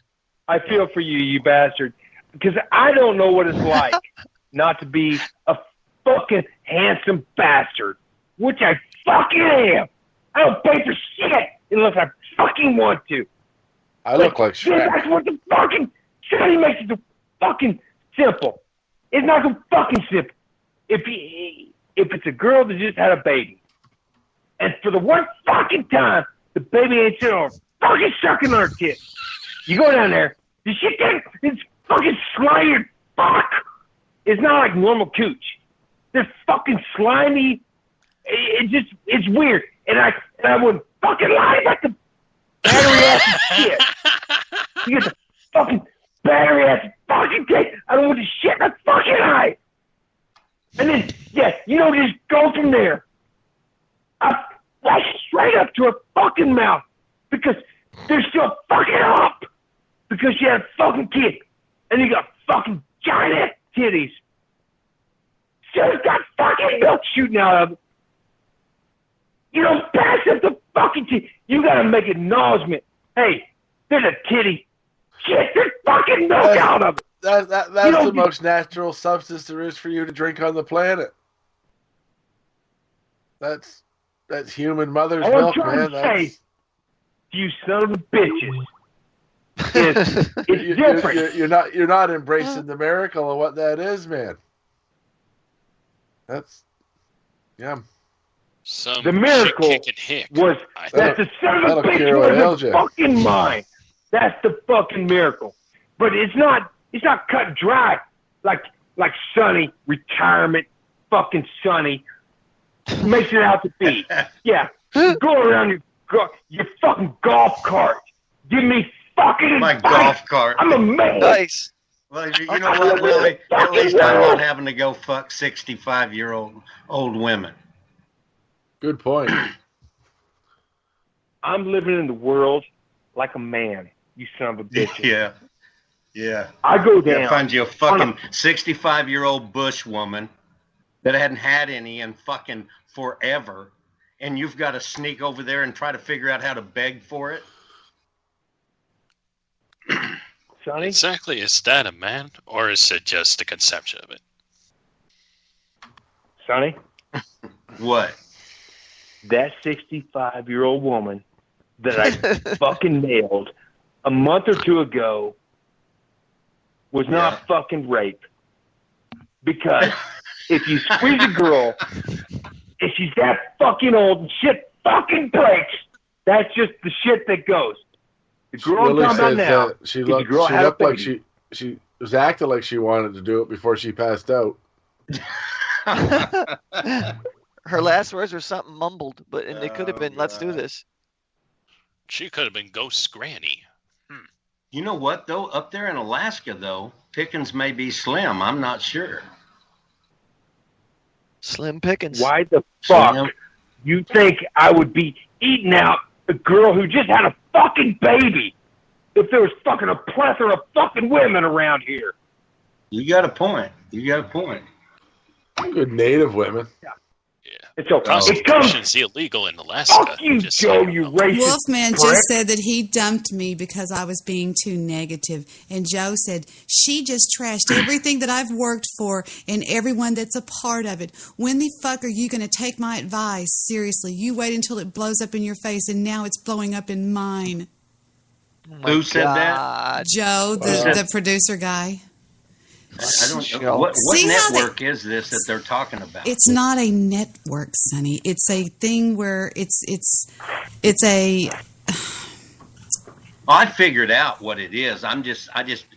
look. What are they called? A lot of these guys get on these venues, and then they want to say, "Join my network." They're going to be superstars. I'm sorry. They think they're going to be superstars. Yeah, and they say, "Join my network," and all. Look, Joe's seen it for a long time. Sure have. And I've seen it for a long time, and it's just something that ends up fizzling out for all of these people because they're never going to be anything. They wouldn't be. When I say, well, I already look. If this, what was on here just a minute ago, is something that's considered good in the way of this Joe guy's eyes, what the fuck is that all about? I think Willy's funny, and I think Willy adds a lot to the call. I think Willy's good at, he gets a little over the top once in a while, but he's kind of funny in the stuff that he does, and I kind of appreciate that. But these other guys was just on here trolling you or trying to take over your show to see how far you'd let them go. Like a bunch of cyber vermin. Yeah, no respect. I'll just stand up for Wolfman if I can. They always blame the chick. But you know what? What do you care what these people think? They're nothing. I dumped her because it was getting too negative. Oh, yeah. And he's saying that to his 3 listeners? That's Wolfman. And then the Joe guy, the producer from KTLK, the Fringe FM, which it's not, I don't know what that means. He says, she just trashed everything I've worked for and everyone that's a part of it. When the fuck are you going to take my advice seriously? You wait until it blows up in your face, and now it's blowing up in mine. Man, might need a therapy dog after this. Wait a minute. And they don't want the drama, and this guy's, oh, no, it's blowing up in my face. How did that blow up in his face? I don't know. That's what I was telling you, Sonny, when we were talking, when I was in the store, remember, and I had the dogs? Yep. I know I was buying the dog food. I said, it's just weird. It's like weird. I don't understand this thing. It's just, they come on here and it's like this Darren guy and this Joe guy just want to make me, she's a monster. She's a monster. She's ruining everything that we've worked for. And I'm going, what? I didn't even call these people. Who called who? Right? They called me. Yeah. Correct. That's your answer right there. Nothing else needs to be said. And as far as Darren goes, I don't know how long they were on, but if you take 5 minutes off of how long they were on, that's about how long I would have given them. 5 minutes, and then I couldn't have handled that anymore. I don't think you would have been that generous. No, I don't think so either. Well, I like Wolfman. I really do. I like Wolfman, and I think Kurt is cute. I think there's something about Kurt that I really like. Yeah, there's something about Kurt, all right. But there's this Darren. This Darren is really freaking me out. He's like weird. Yeah, I don't know. I don't get it, man. I get desperation. That's all I get. Desperation. Wolfman, I think he's the most talented thing, and. Oh, and if I can be frank, Debbie, I like Wolfman a lot. I think he's got a lot of. I think he's funny. But all I'm saying again is, everybody listening? I want everybody to listen. Okay, write it down. I have a problem with Darren and this Joe producer guy. That's all. I have a problem with Joe producer myself. He wants to own Wolfman. Like, well, we don't allow this on the network, Wolfman. Now we've had 3 listeners right now. There's 3 listeners, and I'm thinking, buddy, what are you telling Wolfman that's going to come of this? I mean, what are you doing? I mean, I guess Sonny and I have seen this before. It's Joe. We've seen this play out, and it's always. Oh no, they won't let me call into his Monster Castle show, which is the one that comes on at 8 Pacific time or Eastern time or whatever. And I think that was direct correlation to his new, quotation marks producer. Obviously, I said some things to guests that were not right, but it started when he got that new producer. Well, you know what? I honestly think you're funny when you do the bit of shifting your mood for a second back and forth. I think that's funny. I think he's hysterical. I think Willy's adorable. Yeah. I love Willy, and I love Wolfman. If Wolfman fucking act, Sonny. I don't know. Damn it. Fucking respect for you shit ass fucking Texans. Like I already said, I lived there. I used to get my ass beat in fucking 8th grade if I didn't fucking smile. They made us smile. To walk around with a fucking smile. And then, you know what we had to do at church camp? Son of a bitch. There was actually an hour set aside where we talked about Texas. That was a real fucking thing. I don't got respect for you fucks anymore. Even though I'm one of you son of bitches. I don't fucking like you. I don't have any respect for you, son of bitch. I'll listen to what you gotta say. If you find me funny, fine. I ain't trying to be fucking funny. And Debi, I'll set it up for Wolfman. Because he got fucking talent. Your show, if I was driving down the road on a fucking 18-wheeler, you literally have the worst fucking show on fucking Spreaker. I don't even know why fucking people listen to this shit. Honestly, there's nothing about it. Unless you're talking about JFK or something like that, or your vagina, there's no literal reason to listen to your fucking show. We can listen to your stuff, Dennis. That sounds like Goofy Bone. He does. You know what? I noticed he sounded like Goofy as well a long time ago. A little bit. Yep. Little nuances. Cut me off. Debi! Nobody cut you off. Nobody cut you off. All right, I'm sorry. I thought I lost cell service. It's not an act. Anyway, basically what I wanted to say is, Debi, your show is fucking terrible. And I would have never listened to this in my life if it hadn't been for Wolfman. I understand, and nor would I have ever. That goes both ways. I mean, what did you say the other day, Sonny? No, Do what? What? Tell me. I'll own up to anything I said about Wolfman's show. I thought it's shit. Well, I think I don't think that. Willie, you find it entertaining. That's great. Whatever.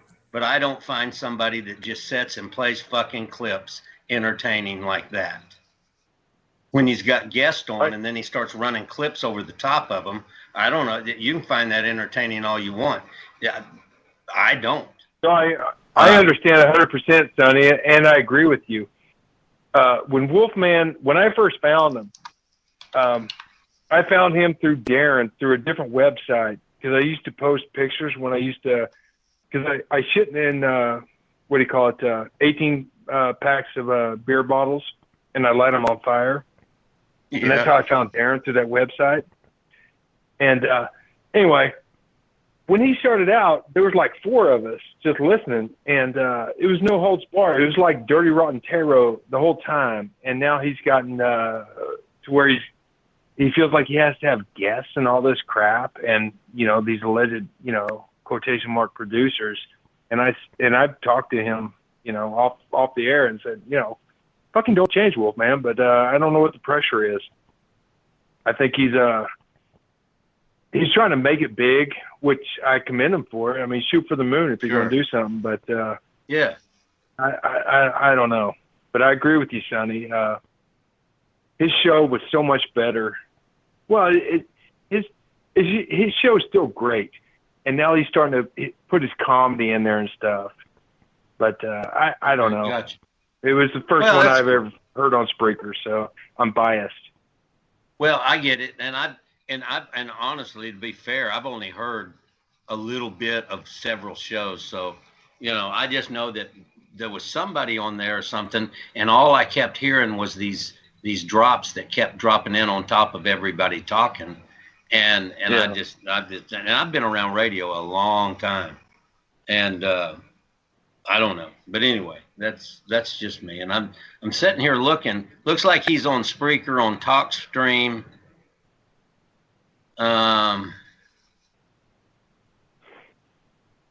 Let's see. I don't know. I don't get it. I mean, these are all just networks similar to Spreaker. Yeah, I don't know. He might have visions of grandeur, but I just know him, right. From talking to him. He's doing his best, and this is his dream, I mean, he's not a... You're talking about Mike, right? on fucking baby. Like, fuck Debbie. He's trying to make a living for himself, trying to better himself, you know, work for fucking himself. That's all I'm saying. But he's doing his best, and I think he does a hell of a job. And I'll always be indebted to Wolfman as far as because I'd like to do my own Spreaker show as far as sports gambling, and I would have never in my life thought about that if you Google, it wasn't for Wolfman. If you Google Monster Castle Paranormal, Wolfman, the first hit is monstercastleparanormal.com. The second one is Facebook. The third one is Facebook. The fourth one is Facebook. The fifth one is TuneIn, which I'm on TuneIn. The fourth, whatever, and then it's Bellgab, and then Spreaker, and then Radio Line, and then LinkedIn, and then Iron Real Media, radio.net, and then finally at the very bottom you get to, where did that one go? I still haven't hit it yet. thefringe.fm. So it's not like this guy is going to make you into the next, Art Bell or something, because number one, there's too much going on the show. I mean, if you want my honest opinion, I'll be honest about this, okay? And I've been doing radio a long time, not Spreaker. Spreaker's not radio, but I'm saying I have done it. And my uncle is in the goddamn Texas Radio Hall of Fame. I'm saying, this is what I'm saying. For this guy to be picking on me and for Darren to be acting like he's acting and you to be thinking that you're going to go off and be the next Art Bell or whatever, it's not going to happen because, A, it's not a serious paranormal radio show. There's nobody that I know that takes it serious. And I'm just saying, I think that you've got a lot of talent, but I don't think that this guy is looking out for your best interest for some strange reason. He's too far up your ass. It's like, don't say this and don't say that and disconnect that and do this. I mean, he's leading you around like you used to have a really fun show. We'd call in and laugh and be crazy, and now you just seem so owned by this guy. And this guy's a prick, and he's not obviously not making you into anything. You on a Google search, you're like way down. Just saying. There you go. And the Fringe FM doesn't even take you to the network that he claims that you're on. And it's not jealousy that I have. People know that I'm not jealousy. I'm not a jealous person. I could pull a rabbit out of my hat anytime I wanted to. I mean, it's just, you're so wrong about that. I'm not jealous. And as far as me wanting to be on the network, all I talked about with Darren one night is I said, I think it's kind of funny how you were right there under my nose going, hey, Stabby, would you like to have a show on the radio, on the network one night? Because I think I could get you a half an hour. And what about you, Joe? And we could have you and Joe as co-hosts. And all I said was, Stabby's your biggest critic. Why would you say something like that to Stabby? And why would you do that? It's like being in a room full of people and inviting everybody to a party but you, Sonny. Yeah, I get you. And I thought it was rude for Darren to be doing that. And it just seems like, excuse me, Darren just hates my guts. And I'm like, if you hate me, go away. Don't. You know what's rude, Debbie? I do know what's rude. What's rude is when two fucking men are talking and you chime in to the background like a fucking woman. You're to be seen, not fucking heard. I'm sorry that this fucking show of yours isn't the Vic Daily show. So shut the fuck up. You over there stirring up the pot. Wolfman's a great guy. Okay, here we go. We got to do this again. Again, I have no problem with Wolfman. I have no problem with Wolfman. Shut up, Willy. I have no problem with Wolfman. I have no problem with Kurt. I have no problem with Willy. Bail someone out of jail, bitch. Make your money. Oh, my God. All right, I'm sorry. That was a little out of line. That was just a little bit out of line. He always comes down after he gets... It's like a roller coaster with these people. Him. Me. Very bipolar. Yeah. Steve still on the line? Yes. Yeah, I'm right here, man. Steve doesn't drop his gun. He doesn't drop his gun. I just reload. I'm waiting for you to be quiet. Fucking unemployed. My father was bipolarism, and that's quite sad, to be honest with you. It is a very sad thing. Uh-oh. I think Willy's tripolar. Tripolar? He's trying too hard. I'll try anything. I've tried everything. Do you have a foot fetish, Willy? I have a legitimate reason to ask this. Do you have a foot fetish? Just answer yes or no. A foot fetish? Yes, sir. Just answer yes or no. Don't go nuts. Well, thank you for calling me sir. But no, I don't have a foot fetish. I find them Can I tell you why I felt that way? I'm sorry, what? Because I tell you why I come to that conclusion. Because the minute you said a woman takes off her socks, that means sex. That's what I thought. Yeah. And I'm back. I'll go No, you're absolutely right. If she shows her bare feet in a situation where she sits on the couch and you're looking directly across from her and she makes a concentrated effort to show you her fucking bare foot, that's the same thing as saying, come over here and have fucking sex with me. I believe that 100%. All right. That's not There a you foot have it fetish. here live. I dated a fat bitch. I used to have to fucking rub the fucking feet. God. I don't like fucking women's feet. But I understand when they show their feet, that's the most sexual thing they can do. I mean, if she takes her shirt off, what's she going to do? Fucking feed a baby? Fuck no! She takes her, no, a fucking classy woman says, have sex with me as soon as she takes her fucking socks off. Because everyone hangs out, especially here. You come in, it's fucking sloshy out there, it's snowing, all that bullshit. Everyone takes their fucking shoes off. That's a given. But there's a level of intimacy when they take their fucking socks off and they let you know it. And they let you know it when they fucking sit on their foot that ain't got no fucking sock on it. That says, come give me sex. No, I don't have fucking foot fetish. All right. I was trying to figure it out, man. Trying to help you out with your problem. I don't have a problem. These women, they're sitting there, if you jump on top of women because they take their socks off, you got a problem. They're the ones that got problems. Oh, all right. All I'm saying is, if you live in a cold environment and a woman takes her socks off, shows you her foot, that's it. That's an invite for sex. That's all I'm saying. All right. You don't have to have a fetish about it or nothing. I've been doing it wrong for so many years. Dude, you don't have a fucking job for so many fucking years. Yeah, all right, okay. Yeah, so If I you feel assume that a way, girl can then of course I take don't. her clothes off and let you take her photograph, and that's part of your daily job. I tell you what, go take some fucking clothes off in front of me and start snapping pictures. Sex. It's gonna happen. And fucking getting fucking paid for that bullshit. You want to get in my fucking car, take her clothes off? Fine. I ain't getting paid for that shit. That's sex. That ain't a fucking job, man. That's just me being a fucking man. You over there prancing around your fucking camera. Willie, you're very angry. I'm back. I just went and got some ice cream, and I turned my phone Willie, on. have you ever listened? I'm sorry. Have you ever listened to True Capitalist Radio? I have. Yeah, I figured you had. Ghost. Hambo. I quit listening after, because I only listened to the, I tried to do the day trading. And yeah. I think I actually talked to Debi about this, or I talked to somebody. He did, because I was the only thing I cared about was the financial stuff in the morning and stuff. And he was giving a financial rundown, whatever it was, Tuesday morning, whatever it was. The markets were closed on that fucking Monday. And he did the financial rundown like they weren't actual closed. And then I realized he was actually full of shit. So I stopped listening. Gotcha. I just think that sometimes on your little rants here, you remind me a lot of Ghost. Oh.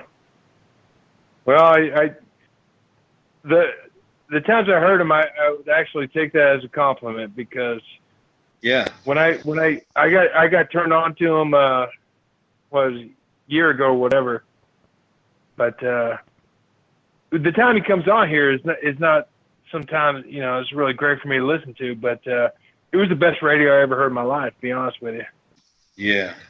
Did you ever hear any of the old stuff, man? Like from years ago? No.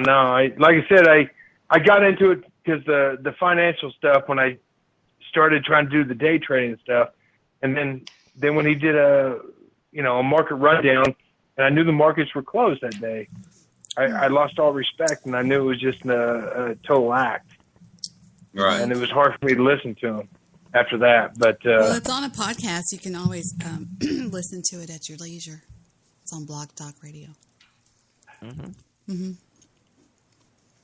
Which I've never done to your fucking show, Debbie. Because normally you start out so fucking boring. Ice cream. That's how upset I get about this stuff. I went and got some ice cream while y'all were talking. What were y'all talking about? We were just talking about that Darren said you need to go to Mike's show and do a JFK show. Yeah, that's going to happen. Please do it, man. That's going to happen. But what if I upset Joe and Darren? Well, does Joe allow JFK on the network? I don't think you can upset Joe any worse than I have. I called his wife a whore. But well, there you go. I wonder if Joe and Darren were like a bunch of kids or just spoiled adults. You know how these people operate. I like Mike. I like Wolfman and Kurt, and I like Eric. I like a few of them, but I don't know.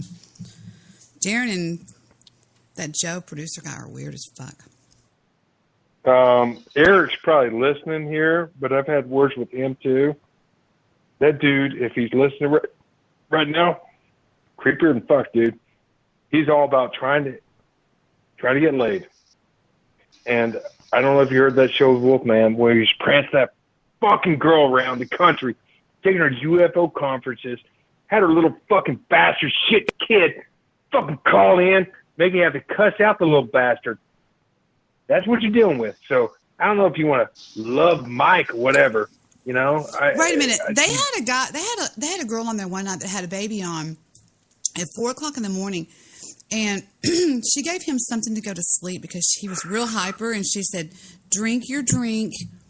And I thought, what is he drinking? Like cough Probably syrup? giving him fucking Paregoric. She goes, well, he's gonna calm down in just a minute. She goes, drink your drink. And he was on there.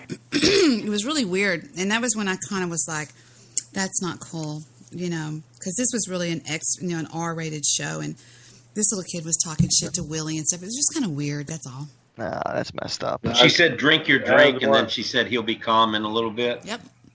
Verbatim. That's verbatim. That's like, yeah. Did you hear that, Willy? No, it was a one radio show I wish I could take back because I cursed out a 4-year-old boy. I felt bad about that the next day. Yeah, most people probably would. Yeah. Yeah, I told him that Santa Claus wasn't coming because his mom was a whore. But in retrospect, that's probably something bad, I'd regret saying.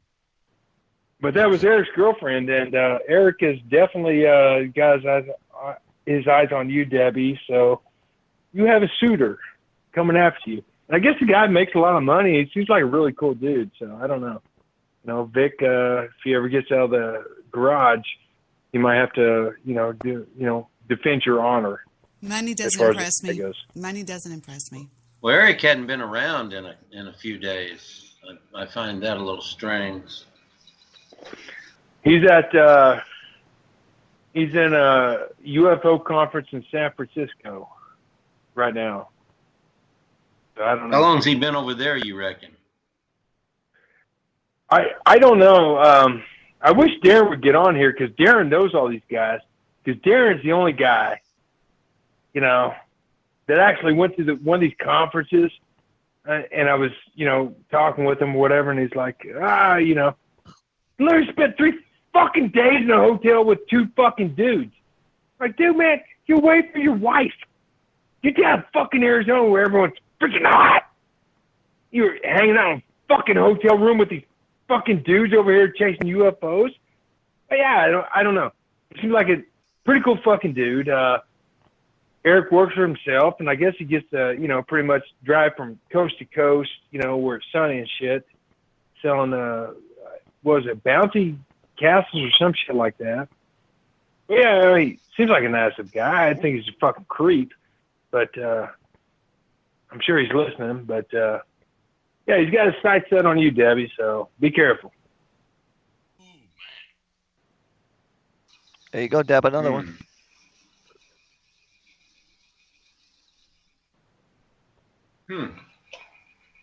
Is Joe still on the call? I see him, but I think he's on mute. Oh, El Joe Sicaro. Arriba! Are you on?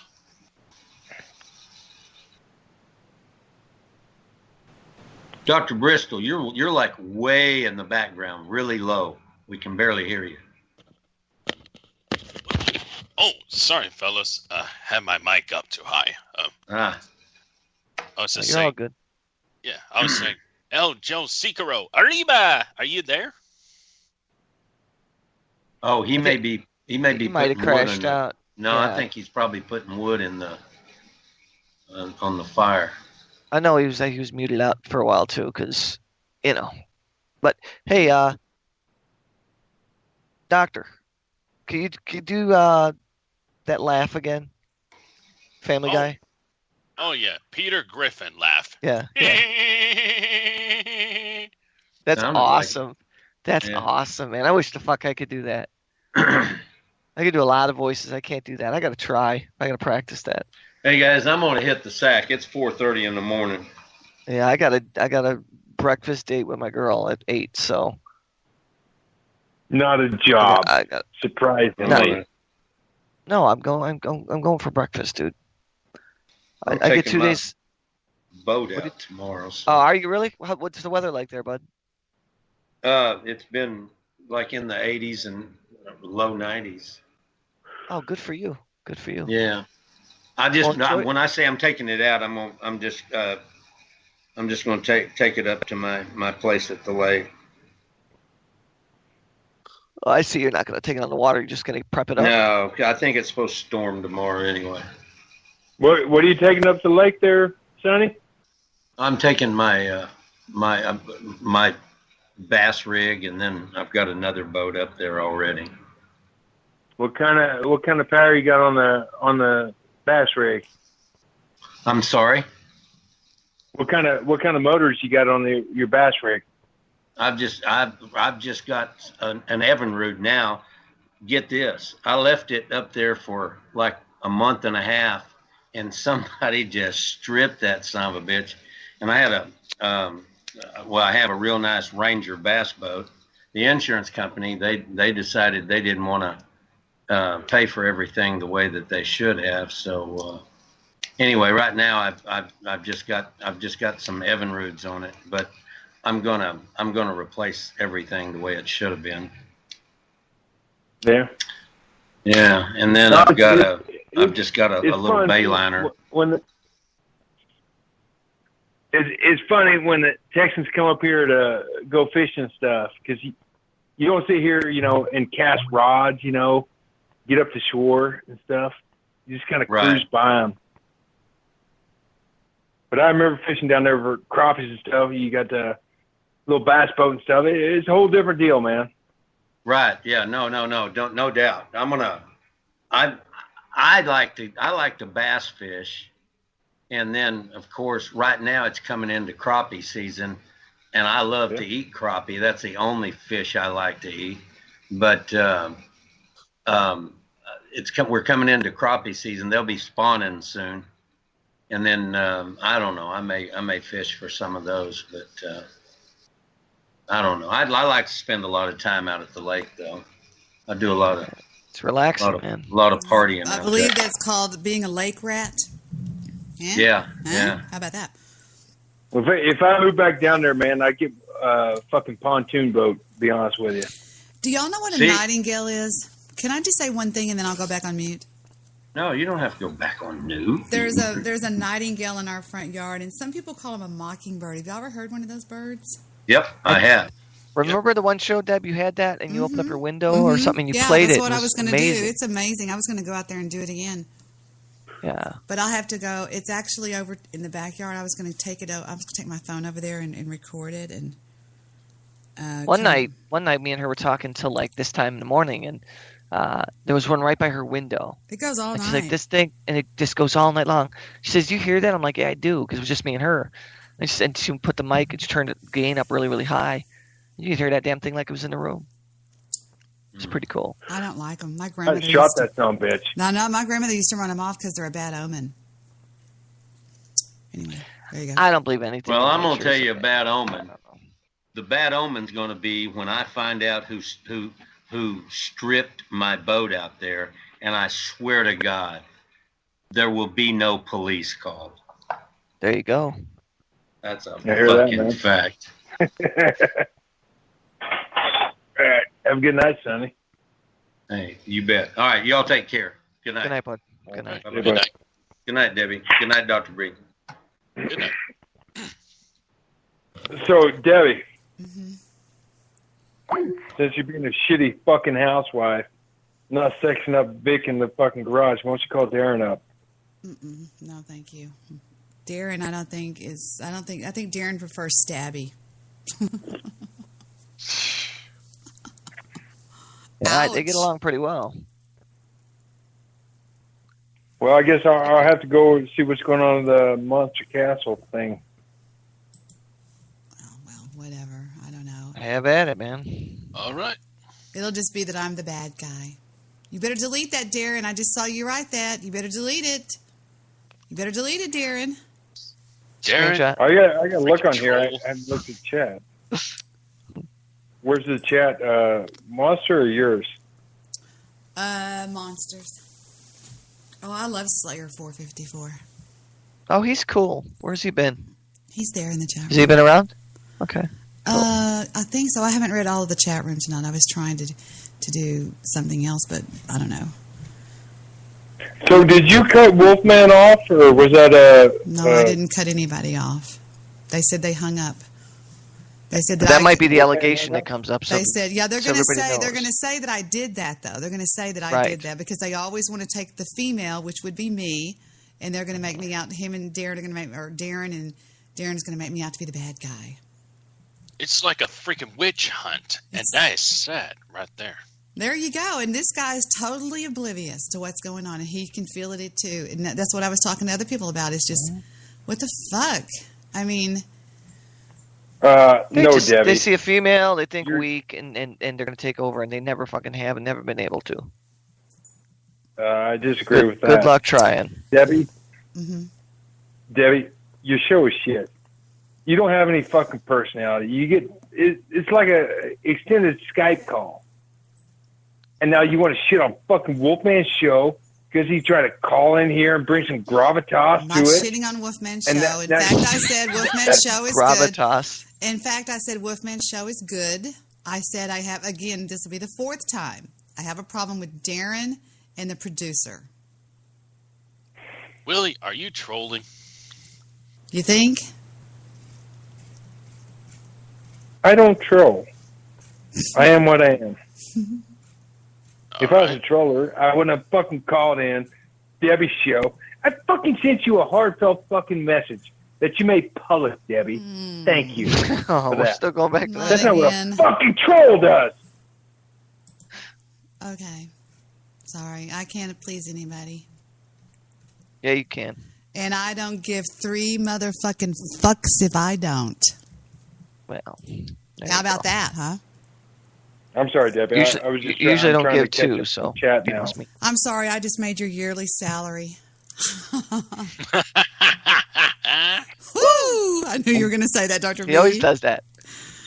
I'm sorry your family had to die to do that, but yeah, that's one up on you. What did he say? My family had to die to do what? I don't know. For you to get that money. If you want to live on a trust fund, someone had to fucking die because you didn't fucking make it. No, I made every fucking penny I'm sitting on right now. All 89,000. There, I said it. Made every fucking dime. Hey, Debbie. Hey, what? Hey, Debbie. He gets real high-pitched. Hey, Debbie. Right. What? What? I would appreciate it if you use your cunning abilities. One of these shows. Obviously, I want to hear about JFK, but if you talk about how to make money. I can't ever talk. I can't ever do a show because I can't ever talk. Cut me fucking off every fucking time. Start. Go ahead. I apologize. The floor is yours, Debbie. No, we're out of time. We're out of time. We got 1 minute and 40 seconds left. Just throwing that out there. That's all. What? I'm fine. I'm used to fun shows like this. It's just listen to the playback. It's fun. Sorry. What the is fun about this? On over here. How great you are. Bullshit. I'm great. Fucking keeping Sonny up until the fucking middle of the day when that man is going to miss all the fucking early breakfast special that they got a fucking Lubies over there. Shit on you. You think about your fucking self over here. Steve got no fucking job, gonna go sex up his whore that he's taking pictures of on a fucking Sunday morning. Thanks for calling in, everybody. We're literally out of time. We have like Debbie. Hey, okay, I'll do that. Watch this. I'll fuck You off. fucking called me. I did not. Willy? You accidentally called 4 times. Accidentally. All right, I just disconnected Willy. Goodbye, Willy. And now I'm going to disconnect you boys. And I will see you guys the next time we have this train wreck. Thank you, Dr.B. And I hope you realize that this was just all a bunch of crazy stuff, okay? We don't mean anything. We don't mean anything. I get it. Are you sure? You're okay? Yeah. Yeah, I expect craziness, Excellent. Well, you're welcome here anytime, day or night. And You're Steve, cool. Steve, thanks for being around and hanging out. You got it, buddy. Anytime. All right, bye. And that's it. I think we're off the air. Let me go check and see. Bear with me. I'm sorry, but I don't know what I'm doing here. Why is that playing? Oh, I know why, because I was playing my iTunes earlier. And it mutes during a Skype call. It muted when Joe called me. Yeah, so anyway. So I'm going to try to get this on record before I get off here. Wait a minute, let me clear everything out before. I think I'm already off the air, but I'll try. I'm just going to hit play on this and see if it'll play. This is that tonal language that I was talking about the other day that I recorded.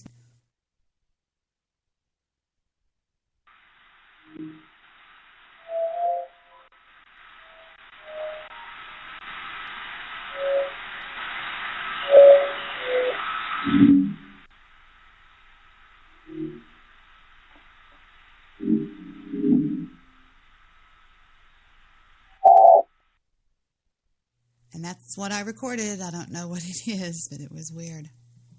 Let me see if I'm out of time. Here I am, out of time. See you later. Bye.